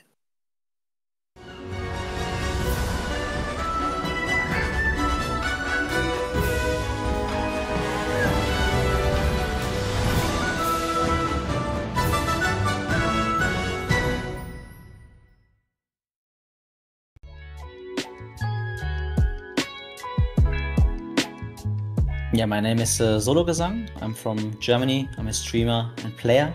I discovered TFT when they first released it on the beta, on the PB, the very first set. Yeah, I got hooked up immediately, and when TFT got announced, new game by Riot Games, so it was very exciting, and I just spammed 10,000 games every day. I hope I will win it. I mean, the last two cups, second day I got first once and second the other time, so I hope, like, I think if I get a good day, I can hopefully finish first on the last day as well. So hopefully, to be honest, I wanted to prepare much more this season, but I had some other stuff going on in the background, private stuff, so I could only couldn't fully focus. But I hope I can do it for the European finals regions. But performance-wise, was okay. I mean, I'm never satisfied unless I get like first. So yeah, a routine, like I usually don't stream before the tournament starts, and then I usually take like a short nap, like 1 or 2 hours before the tournament starts for 20 minutes, like 20 minutes nap before a tournament. I think that's my routine. Yeah, power nap. I would like to shout out like my viewers also supporting me, and the people I've practiced with in this season. Last set I practiced with Hydra, but Hydra will skip this set, so next set we will practice again, hopefully.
We're back with the final 2 games of day number 2. So much at stake for our competitors who are trying to further their season along to a day 3, maybe even finals, maybe even worlds. I'm joined by Morgan and Weeda for this game number 5. Morgan, you were just on the analyst test breaking down a lot of the plays you saw from a very unique lobby. Is there anything we haven't seen yet that you're looking forward to that could be seen in this game 5? Yes, we've seen one of the most special encounters that just absolutely revolutionizes the gameplay of TFT, and that is the Yorick encounter. Economy and leveling up are 2 main aspects of the game. To get an encounter that just absolutely messes with that, it's exciting. Same thing for the Kayn. If this is a Kayn encounter... Okay, here we go, Lilia. This is not exciting, Morgan. It is exciting because seeing people adapt with different. All right, Weeda, can we handshake? This is not exciting. Yeah, so I was about to say that, like, we just seen the Yorick one. Might as well bring out the Lilia, you know? Like, we've had a Seer, we've had Yorick, now we've had Lilia, it's a full plate now. There's a bingo. Our prize is a very weird game of TFT, but it's a prize, I guess. Yes. So you're saying it's your fault, Weeda. Got it. I'm sorry, but TFT is all about adaptation. Can we all agree to that? I don't want to see people mashing the same exact refresh button for 20 times in the same day. I want to see different encounters. I want to see people adapting differently. And something that this portal does, Panda, is that it removes all standards. You just adapt. Well, Morgan, to adapt, you usually need some amount of information. This encounter does not give that. It just says, you know what? Take a guess. When will your augments be? We've seen things as crazy as 2 augments in late stage 5. I think 1 augment in stage 6 we saw at some point in GSC 2. So it really is a crazy one to throw into the mix, especially for players who are really in a spot where they have to fight for their lives. They need roughly a second on average for most of these players across this game and the next one as well. Yeah, and especially that's the thing, right? Because again, you get into the high variance, you get into that crazy situation to work with, but it is probably not what you would like to see here, right? It's kind of like grandma coming in here giving you a gift, but she didn't read the wish list, you know, Morgan. And then all of a sudden you get like a pair of socks. You already have 25 pairs of socks in your drawer. You know, in reality you need a new t-shirt. You didn't get a new t-shirt. That's kind of like what Lilia sometimes feels like. Because it's kind of exciting that you get to unwrap the present, and then when you open the present and the game kind of starts rolling as a player, it's like, well, I didn't opt for this. Yeah, we get... Here. Okay, look at the bright side. At least the first augment is still a little bit early, okay? I've been at games, I swear to God, man. The Lilia moved all augments to stage 4. We had to play season set 1, where we had no augments for set 4 for the 4th stage. And this is possible, by the way. And then we got 3 augments round one after another in the 5th stage. So some people died without even choosing a single augment. So let us at least appreciate that the first augment is coming 1 round late. They can handle that. Yeah, I think that's, generally speaking, something that I keep in mind here. There's also no other encounters here on stage 2, right? So that means that we are going to be seeing a relatively traditional stage 2 play out here, David, although there are some augments that kind of get a little bit more value, like something like Patient Study, for example, loses a round of value. We're getting to the augments. Look at the lobby itself. We haven't touched on the players individually yet. One player to highlight, I would say, is Alanzq. He's one of the qualifier point leaders in this set 11 Inkborn Fables. Has really, I think, elevated to the next level, taking the mantle of the guy to watch from Tunisia. That we saw Bricks, of course, have that crazy breakout set in set 7, going all the way to the Dragonlance Championship and having a fairly good result there as well. And also a classic player like Snootybu, who's been around for so long in the content creation space, in the streaming space, and just being a huge community figure for the Spanish scene. Yeah, I think that's something that's worth noting, right? Is the fact that, again, as you're talking about Asu, right? He's a player that's kind of just like steadily built up more and more momentum and has really come into his own this set as you're talking about here. But another player that we haven't seen too much of, but we know likes to reroll, is going to be Weight Split Morgan here, picking up the Ethereal Blades. Yeah, and this is one of the trades that if you check the stats, it has been doing really good. Also, Alanzq gets built different here, and he's scouting just to make sure enough that no one in this lobby has built different. And after the recent buffs, this trade has been doing really good. And yes, we get the first build different. This is the best lobby ever, man. Thank God I'm on the mic. Oh! Wait, Morgan, with build different, you're literally allowed to play any unit in the game. What are you scouting for? No, he's just scouting to make sure that no one else has built different. You're not going to be contested on the units most of the time. Morgan, if you look up you move your grass from Alanzq and you just like go up once, there is someone who controlled control beat. The scouting did not work out. Yeah, you know what? You know why it's sad? Because he looked at everyone, and everyone was just committed. We got a Warden, we got a Reaper, we got a Pumping Up, and there was just Littlewall left. By the time he picked up his own build different, Littlewall has also done the same thing. What are the odds? You say like, there's one guy left. Maybe he doesn't have build different. And then he chooses the same augment as you, man. This is just a classic TFT moment, really. You cannot blame it on him. Right, it's kind of like dial it back a little bit and like kind of talk about like what build different actually kind of becomes, right? Because it's an insane amount of combat power, right? And again, it's been in a very weird spot all throughout this set where it's like it's been super overpowered, and then like they nerfed all the forecasts and build different at the same time, and then they kind of didn't rebuff build different for a while, and then all of a sudden it's kind of back into the mix now, David. So what can we kind of expect to be like the primary carries if they have to pick up the litter? I think you're mostly still moving into that same AD carry space that's doing so much Irelia, especially in the very, very late game. But overall, I'm not a huge fan. I think despite the recent buffs, the stats don't lie. It's still not really performing above average. It does give you a lot of, especially I think the one big problem with it is if you don't have a very high tempo win streak start, it's very difficult to get to that place where you have so many expensive forecasts you want to be playing on your board in the first place.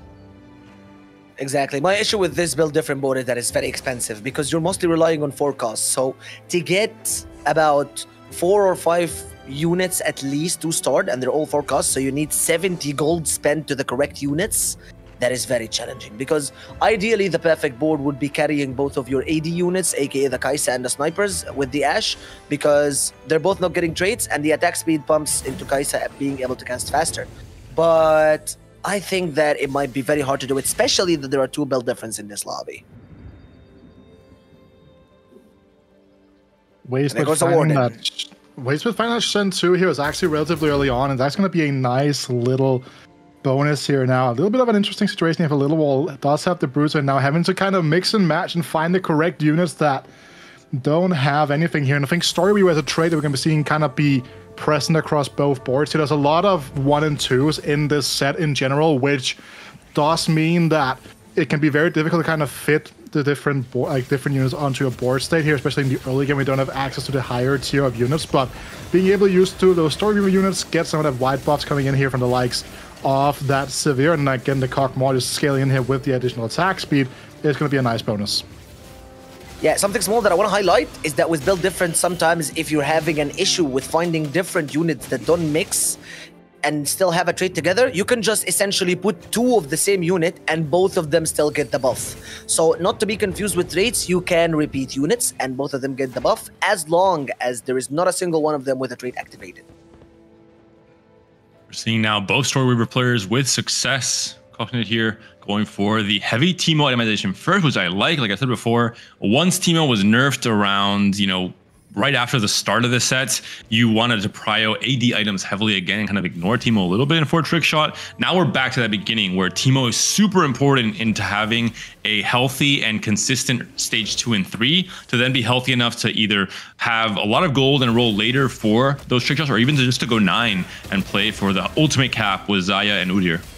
Something we've seen as well, right, David, is the fact that these players now, they're kind of they're picking up the AP Kale early on and then still going in towards the likes of the Kaiser, whereas in the past it was very indicative of which route the players would be going down depending on whether they went for the red or the blue Kale. It's a good, exactly. It's a good indicator of what the possible game plan will be. And we saw 7 Storyweaver have a lot of success throughout day 1, especially. We saw, I think, 2 times on broadcast, both times they finished in the top 2, top 3 even. So really good. Oh my goodness. Never mind. Okay, well, Galio's found on level 5 at the end of stage 2. That's a pretty big spike here for Cognate. Okay, Kajnik going for another exciting direction here. Sleight of hand at the early stage of the game to try and get some win streaks early. And I essentially think that this is one of the best augments in the game.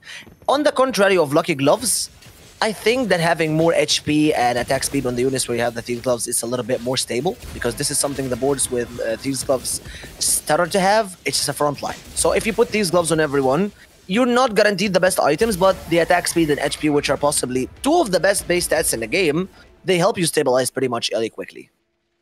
Yeah, no additional tier here for Kushnet, but David also picks up that Zoe ride, so there's some potential of going to the 5 Storyweaver line at this moment in time. We want to go down here, but we are going to be getting our augments here on free 1. It's going to be another round of gold augments. All in all, very standard game of TFT for now. Lily hasn't changed things up too much. The stage 2 augment, 1 round later, this one round before, it all evens out and balances out in the very end. We're going to see Verkochen now does pick up a few extra items, maybe trying to fish for some more frontline items, I would guess, with the Galio pickup early. Not going to be quite the case there. Hear me out. What if he just picked Pandora's here and gave everyone Thieves Gloves? I know that's a little bit crazy because he did need the big grab back, so of course I'm just kidding, but imagine. And again, the Lilia board, just as you said, didn't change that much. We still get both augments at respectively like 1 round early or 1 round late. So I'm not worried about our players at all. This seems like a pretty normal game so far. Now I'm only worried if the 3rd augment goes late at stage 5. We might be seeing people here go out before they get their 3rd augment. I'm to see like where Waysplit will be going here, right? His itemization right now lacks that 2nd bow to really get that 2nd Rage Blade online here, and doesn't have a lot of gold to work with either, right? So it's going to be very interesting to see how he navigates this, because he's currently on 5 copies of Shen here. Something he could be doing, right, is that he could wait to go to level 6 until after the carousel, just to have a ton of gold to work with for that level 6 roll. But also wait to see if any other 2-cost rerolers are playing for 2-cost as well. Get all those 2-costs out of the pool and then roll a little bit later for Shen, since the spike doesn't really have to happen at 3-2. The item situation is not terrible right now. He could slam BT. Usually we're going to see double Rage Blade, Bramble be the BIS for Shen for the most part. Ideally Titans, but having 3 bows in 1 game is unrealistic most of the time you're playing for the Ethereal Blades. We'll see if he wants to just settle for BT, if he thinks he wants to save some HP throughout this stage 3. Okay, up until now, Arzu has been slamming some good AD items that are going to be working pretty nicely on the Kai'Sa. The Deathblade also does a pretty nice job because that extra AD being thumped up is really good. Again, slamming the Protector's Vow, which might not be the best frontline item in this meta, but again, with build different, you are looking to win streak as much in the other game, just as Panda said. Tempo is really, really important for this augment. But even with that tempo here, like Asu still staying level 5 here, has those economic qualms we've been talking about, but you see Snooty also staying at that level 5, so a bunch of players here not fully committed to the level 6 just yet, so it's going to be an interesting thing to follow for the overall lobby tempo.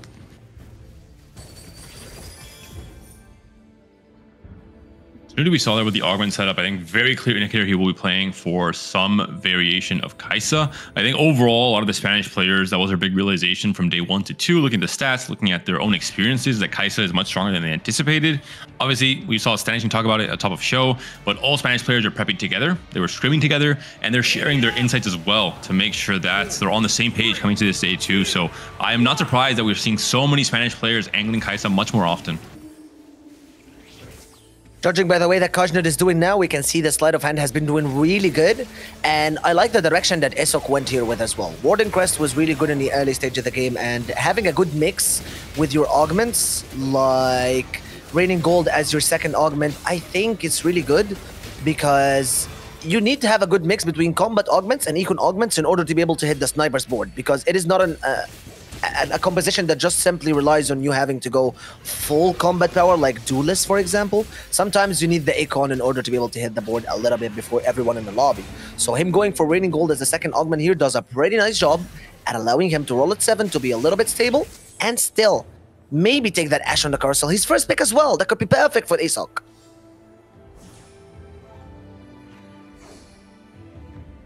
Goes with that Spatula instead. But like here to see like what's going to be the case is Snooty going for that Ash, right? One of the stronger units here. Ash with a sword going this deep and a carousel in the last year, he would have been absolutely hilarious, right? Wouldn't have been the case, but right now it kind of speaks to the priority of that unit. And with both of the build different players being just a tad after Snooty, they will also not get that gift from above. And to no one's surprise, we're seeing a massive win streak from Kochen. I think it's going to continue being a win streak. He had the strongest early game. He then got a lot of big early upgrades, like the Galio, for example, the 5 Story Weaver. He can eventually transfer these items from the Teemo. If he finds an early Irelia somewhere in stage 8, this could be similar to Enzo's game yesterday, where he started off strong and just never let go, maintaining a win streak all throughout stages 3 and 4. I like the fact that he decided to put the items on the Teemo as well as an item holder. And one thing, by the way, about the Dragon Lord Galio or the Story Weaver board is that going full AP on Kale does a massive job against so many boards, because not just she fires her ability twice, but it also covers a bigger area and she gets a lot of base AP from the first tome. So you can see that Kale, if you're going with a vertical Story Weaver line just into the late game until you stabilize, obliterate frontline units because she does a massive amount of burst damage and before they can heal up. Also, having 7 Story Weavers gives a lot of HP to your entire board. So it's basically almost a free cybernetic bulk. I like what Kajnut is doing.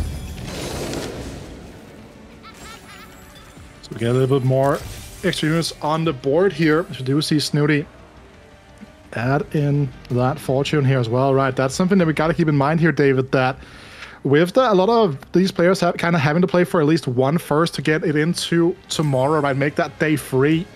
Something like that fortune is going to be a big deal here. But the issue with the dynamic of this encounter here for Snooty, right, there's the fact that with these double traces coming in here, he can't really commit to putting both of them into play because he can end up potentially risking his loss streak. But again, these boards will be much stronger. So having to find the correct balance here is going to be such a critical thing to kind of keep in mind for Snooty. And he does have Waste Split in his matchmaking pool as well. He is going to hit him. No item slam passes that Rage Blade, but both Tricksters have been slammed, and they're very strong slams too on the Orm, which can print some extra items for the rest of the front line, buying time for Shen to slowly scale despite only having 1 Rage Blade here. For Waste Split, the upcoming PvE round, extremely critical in terms of this comp working out. The stats are crazy for Shen, yes, but you need to have a double Rage Blade at the very least. And the third item is negotiably, and this is something that I want to ask both of you guys. Do you think the Bloodthirster is better or the Gunblade is better? I would go for the Gunblade, because with a Behemoth frontline, the Shen keeps healing them for a lot of time.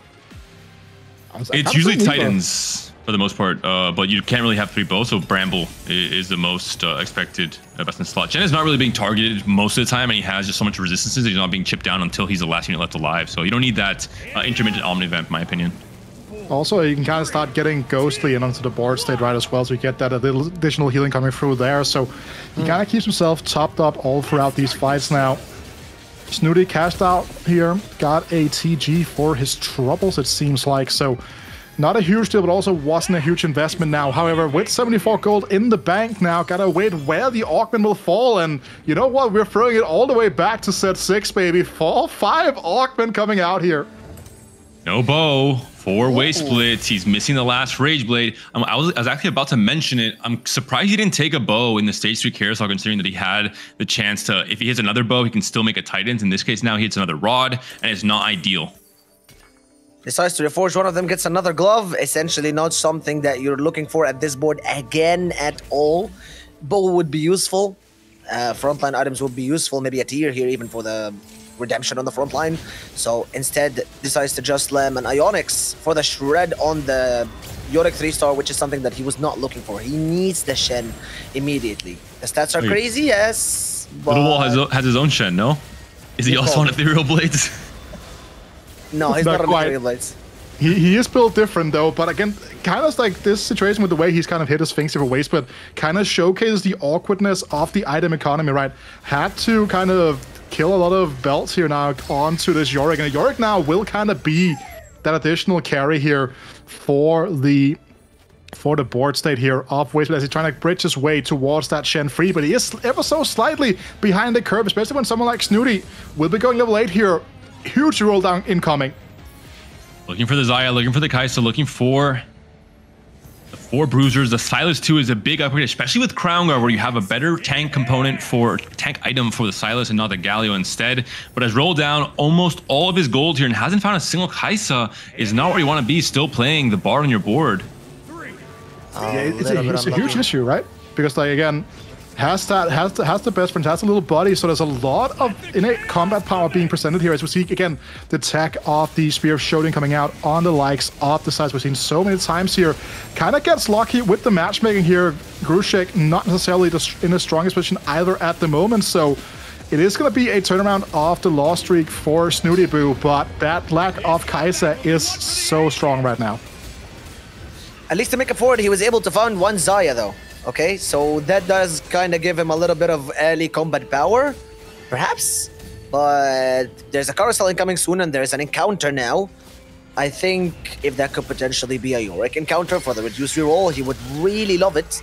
And again, thank God that Augment is also coming right after carousel, so we're not losing any players before stage 4 ends.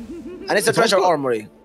There's also like a huge issue, right, with the fact for Snooty that he's trying to get ahead of these build different players that are kind of trying to go down the same route as him, right? They want to get that Kaisa, they want to get the Ashe in play, they want to get those really strong AD lines, and that's going to mean that Snooty kind of tried to do the right thing by getting ahead in front of those players, but did not find any copies of Kaisa. Waste Split was thinking, do I take the Bramble and hope for a bow in this carousel? He's no longer close to a first pick, and now he's rolling so much gold to try and find the bow, doesn't find it regardless. Finds a Sunfire Cape and a sword here. Not sure how he's winning these last 3 fights as well. Doesn't have Shen 3 yet either. Only a single item on the Shen. If Yorick 3 is big, sure, but who has he been facing? Yeah, he spent all of his rerolls just to try and get at least one bow, despite the fact that he was thinking a little bit with the Bramble Vest that it might be a good idea. I don't know what he found in his scouting that maybe it made him thought like his Bramble Vest might be not the best option here. He's desperate for that bow, and he knows that he is a little bit late on the carousel. He's going out picking Thad. So he said that even if there's a bow, I might not be the one taking. Gets a little bit greedy, gets just a Sunfire, maybe not enough, but it's a good item because he does need that anti-healing still, and he's going to be taking an L here coming from Esok's board. And again, it kind of seems like it's been a little bit indicative of Waste Split's kind of approach to this line so far. Because we do see another Kaisa potentially being on offer for Snooty, right? Again, makes a kind of a small mistake with not picking up the bow here, and then kind of has to rectify that mistake, having to roll over a relatively strong item for Shen, very often kind of considered as like the suggested item, not the best slot item. And Littlewall does it just like absolutely arms wasted, right? And that's just like why when you're playing these reroll comps with very specific item choices, you have to make a very clear priority on getting your best in slot items locked down, and then you can kind of start making some decisions around everything else here. But we are going to be going for a triple gold.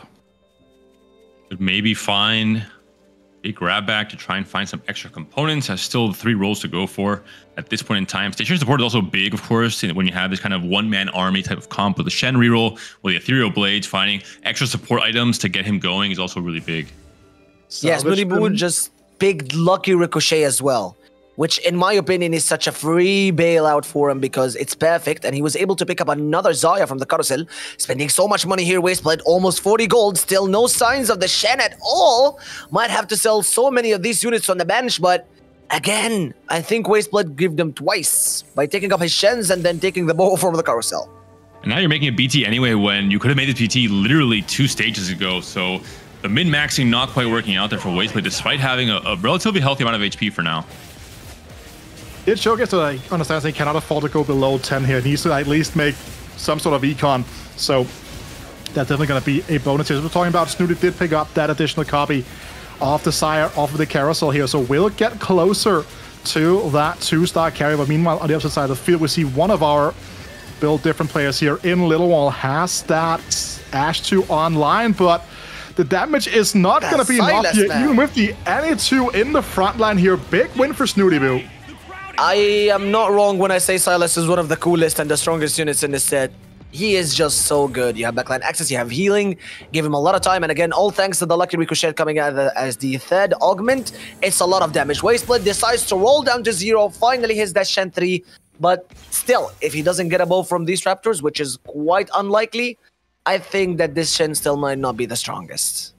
And I said we'd be seeing maybe a game similar to Enzo's yesterday, and it seems like I was right up until now because the projection for this board looked so strong in Stage 3.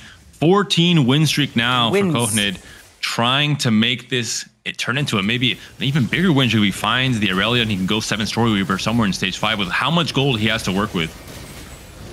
Yeah, the 14 win streak here now going against the free stash and the was found here. But again, look, just keep in mind here that this is a board where we see he's all in on just like getting as much tempo as possible here. Double Rage Blade on the Syra committed. And look at the augments as well. Very item-centric here. So much power coming in now, but with the Shen being last alive here with the Gifts of the Fallen, will break the streak, of course. Most likely, there it is. So no miss at 100. Win streak broken, but as you were talking about, David, so much gold in the bank to cap this board out somewhere along Stage 5.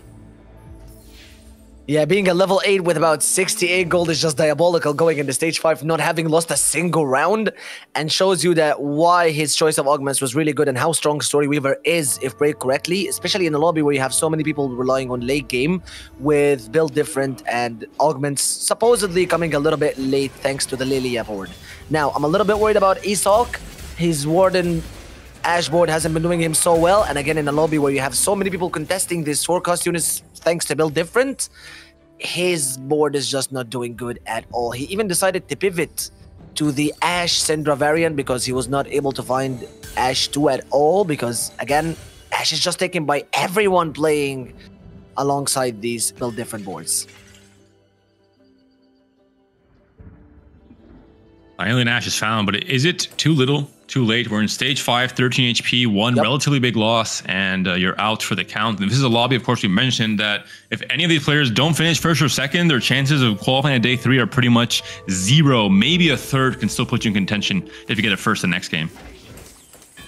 See, now Kohnid has invested into the sport here, David, and with the double Rage Blade now being transferred over to the Aurelia, the 7 Story Weaver cap out here will be very realistic at some point very soon.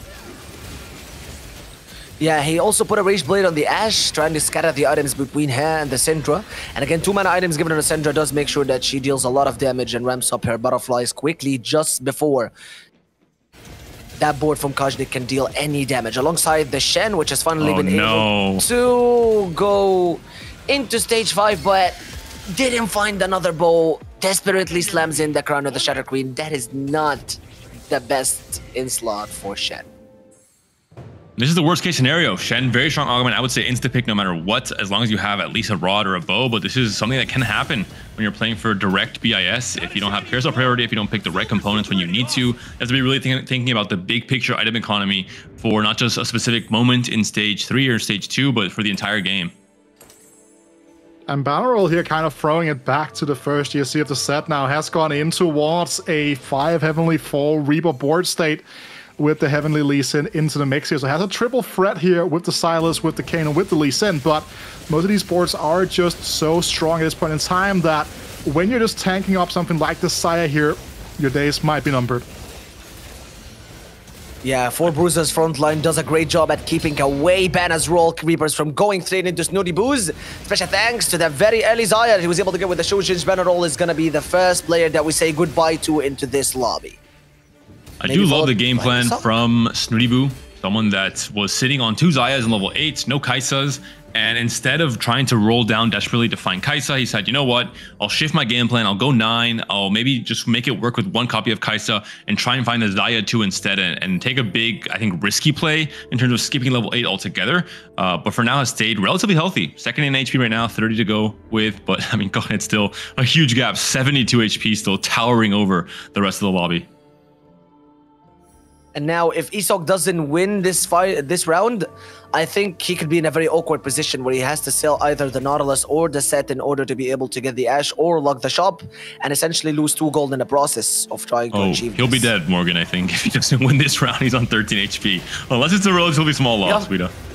I mean, it does seem like it could be potentially here if we're to lose the fight now. It's kind of like doing some tracking of the Kaisers in the lobby, right? It does seem like Estanishing will just win against the Ghost board here, but as you can see right now, only 1 player with the upgraded copy of Kaiser is going to be Littlewall. Meanwhile, you have like 2 or 3 other players kind of trying to find a way towards that away split.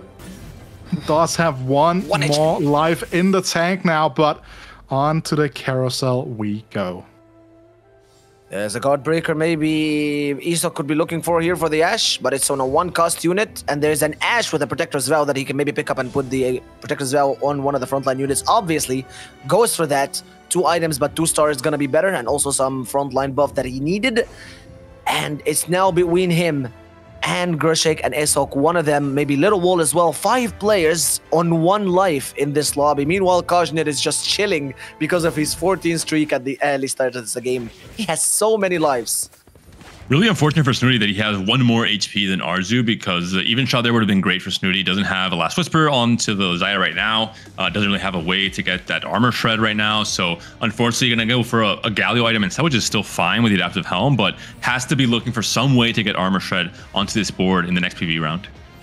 Does have the upgraded frontliners here, right? Will buy a ton of time for these units. And also, again, one of the big upsides with this Bruiser's Trickster board is the fact you get so much value out of the little body, so that's a huge amount of combat power being represented here. But look at this great little optimization from Littlewall with the Cutlass now going in towards the backline, just diverging the focus of this Shen completely.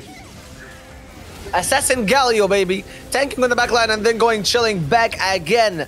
Horizon Focus might not been the best item on him, but the Cutlass did diverse a little bit from the Shen, making his front line a little bit alive as most of the attention was diverse to that Galio at the start of the game. Now, no double Rage Blade means that this Shen is not going to be able to ramp up enough on time, and with the Nautilus in place, the CC might be doing a lot of work, and over time, the distance between him and Littlewall's board is not still going to be enough, and that Shen is a total beast. Despite not having the best item, surprisingly, he lives for another day. And a big part of that is just all the extra resistance that Shen is now getting from the Behemoth bug fix. It's making sure that they're really passing, despite him not being 1 hex away from most of his units most of the time. And we saw there how little damage the full Ash ult did onto the Shen in that late stage of the fight. Tough decision here for Snooty, right? At least he has like 2 lives to work with, but he's on a win streak. So in reality, can just like feel pretty safe in locking away this Kaiser 2 in the shop going into the PvE rounds. Meanwhile, Littlewall, well, is all on to this Ash here with this build different. Hasn't necessarily found a ton of success. We do have the build different mirror going on. There's now fighting. Again, lives in this lobby could mean that either Littlewall or Split could be out in this round. Maybe both of them, depending on whose fight is going to be looking a little bit better now. He plays against, I think, the Ghost board of Waysplit himself, or I think that is Isok, I'm not sure. And again, this Shen is able to tank a lot of the damage coming in, but Littlewall does fail the fight, and I think is only shortly to be followed by Waysplit. Both of them are going to be going at the same time, except for the fact that one of them might have killed a little bit more units, making a very mild positioning difference. They go out in 5th and 6th at the same round, not making it to the Dragon. Complete destruction of this lobby on that last round. 4 players now eliminated. Waysplit with a Shen, despite a lot not going in his favor, still manages a 5th. I think really indicating the power of this hero augment. I think we'll be seeing a lot more of it in day 3. If players are given the chance, they're almost always going to take it. So I kind of want to highlight something with Esok, right? Like, he was like kind of like juggling this board state for a while, trying to find that entranceway to the 6 Warden 4 sniper board. And once that finally came online, he has been on a 5-win streak, not really struggling to get anything going for himself. And meanwhile, Arzu has that Kaiser 2 now, holding on to a singular copy extra on the bench just in case it could block Snooty from something. Judging by the position Arzu is in right now, I think that he doesn't have any backline items needed, so he's going to be putting more and more frontline items, maybe to try and generate some mana on that Nautilus with the adaptive helm. Now, could potentially be the final fight for Arzu. He's only on 13 HP, same alongside with Isok, and luckily enough, he's going to be facing Keshnet's board, debatably one of the strongest in the lobby, Panda. Can this Kayn wrap around to the backline is a big question. Right now, on the wrong side, going to go towards the Zyra potentially after this. But if he can go onto the Zoe and the blue kill, and the blue kill won't target the Kayn, that could be so big. And that seems to be exactly the case. The Kayn takes down the Zoe, takes down the kill as well. It's just Irelia's alive, but she does just enough damage. And can the Kai'Sa clean up? She does. Arzu wins the fight. Truly built different. Clutches up a 3rd place in this game 5. And something that's very important to note about that fight in particular, we do see the 2-star Irelia come through, was just the sheer power level of the Nautilus disruption coming in here. The Nautilus being positioned in a way that it walks up towards and starts targeting the backline like that was a very pivotal point. You can see as it came down to a singular auto attack from that 2-star Severe on the opposite side of the field here. Very, very big win coming out. 3, 2, 1. Now, he was lucky enough once Arzu. Is he going to be strong enough against Nudi's board now? Except that he's playing the Ghosts, maybe, and I think it's against Keshnet's board again. If he beat the same one, the real one, I think he can also beat the Ghost one. I'm not sure if the Irelia was ready to start him before or not, but it doesn't matter. The Xayah just obliterates her immediately, all thanks to the Lucky Ricochet and the 4 trick shots having some backline access now. It is between Arzu's board and Keshnet, and again, his trick shots also seem to do a pretty nice job against the Kai'Sa. But it is maybe not enough. Barely makes it alive with the Ornn in a 1v1, but Arzu loses against that one, and he's gonna be going out in 3rd position. It'll be Spain versus Poland in this final last fight. Is this encounter item based is the big question, because Snooty still has 2 open slots on his Kai'Sa, prioring the Xayah items instead, and still an open slot on the Galio as well as one of his main tanks. Yeah, but the encounter here is going to be rerolls instead, right? Not a huge number of upgrades on either side, but you never know what would have arisen from those rerolls coming through now. Snooty in a much better position in terms of just the pure win streak here. Kerchit has kind of hit a wall, plateaued quite heavily. Not that big when it was looking like for quite a while at the start of the game here. All eyes on the Irelia as well as that blue Cal. Getting away from the Xayah here will be the #1 priority. Just not having a big clump for the kill to capitalize on is a big thing there. We're seeing Kai'Sa in step position towards the center of the board. We'll see what Xayah can do with little buddies, with Lucky Ricochet. So many augments directly buffing up her power, her impact on these fights, and we're seeing why the board deleted, decimated, completely disappears off of the face of the earth in just a few seconds. We're into the carousel now. Can we find a last item for Galio or potentially another item for Kai'Sa here? With another Altruist emblem. He knows he has to deny it, but not gonna make it enough on time. Again, a lot of armor and magic resist being given, but I don't think it's going to make that much difference. He was having 2 issues. The Xayah getting 2-starred and having some sort of shred on this board. He did get both immediately. The Last Whisper on the Kai'Sa and Xayah both getting 2-starred solved a lot of issues for Snooty's board. I'll pick up a blue buff though will give a little bit more power to this Teemo. I would assume, right? Blue buff on the Kai'Sa doesn't necessarily help her as much, but is deemed to be the stronger unit in this position. The fights have been pretty explosive, I suppose, right? So you're not going to get a ton of value off the stacking damage over time effects from the likes of this Teemo now. Last positioning changes being made here. Final fight of the game potentially on the cards. It is now the final fight, Panda. I don't think that this is gonna change anything, though, according to Koshna's placements. Again, still, Desire is able to reach the backline without any issues. It's just the backline damage is coming in too quickly. Look at the Kayle was pretty much already at 10% of her HP, 3 seconds into the fight. A massive slam, up, arms up in the air from Snooty. He's relieved because he knows he needed a massive result in this game 5 to even have a chance to make it through to day 3 off a great performance in that game 6. Personally, of course, I'm biased towards the GOATs of the Spanish scene, Snooty. Happy to see him finding success and celebrating it with his viewers. Yeah, now you can kind of take a bit more of a relaxed approach, play for a top 4, top 3. Next game doesn't have to play and go all out for that first place. Such a huge win coming out from Snooty, as you're talking about. Again, also somebody that has joined us on the casting desk multiple times. Yeah, I'm a little bit happy as well about Arzu being able to make it now into a top 3. Now, the thing about Snooty, he also has to make it into top 3 to be able to qualify. Arzu, I think, has to make top 1 if he wants to qualify. We're going to be looking at the standings with our lovely analysts after a very short break. But before that, I'm very happy about what Arzu did. I'm happy about what Mujiwara did. Otherwise, let us go into another MENA player, the Theunbornyordle this time as well from Tunisia. And then we're going to be going to our lovely analysts to wrap up this game for us.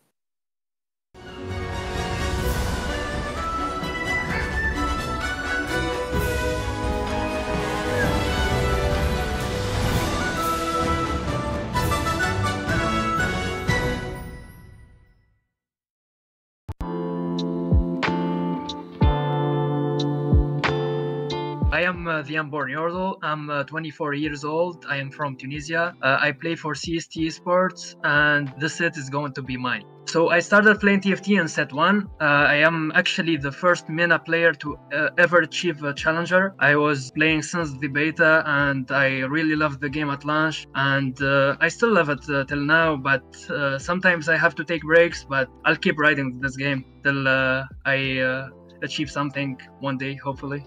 Yeah, I feel like TRCs are so good for the game. It actually helps community to be united and be strengthened over time, like together. I think France is so much strong now because they actually are all together. They form teams. They play 4v4 together. They are so united. So I want to achieve worlds one day. I need to work more hard for that goal to make it real, because I am sure that I can achieve it. But for now, let's hope I make some good results in the next GSCs. First of all, I am going to shout out my family, which are supporting me in everything I do. Also, I'll going to shout out the Tunisian community, our Discord in particular, and all my friends that support me, and I have much respect for.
And after this game, I feel like we have so much to talk about, Peter, here at our analyst desk. Game 5 just ended, and there was so much going on. First and foremost, congratulations to Snoodaboo, who managed to claw this one out, but it was a tough-fought way there.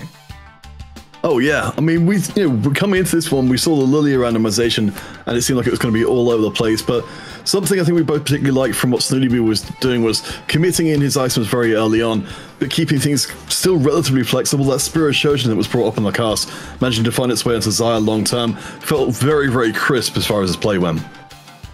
And with that, I of course also want to shout out Kojnet, who made that second place here. Just recently played at the A1 Festival in the DACH region there to try and solidify his standing in the DACH community. But here with the Story Weavers just absolutely eking one out over the rest of the competition. And if you had a good look at those augments there, you saw a lot of interesting stuff going on. An augment that we barely saw all throughout, well, day 1 and day 2 thus far, coming in this game with 2 players picking it up, built different, Peter. Yeah, I don't think anyone was really expecting that one either, but I think it did end up the game, while the results were a little bit mixed, a 6th and 3rd, I think the fact that they did both manage to find ways through the game and get at least somewhat successful comps out of the whole thing did kind of illustrate for us how much flexibility was in there. I mean, I know we were talking about, in the Green Room makes, that there are a lot of different kind of avenues you can use with that augment and still have it work. Yeah, usually you just go for the forecasts, right? In this set in particular, there are a lot of forecasts that don't share traits, so you can kind of build that epic board up. And more often than not, it is going to be Ashe and Kayn that will be your item carriers. Now, this time around, we had 2 players on the Reaper, we had another player in Ashe Warden, and then of course the 2 BD players, so a lot of kind of unit holding, competing on trying to find that Ashe, trying to find that Kayn. And what I really love from Arzu specifically is just saying, okay, I won't go for the Ashe then. I'll just go for Kai'Sa. It's the unit I found first, and I will take her and run with it. And it worked out so beautifully with that 3rd place. I mean, you can kind of contrast that with what happened at the bottom of the table. Grosnik and Balnroll both trying to run the same kind of Heavenly Reaper approach, ending out 7th and 8th, which is kind of what we would have expected from a lot of these compositions competing with each other. I think it makes what we are starting to see more and more as the games go through is, as much as contesting with the players is a lot of times a death sentence, I think we're seeing more and more lobbies, like in the previous lobby with the Lux, in here with the Built Different, where people are managing to find more ways to coexist and both succeed.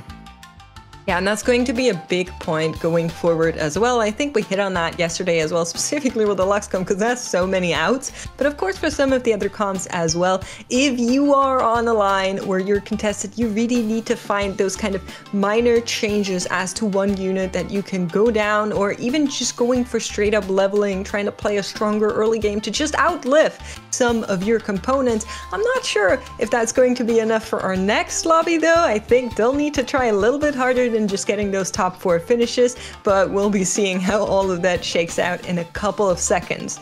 Lastly, in this game, we do want to talk about the ethereal blades that we saw there, because hero augments were all the rage in Golden Spatula Cup number 2, and they've been doing fairly well all throughout Golden Spatula Cup number 3, but this one was a little bit different.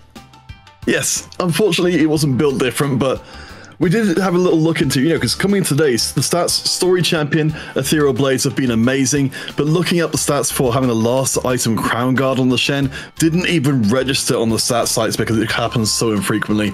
So I think for Wave Split, that would have been a very disappointing game that you could have reasonably expected to at least top 4, if not better. Yeah, there was just so much going on, not really protecting HP early on. I think that BT played a big role where you're like, okay, you should have slammed this, and then you did it so late. Then that Crown Guard really kind of being the nail in the coffin of that Shen, looking kind of silly in comparison to some of the other units, as well as just finding it super late. He was donkey rolling for rounds and rounds on ends and still not finding this Shen, so just a lot of stuff that didn't work out all at once somehow. Yeah, I mean, especially having I think it was the final insult. The 2 final insults. Firstly, having Janna say, hey, I've got a big pile of items, why don't you just have them dig through them? No bows? No bows at all? How about I just tease you with a bramble vest before it happens? And go straight onto the carousel and have the bows stolen out from underneath you as you look. Oh boy, it's a rough one. Here we have our standings, though. 5 games happened. 1 more game to go. The players you're looking at right now are going to have a very hard time to make it there. Only the top 50% of our players are going to be moving on. Players on this page have a good chance if they get 1 more good placement. We saw Snooty in that previous game kind of helping himself put himself into a better position for this last game, but it's not all won just yet. He needs another good game to make it all the way. And then here in this slide, we have the players that are looking to be a little bit safer already towards the top end on 26 points and so on. And up at the very top, we've got a Czech player, Litiq, taking first place, just leaping into a 3-way draw with Bliss and Dabadai. We have had an incredibly competitive day number 2. My apologies, Litiq 1 point ahead of the field. But again, I think it was you who pointed out before, that we've got an incredibly good mix of players up towards the top of the table here. So everything is still to play for. It absolutely is, and of course it is also a little bit about your regional pride. With the Euros going on at the same time, players are trying to just do as well as their football players. I can see it, Spain. I know what you're up to, but we'll get there for sure as our last game is about to start. Our casters are getting ready right now, and we have them here for you for a final game for the all or nothing and everything that's going to come after that. Here are Impetuous Panda, Wida, and Morgan.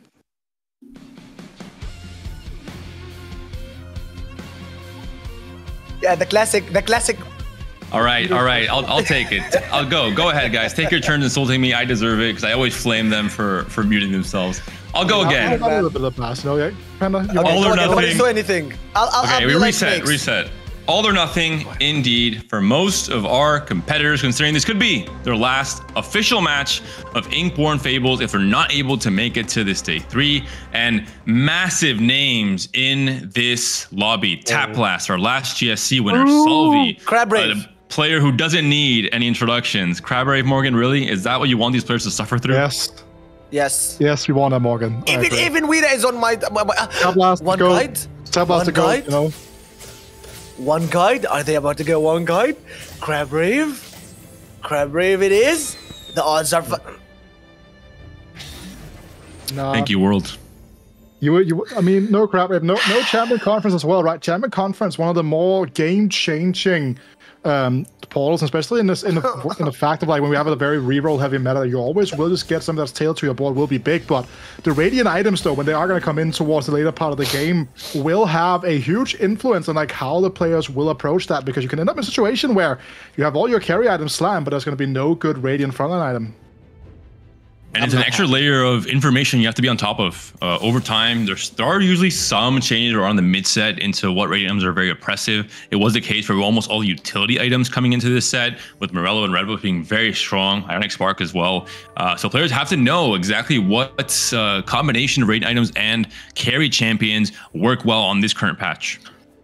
I'm not happy. I'm gonna cast this game under one condition. If my microphone is muted for the entire broadcast. Radiant item, man. Seriously, man. Like, really? Like, really?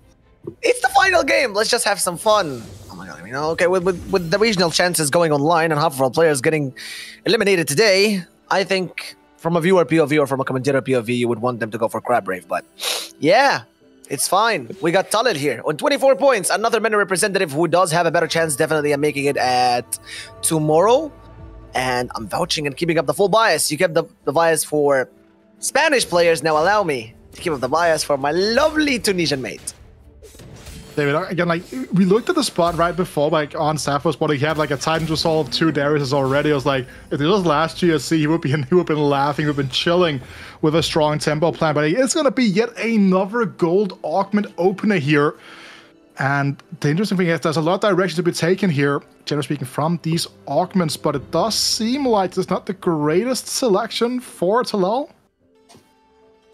For Taplast, though, looks like he's going to go for a loose streak. We saw some shades of loose streak game plans being the way for Taplast to try and save himself in these high pressure moments. He's currently in a place where he needs to find a good result in this final game. For Safo, as you mentioned, stationary support, he's someone that has been playing a lot of Reapers. We saw him, I think, playing earlier today, maybe game 1 or game 2, playing for that Reaper comp. Not quite duelist, but still a very strong comp you can go for with the Titans if you wish to. And Roy seems to have that same train of thought. Yeah, what doesn't kill you to me is one of the most interesting augments in the game, because by the time that you go at 8 losses, you have a lot of money coming in for you, and you have 2 extra components than everyone else in the lobby. And that amount of gold that you can get in the early stages can let you hit your entry spots really quickly. So your comeback is really strong. You get so many components that you can slam as well, and you also have a lot of carousel priority. So it's a very good augment for lost streaking, in my opinion. Maybe one of the best. A lot of interesting things to kind of keep in mind here. We haven't really spoken too much about this here. So Loon will give us a completed item, so a lot of influx of completed items all throughout this game here. Generally speaking, with a lot of players here, the general breakpoint will be 27 for tiebreakers, 28 to make a clean cut. It does mean someone like Taplast would have to win the lobby and then win a tiebreaker, and he didn't have the best of days yesterday, right? So he's kind of a wild card in this lobby in terms of making it towards that, like towards day 3. But for someone else, from some of the other players in the lobby here, they have very varying goals for this game. Which is why Taplast, I think, will go into that same line of playing for Fortune. We saw him at the end of GSC2 winning the entire tournament off of that massive Fortune, which was a huge risk. We saw he was in a dire position somewhere in the late stages of that game and still came out to win against Chuso. Talking about a few more players that we've seen in their comfort zone, we see Hornin picking up Boiling Point, going for the Lux comp. We saw him also playing it on broadcast already earlier today. So a lot of players seem to, believe in specific comps and have the option to play them in this Game 6. A very interesting thing as well to note is the fact that Lires picked up the Arcanist emblem. Not something that we see a lot of people pick up at the start of the games. Now, again, there are multiple ways of playing it. I talk about Lux reroll, which will be contested, but more prominently, it is going to be a potential indication that we are going to be leaning towards that Syndra line. I might be loving the fact that he declared a very vivid direction on what he's going with the Arcanists and Vertical Arcanists. And it's something that really gives you a lot of combat power when it comes to the early stages of the game. He also started the game with a static Shiv, so he also had a pretty nice front line with the Illaoi coming in early, so maybe that's why he thought it would be a good idea to go for the Arcanist, even if he has to pivot from that maybe into something and perhaps go with Syndra Fated, get the extra Arcanist for potentially just a little bit more AP if you can buy some front line. Having a static Shiv and an Illaoi in the early stages of the game and not going for Arcanist seems like a crime. In my opinion, it was a very good option from what he had, considering the opener. See Taplast and clicking on both of the players on the lost streaks now, having a ton of economy to work with here. First cares of the game. A bunch of powerful free costs here with the Yone with a sword being on offer. Taplast is just going to snatch that away as we do have a bit of a technical pause here. This is, of course, the Reaper player saying, yeah, this is not fair. We want the Yone as well, Taplast. You're playing Fortune, buddy. Might be threatened with players trying to break his streak, potentially, considering that Taplast, he knows what he's playing for. Everyone else, I think, is playing for the same thing. Regardless, in a normal game of TFT, if someone is playing Fortune, you're not that committed to breaking their streak, because if they win the lobby, maybe you get a second, a third, it's still fine to stay alive in a tournament. In this lobby, though, some players need to get a win and need to do everything in their chances to stop other players from doing the same, especially Fortune players. Yeah, and the thing with Fortune is the amount of resources you can get from this if you get a very nice cash out is alone very worth it. Now, add to that he already has what doesn't kill you, so he's making money off the lost streak. He's making money off the what doesn't kill you and getting extra components, and he's also getting a Fortune cash out.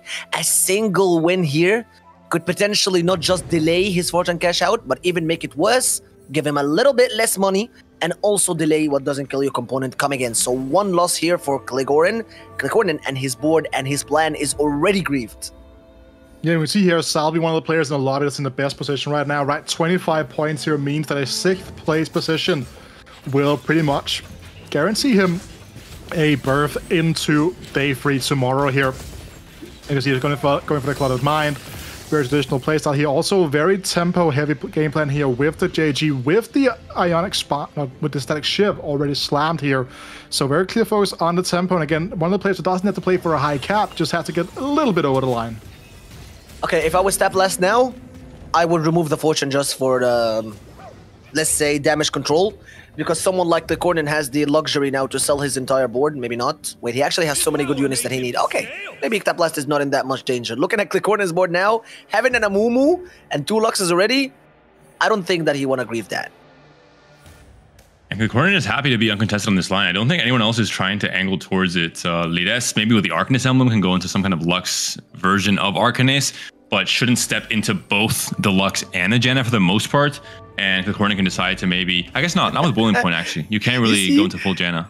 You saw how worried Taplast was? He scouted Liqornin's board like 5 times at the same exact second. Is he selling? Is he selling? Is he selling? Am I being grieved? that exactly shows you how much risk he is here by one woman again. But thank God they're not going to be going against each other, so he's safe for now. Yeah, and also, again, the Arcanist opens up a ton of different lines for the rest, right? Because, again, Zoe reroll, we haven't seen a whole lot of it this weekend, but it's a line that's opened up by getting that additional AP from the vertical Arcanist line and then giving, Zoe access to those earlier balloon pops. Not just that, but he's on 2 Zoes. There's 2 players that could potentially be playing towards Reapers with the Umbral mix-up. Maybe Yone's and Alun's also taken out of the pool. The Amumu's, of course, taken out of the pool if you're not playing Amumu as your own front line. So that can definitely be an option. It could even be some kind of Zoe/Story Weaver variant of the Zoe reroll as well. Or maybe even the Princess and the Frog that we saw a double angling towards earlier in the broadcast. Ended up being Bambi instead, But, different movie, yeah.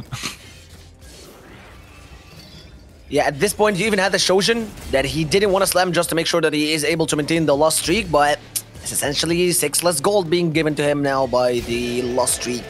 It doesn't really matter though. He still has the Shojin, potentially 2 of the best items for the lane that he's going for, and also a Gargoyle, so his game plan is going perfect so far, except for that tiny little win. We cannot always hope for things to be going the way that we want, just like we would love to have a full game without 2 bosses in the middle. Yeah, these pauses are actually going to be super flow breaking for a lot of the players, right? Because TFT is a game you don't normally have like timeouts like you would have in Valorant, for example, right? Where like the feel of the game has been broken, right? But I know, but it's a real thing because so much about playing TFT is the constant softening. It's a constant flow of the game just continuously going on, and being brought out of that with these short pauses sometimes can break the mental of some of these players just a little bit. Okay, hold on, I'm sorry, but what does a 7-second technical pause do? Is it a tactical timeout? Why are they just pausing for 5 seconds?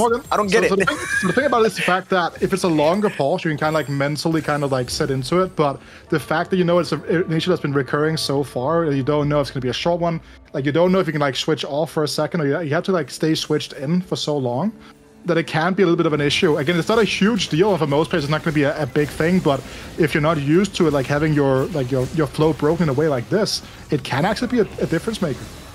I love the veteran plays here from Salvi slamming any and item that he's given the chance to, knowing that he has to preserve HP now, play for a safe 6th or 5th place position, doesn't have to play for a win, doesn't have to do anything too crazy. We saw some players making the mistake of only needing, I think actually Taplast was one of those players yesterday, only needing, I think it was a 6th, and then almost 1/8 playing that lucky pause that we saw yesterday with Kabuko. So I love this from Salvi. Perfect fortune, push your luck though. He's getting 10 losses and his cash out comes at a PvE round. So that's 10 loss streak, what doesn't kill you, giving you as maximum value. And you're also getting the fortune cash out at perfectly 10. I think at this point and at this rate, he can reach the 70 gold cash out, no? He might, but that could be definitely something you keep in mind here. But I want to pay attention to 2 Augment pickups here. Salvi, Tiny Titans, makes perfect sense.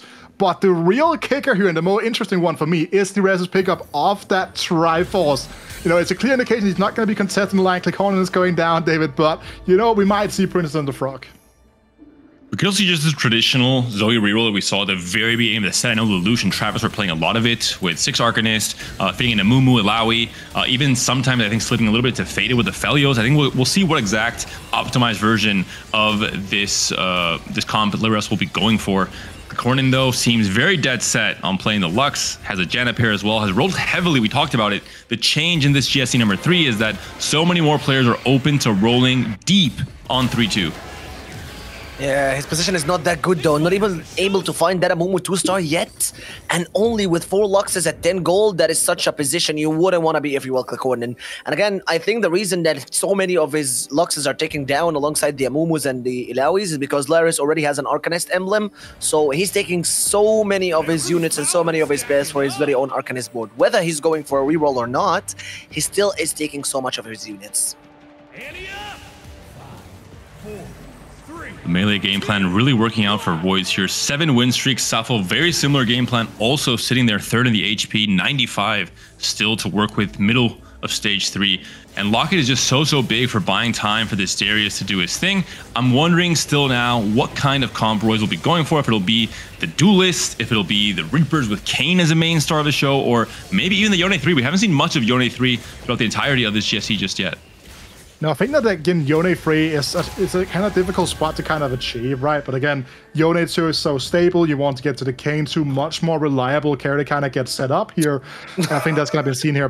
But with the Keeper's pick up, with the slam of that Crown Guard, I think that we will be seeing, like, I think a Duelist line is much more likely here actually coming out from Royce, right? Put that Crown Guard onto something like the Volibear. I think that is going to be super interesting to kind of follow that. And with that, if this Lee Sin rolls all the way through, well, Taplast just ruining the dreams again and again here. That seems to be the theme of the carousel so far. The Kayn as well. Safo will have first pick, and he's actually very happy to not be the player at 100 HP and win streak, considering he gets the early Kayn, taking away from Roy's potential game plan as well. Yeah, I want to highlight one thing, by the way, on that Keeper's board, okay? Because, again, potentially he does have 2 of the best potentially things that you could get. What are the odds that from a support cache you would be getting a Locket, which is again such a perfect position that is, just as you guys mentioned, for both Reapers, and his items are also doing really good for the Duelist, and then he gets Keepers with it. So you are solving 2 of the main issues that a Keeper's board or a Duelist board might have with the frontline lackiness. He gets Locket, he gets to slam all of them together, so he gets a lot of shield, and he got a Darius 2 pretty early in the game. So keeping up a win streak while getting 2 of these items, he's on 50 gold and 8 win streak still. That is so good for Royce. Yeah, kind of just like pivoting back as you're talking about, David, here. Safo is kind of in the same position here. Again, a player that only needs 4 points here, so a 5th is all he really needs to play for to be guaranteed a berth into day 3 here. And that kind of reflects in the slams to the combination of the Times Resolve as well as this Ruin's Hurricane, means that this Kiana will just be an absolute crank at this point in the game. And with that pickup of the gold remover here, we'll be able to move those items without having to sell in case it goes down to the Yone path, the Kayn path. The options are aplenty. Guys, that Taplast went around. He did, gonna lose a little bit of his cash out potential.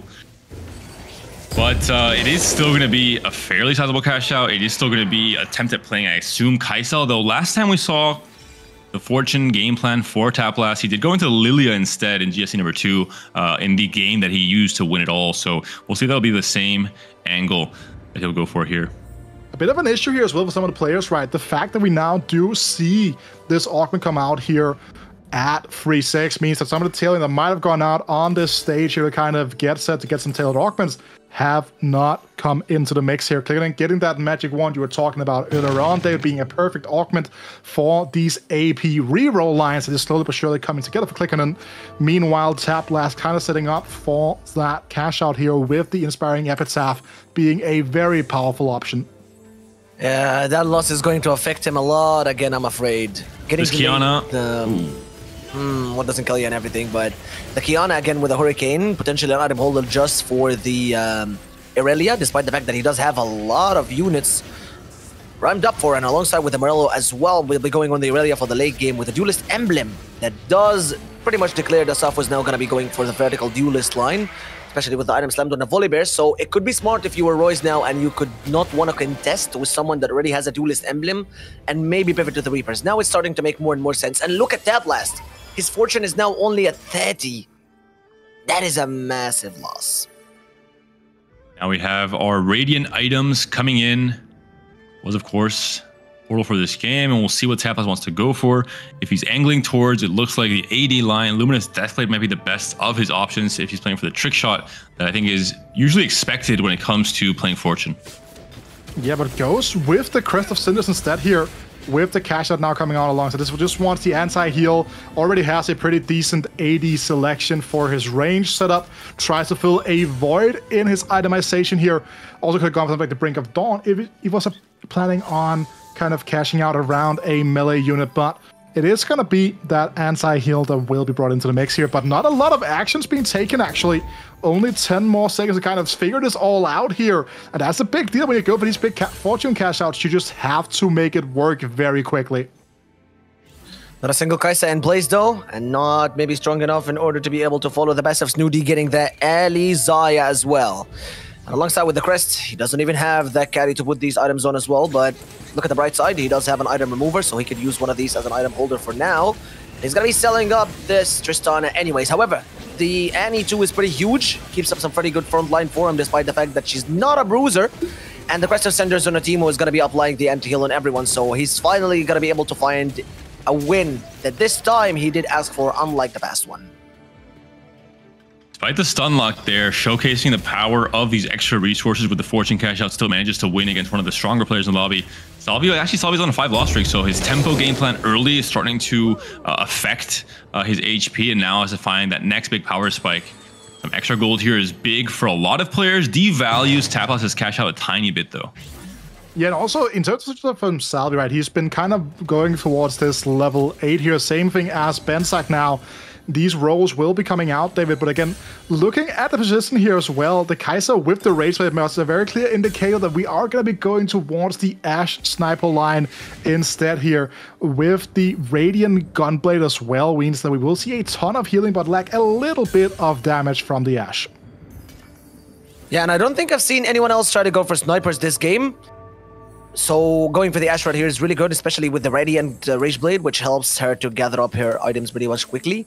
With the Radiant Gunblade? Oh, it's the Radiant Gunblade, not the Rage Blade instead. Still, pretty good as an item for her to keep up that front line standing for some time now. My only issue is that he might lack damage, because he's only on an Ashe 1 and 4 snipers. Also, none of these frontliners 2-starred. He has so many players on that bench now, so I think this could potentially be one of the unluckiest roll downs that Bensak could ask for. On the flip side, Sappho has to be very happy. His game plan of playing high tempo, preserving HP worked out. The first 2 stages, came into stage 4, rolled heavily to continue that same game plan, and found an Irelia, which will be that next big power spike that allows him to do so. So big play from the Spanish player, now top of the HP standing. And look at the disparity here, the gap, even between Bensak and Inkborn, already 15 HP between those players. Yeah, and Taldal really struggling at the bottom half, at the bottom of the lobby right now. Hasn't been able to kind of transition out of the Cog Mob being the primary carry, but Clickerton now has found the ever so important Lux free here with that dual gauntlet in the Radiant version. So a ton of damage coming out here from this Lux. Great that he's able to snipe those backline carries. And again, positioning here, perfectly coming out from Clickerton here, puts a lot of pressure onto Talal. Even unlucky for Talal, he's on the wrong side of history against Clickerton's board. The Lux is right on that Morgana, and she's gonna be able to burst her pretty quickly. The first one and the second one are enough to take down the Kog'Maw, and now in the Morgana, the third shot is gonna be taking her down. So Talal is gonna be going out maybe before Raptors, because it's not just the matchmaking that was not in his favor, but also the positioning against that Lux takes up a huge loss here with 4 units still alive, and now is only on 7 HP. 2 more rounds to survive for the Raptors. This game from Talal is, for me, kind of similar to what we saw from What Jungler earlier in the day, and I said, specifically for What Jungler's game, he found a Nico 3 from Pakitager's ally, and that was able to shore up the weakness of having a weak stage 4 until he finds a Lilia 2, and it's the problem for Talal here. He doesn't have a Lilia 2, he doesn't have anything that's helping carry the load in this stage 4. He's losing a lot of the fights here, and now 7 HP. It's looking pretty grim for a player that needs a big result in this last game. And it kind of comes down to the augments as well here, right? The caretakers augments in general don't necessarily carry a lot of weight unless you're able to kind of have a strong board around it. Again, with the rolls and with another item-based augment here, he's so reliant on having a big 2-star you're alluding to, David, but he doesn't have that. So those extra items doesn't necessarily have the expected payoff. Yeah, I think Bensak is also at the same exact position with the Thief's Gloves and his items being placed already on that Nautilus, so he's not even going to be able to tank it. Tanking up the Illaoi instead. I don't think that him having 4 Nautilus is what he was looking for. Essentially, with the snipers, you're looking to tank the Amumu because of Porcelain giving him even more and more less damage, and the amount of healing that he gets is also pretty nice. But still an Ashe 1, still not able to find that front line. Again, Talil, not enough time for him to be able to place these items. Does get the Shred, the Static Shiv, but he's also going against Bensak's board, which apparently is placed on the correct side this time for the Lilia to try and shred through, but not one ball yet has been able to go down on that Ashe. The Gunblade is keeping her alive, and I think that is going to be it for Talil now, leaving the game against Bensak, who does make it to the Raptors thanks to this win. It's unfortunate because I think it was kind of both of the players that played the non-meta comps, the comps that are not considered really tier 1 or A+ tier, and both also low rolled. So it puts you in a spot where nothing is going right for you. You don't have the Ashe 1 yet. In the case of Bensak, for example, Talel is now down and out. Lides hits the Amumu. 3 goes for the more traditional 6 Arcanist line with Zoe 3 as the carry with the Radiant Gunblade as well. I'm very curious to see this board in action because right now it's a 3 loss streak for Lures. Yeah, but the spike here of that Amumu with the Arcanist emblem here could be what is going to make the difference, right? And again, it's all eyes on the Zoe right now. Gotta get that first takedown, and then we will see the damage start rolling in. Again, that Zoe 3 is going to be doing a lot of work, but the Radiant Gunblade might be a little bit neglected by a lot of people, but for boards where you're lacking frontline, like the Arcanist, for example, it could be such a very good item. I would love to know how much damage this Zoe healed, and the fact that she deals damage in bulk and in burst, she's keeping up the front lines really nicely up. Again, the vertical Arcanist line might not be the best, but if you're able to hit all of them, and if you're able to get these items on the Zoe and an Amumu 3, I'm pretty sure that this board is going to be making it at least to top 3. And Taplast on a 5 win streak, so after the cash out, despite a few mishaps in stage 3, not getting the absolute best cash out ever, taking a lot of time to stumble through all the different options, the itemizations, once he got the cash out, he still managed to win streak all of this stage 4, maintain the 29 HP, and keep the dream alive of once again playing the all-in fortune to try and win this game and make it to day 3. Yeah, meanwhile at the top of the standings here, Salvi kind of stabilizing herself on 64 HP. As we were talking about before, you just kind of need to stay out of the rut for a little bit until 2 or 3 players have been eliminated from the lobby to be guaranteed his berth until tomorrow now. Bensak finding anything but that Ashe 2 here. A little bit of extra frontline though with the itemization for the Illaoi. Struck a little bit unlucky for him again, Panda, and he's not in a position where he could sacrifice that Warden again to try and look for an extra Ashe, and she's not even guaranteed, by the way. And then he goes against Roy's board, a board that essentially does really good against snipers because they're able to amp up pretty quickly. I'm slightly confused about the game plan as well because Bensak is a player that needs a first place or needs at least a second place with good tiebreakers, so playing for Ashe, I'm not too convinced, especially not if you have like a really, really good spot for it, which wasn't the case as far as we're seeing. Not enough economy to even hit the Ashe 2, unfortunately. Does get a win here. Stays alive. Taplast does as well, though. Roy's getting a little bit closer to maybe eliminated before Bensak, but Bensak needs the top result. Doesn't care who gets eliminated in 5th or 6th. There's been so many items thrown around this game, and now Janna comes in with another round of them, right? You can see right now Bensak really hoping to find some sort of frontline item for this set. The redemption here will be the pickup. And with the fact that you have so many players on the contested lines with like you have the Lux reroll, you have the rest with a 3-star Amumu, click on it as well by the 2-star. That is a 1-star Amumu on Bensak's board at the moment. Yeah, at least for someone like a Conan, he's able to get that Crown Guard, Crown Shattered Queen, to be able to bump in a little bit more frontline, because this is something that his board was missing at this point, especially that he's very far away, perhaps even impossible to near hit that Amumu 3, with how many people having Amumu, and already someone like Laris having an Amumu 3 on their board. Now, with the Blue Blessing on the Syndra, I think that this could be the last round for Bensak, because this Syndra is going to be able to shred through before the Gunblade can apply. However, the Senna damage is doing some pretty good, except for the fact that this Kindred again has a lot of damage and a lot of shred, but now the Syndra gets her final cast, and the Ashe is just maybe faster, giving Bensak one more round alive here, despite Salvi's board being absolutely massive. And that's an Ashe 1. And Roy's, despite the huge win streak, is now sitting on 6 HP, a 5 loss streak throughout the late stage 4, early stage 5. Things not looking great for the Turkish player. Taplast also takes a loss, so the dream of cashing out Fortune and then just not losing another round is no longer there for Taplast. He is trying to push 9, so understandable that he got a loss there. He can only take one more, though, until he's in big, big trouble. You don't want to be in big, big trouble. I find the position that Roy's in is a little bit weird, though. He had a massive 8-win streak. Started with the Locket, Keepers, and the Duelist. Could potentially try to go for the Reapers here, but instead he decided to contest with a board that already had a Duelist emblem on him. And also the Aurelia items here are looking not too bad, in my opinion. The Hurricane and the Red Buff are potentially two of the best items that you could put on her, maybe if you're able to get the Rage Blade for her to stack up enough.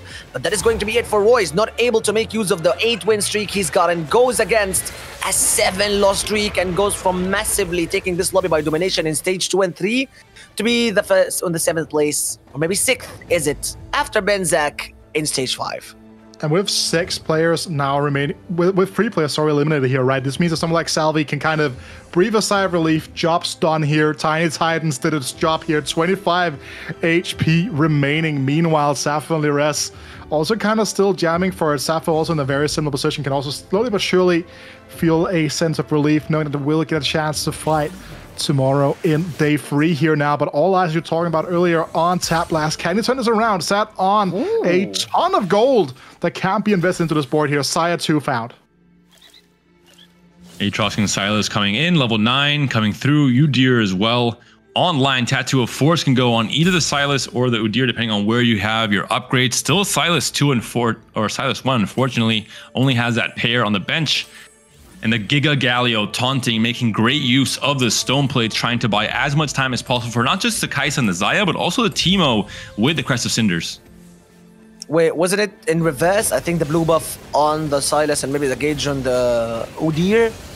I don't know, could be just me or could be BOB because it didn't have that much time. However, these items rolled from the Thievul Gloves are not looking too bad. The extra shred is not that much of a problem because in a trick shot you essentially want to reach the threat to the backline ASAP, and this is something that the Syndra board is not going to be able to maintain. Trick shots killing the Syndra very quickly does a pretty nice job with Taplast, and again that Xayah 2 is such a massive win for him.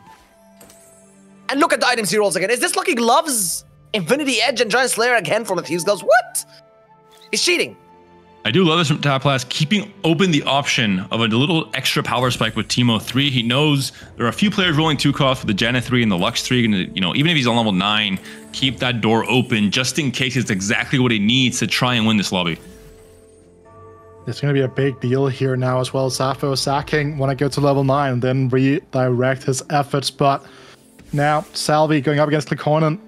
So the players on the Arcanist lines, a lot of them this game, but should be job done pretty much for Salvi. This board is built to survive until now, not necessarily built to have a chance of winning the lobby, but it is doing a good job at overwhelming Cliconan's position now, and that's going to be a pretty big hit for the Turkish player.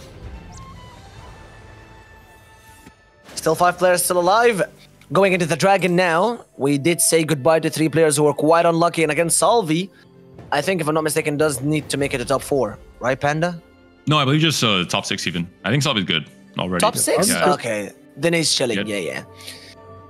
Sappho similar. It's just really just Taplast that has to make a massive comeback, try and go for first place in this case. That's only on 22 points going into this game, right? So will need to find himself at least a third to be guaranteed, right? And that's a big kicker right now. He's in a pretty good spot though, but with the fact that the damage is ramping up now at just 26 HP, it's not a given just yet, right? Clicking in also at the top of the lobby, 27.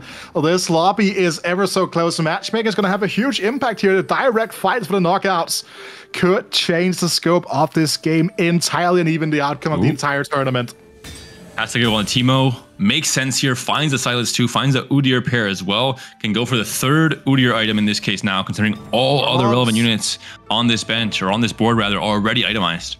Yeah, but now the Thieves Gloves on the Xayah, maybe Curse is broken. She got 2 of the worst installed items, Gargoyle and Sunfire, which is very bad. However, looking at Salvi's board, he's going against Safu, who still hasn't been able to find that Aurelia 2 just yet. And with the items on his front line, the Titan's Resolve and the Radiant Virgin as well should be keeping the Volibear alive for some time, or maybe not. As the Syndra just absolutely obliterates his backline and hurts to lose a fight in stage 6. He's now down to 1 life. And Taplast is still in the game despite not rolling the best items on that Xayah. We're seeing the relevance Guido of the Faded Emblem for Salvi, picked up in stage 5 completely by chance. No one else was obviously contesting the Faded line, and now has 7 Faded of, you know, pretty much for free for Salvi, so it has that next big power spike to stay alive in this game.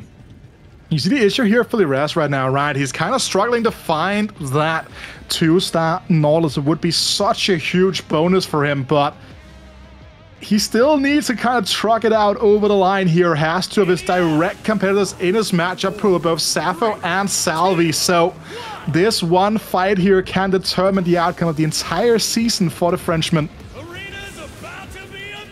Could be the final fight again for them, Panda. His Sophos board. I think his Zoe positioning is in a good spot, no? More about the Lee Sin, because he's walking up onto the Lux, gets stunned momentarily, is now taken down the Lux, walks back towards the middle though, because of Wukong also dropped down, and now it's the Lee Sin being targeted by both the Syndra. Big win for Lires. Sappho out, but that should be enough for Sappho and Salvi also out. Both players that needed kind of that 4th, 5th, got it. Huge bonus here. And it keeps the dream for Taplast alive for another moment in time here. Imagine he just crawls his back, gets his win here, navigate these fortune spots to perfection. What we saw him do, as you're talking about, David, in GSC 2 just a few weeks ago. Now back to do the same thing all over again. But 27 points, it's tiebreaker territory. It's not guaranteed that even if he wins this game, that he's making it towards that day for 8. I don't think these items are gonna help fuel towards that goal though. Astralis Gauge and a G-Claw are not the best. Essentially against a board like this, with Lux being placed on the direct and opposite side, she's not gonna be touching that Kai'Sa for anytime soon. Luckily enough, the team was able to cast so he can get that anti-heal applied. However, he takes one for the team, dies pretty quickly. And looking at his board now, his front line is falling pretty quickly, but I guess that he's gonna be able to win that one round because his front line just holds for long enough as Taplast gets that one win. And his clone is even gonna be getting a win against Lires. We have a double kill and Taplast is making it tap first for this time, baby. Taplast enjoyers, precaution, as Wida mentioned, even if Taplast wins this game, it's not a guarantee. He's through, he'll be on 27 points, has to fight those tiebreakers and hope that his tournament points from day 1 are enough to make it through to this day 3 and keep alive the dream of maybe back-to-back GSCs and one of the, I think, craziest climbs in notoriety in our community scene that we've ever seen. Okay, Wida, you already explained how hard it was for Taplast, and that's not even guaranteed, but I guess what's guaranteed here is that we did have amazing 6 games for tonight. So, Panda, Wida, it was such an honor to be here with you again, and I loved casting on these final games with you guys, but we still have one more day coming in for the last Golden Spatula tournament in this set, and maybe forever, and it was such an honor to be with you here, Panda and Wida. We're going to be throwing out to our lovely analyst, but before that, we're going to be going to an interview with this game's winner, Taplast, off to a short break, then with the desk.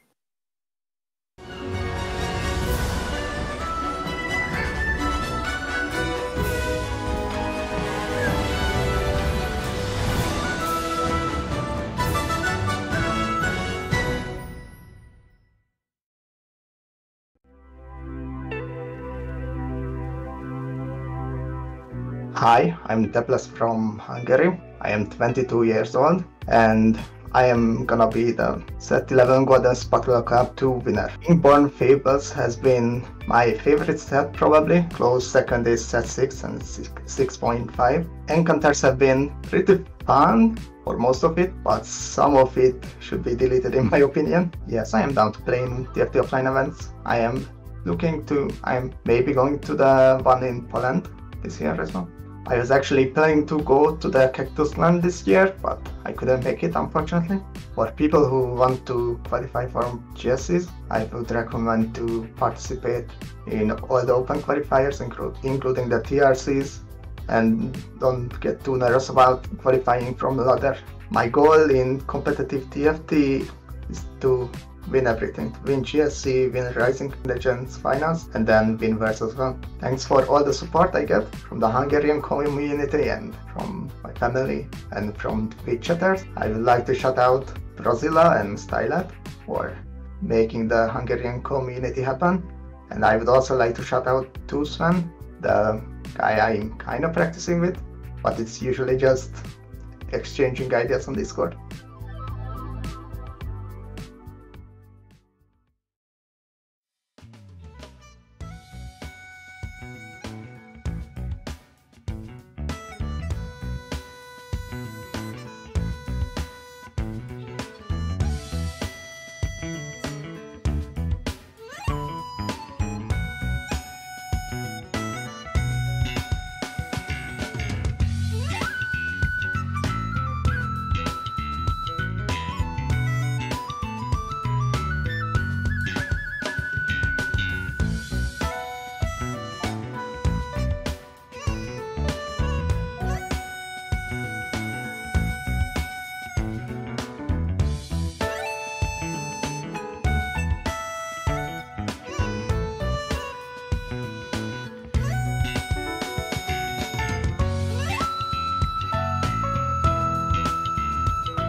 Welcome back to the Analyst Task after a game that couldn't have come down more to the wire than this one, Peter. I think it is fair to say we were all rooting for an outcome that would give us the best of all worlds, and it seems like that might have been just the case here with Taplast taking that very first place in the lobby. Well, yeah, I mean, it's something we knew coming to this one, Taplast was all about trying to hit the most extreme version of that game possible.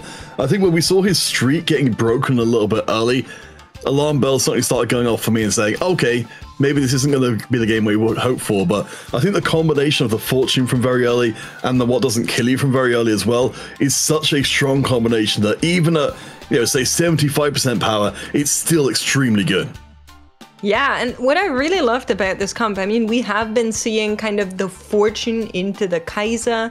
It has been a very kind of true and tested composition, but I love that we fleshed in the Ink Shadow as well. We had that tattoo of protection, found the Udyr, you're seeing it at the top of the leaderboard there, and it just worked so well and gave so much extra sustain, with then the Silas 2 coming in later. And I really want to point out Klikornen's comp, because he was able to fit in the Exalted on the Lux with the Gnar here together with Annie, had Boiling Point starting us off, and even though Lires took that Amumu 3, the composition of Jenna 3 and Lux 3 was just absolutely astonishingly good that early on for him to kind of have it all there and be ready.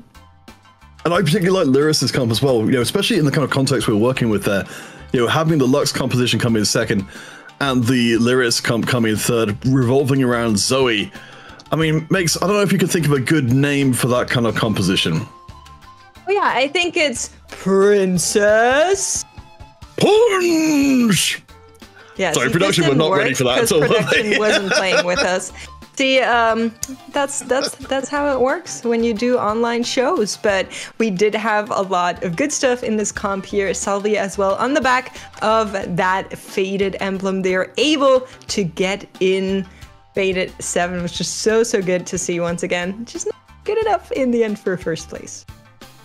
Yeah, and of course, as was noted in the game itself, Salvi, one of the players who has been a little bit more absent from proceedings across the season. I think there's a lot of warm hearts seeing him managing to make it across the line there, get the result he needed to do to get into day number 3. And particularly as well, in this kind of lobby, managing to run it with Fated Dryad as well. Just a very standard way of playing, but he's a player who can really make any kind of composition work. When he's playing directly to the meta, he's always going to do well.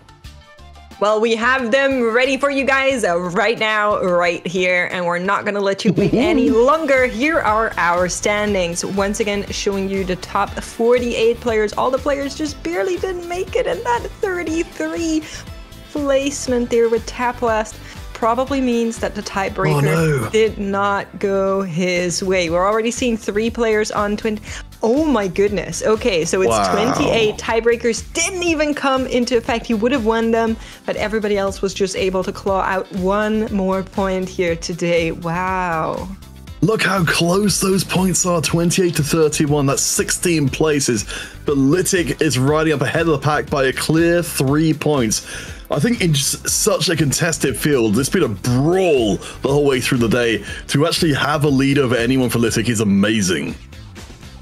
I do want to shout out Double-D and Alan as well. Both of these players, not necessarily names who we usually see at the top of the leaderboard. Of course, we know them, but I think it is really cool to see kind of that new wind come in and take some really high placements. Of course, it is only day 2. There's 1 more day to go for all of these competitors moving on to tomorrow, but it might be a good direction for our players here to see who's actually able to get those high finishes. And with 40 points, I think you can brag a little bit, maybe. Well, we've got the man himself here to deliver his bragging directly to our faces. Litiq, welcome to the stream. As we were saying, that was an incredibly well-played day. I'll ask the obvious question, how are you feeling? Hi guys, thanks for having me. Yeah, I feel good. I finally got a good result, so can't be too mad. I mean, I think you're kind of underselling it here. 40 points is really a lot for 6 games. And of course, we kind of do want to ask, how are you feeling about the meta? Is there anything that you did differently this time around to kind of yield this result? Yeah, so funnily enough, I actually didn't feel super prepared for this one because I feel like the AD lines are a little weak. The best one is obviously Reapers. However, the classic front to back is a little weak, and I've been feeling a little lost on AD openers. I've lost like 300 LP this patch itself, so but fortunately I got 6 AP openers today, so I did end up playing an Ashe game. I started the game with double adaptive helm with the augment, but I got an Ashe on 2.6 and then 2 bows, 2 swords on 2.7, so ended up pivoting into Ashe. So I guess you can make it work that way. I mean, you've touched on this a little bit already, but kind of what has been your preparation process for the tournament? Have you been preparing by yourselves? I know we saw you providing some coaching services to other players before. You're playing around the sort of Super Brawl with Skapes and Zulanak and others. Yeah, so I usually prepare on my own. I am a full-time coach, as you mentioned. I've been doing coaching full-time for like 8 years now. So I do sink a lot of time there. Obviously, I have to play the ladder myself. And between that and my girlfriend, I don't really have much more time for anything else. Hence why I don't even stream. So I usually prepare by myself, either through ladder or I actually do learn a lot when I coach other people. So it gives me another perspective, you can kind of zoom out. Whereas when you're in the game, your vision is a little narrower, I would say. So that's kind of all my prep that I do. Sometimes I do, if I really feel lost, I do reach out to other players, mostly from the Czech Republic, kind of just to give me some hints and whatnot. But most of the time, I just prepare by myself. Yeah, that's really awesome to hear. I think the Czech Republic, particularly after last Golden Spatula Cup, has been getting more respect within the EMEA circuit, even though you've always had some outliers, namely Skip before, who kind of heralded that Czech flag for y'all. I feel like it is also one of the regions who have been up and coming. Do you feel like you guys are kind of talking more to each other as a community? Yeah, I think so. We recently just formed a practice group consisting of most of the top Czech players. We did think about reaching out to Skip, but I think he mentioned he's retiring or something. But pretty much the best Czech players are within the practice group, and it does help a lot. We don't actively practice too much, but it does help getting a second opinion on stuff, So just surrounding yourself with good players is always the way to go. All right, well, I think you may have done this again to an extent already, but for anyone you haven't mentioned in our discussion so far, is there anyone you'd like to shout out, kind of acknowledge from today, in terms of anyone who's helped you or supported you getting to the first place in day 2? Yeah, so I would definitely like to shout out my girlfriend. She's super supportive of what I do. She always helps me and cheers on for me. She usually is actually around, but she had to leave for work in between the tourney today.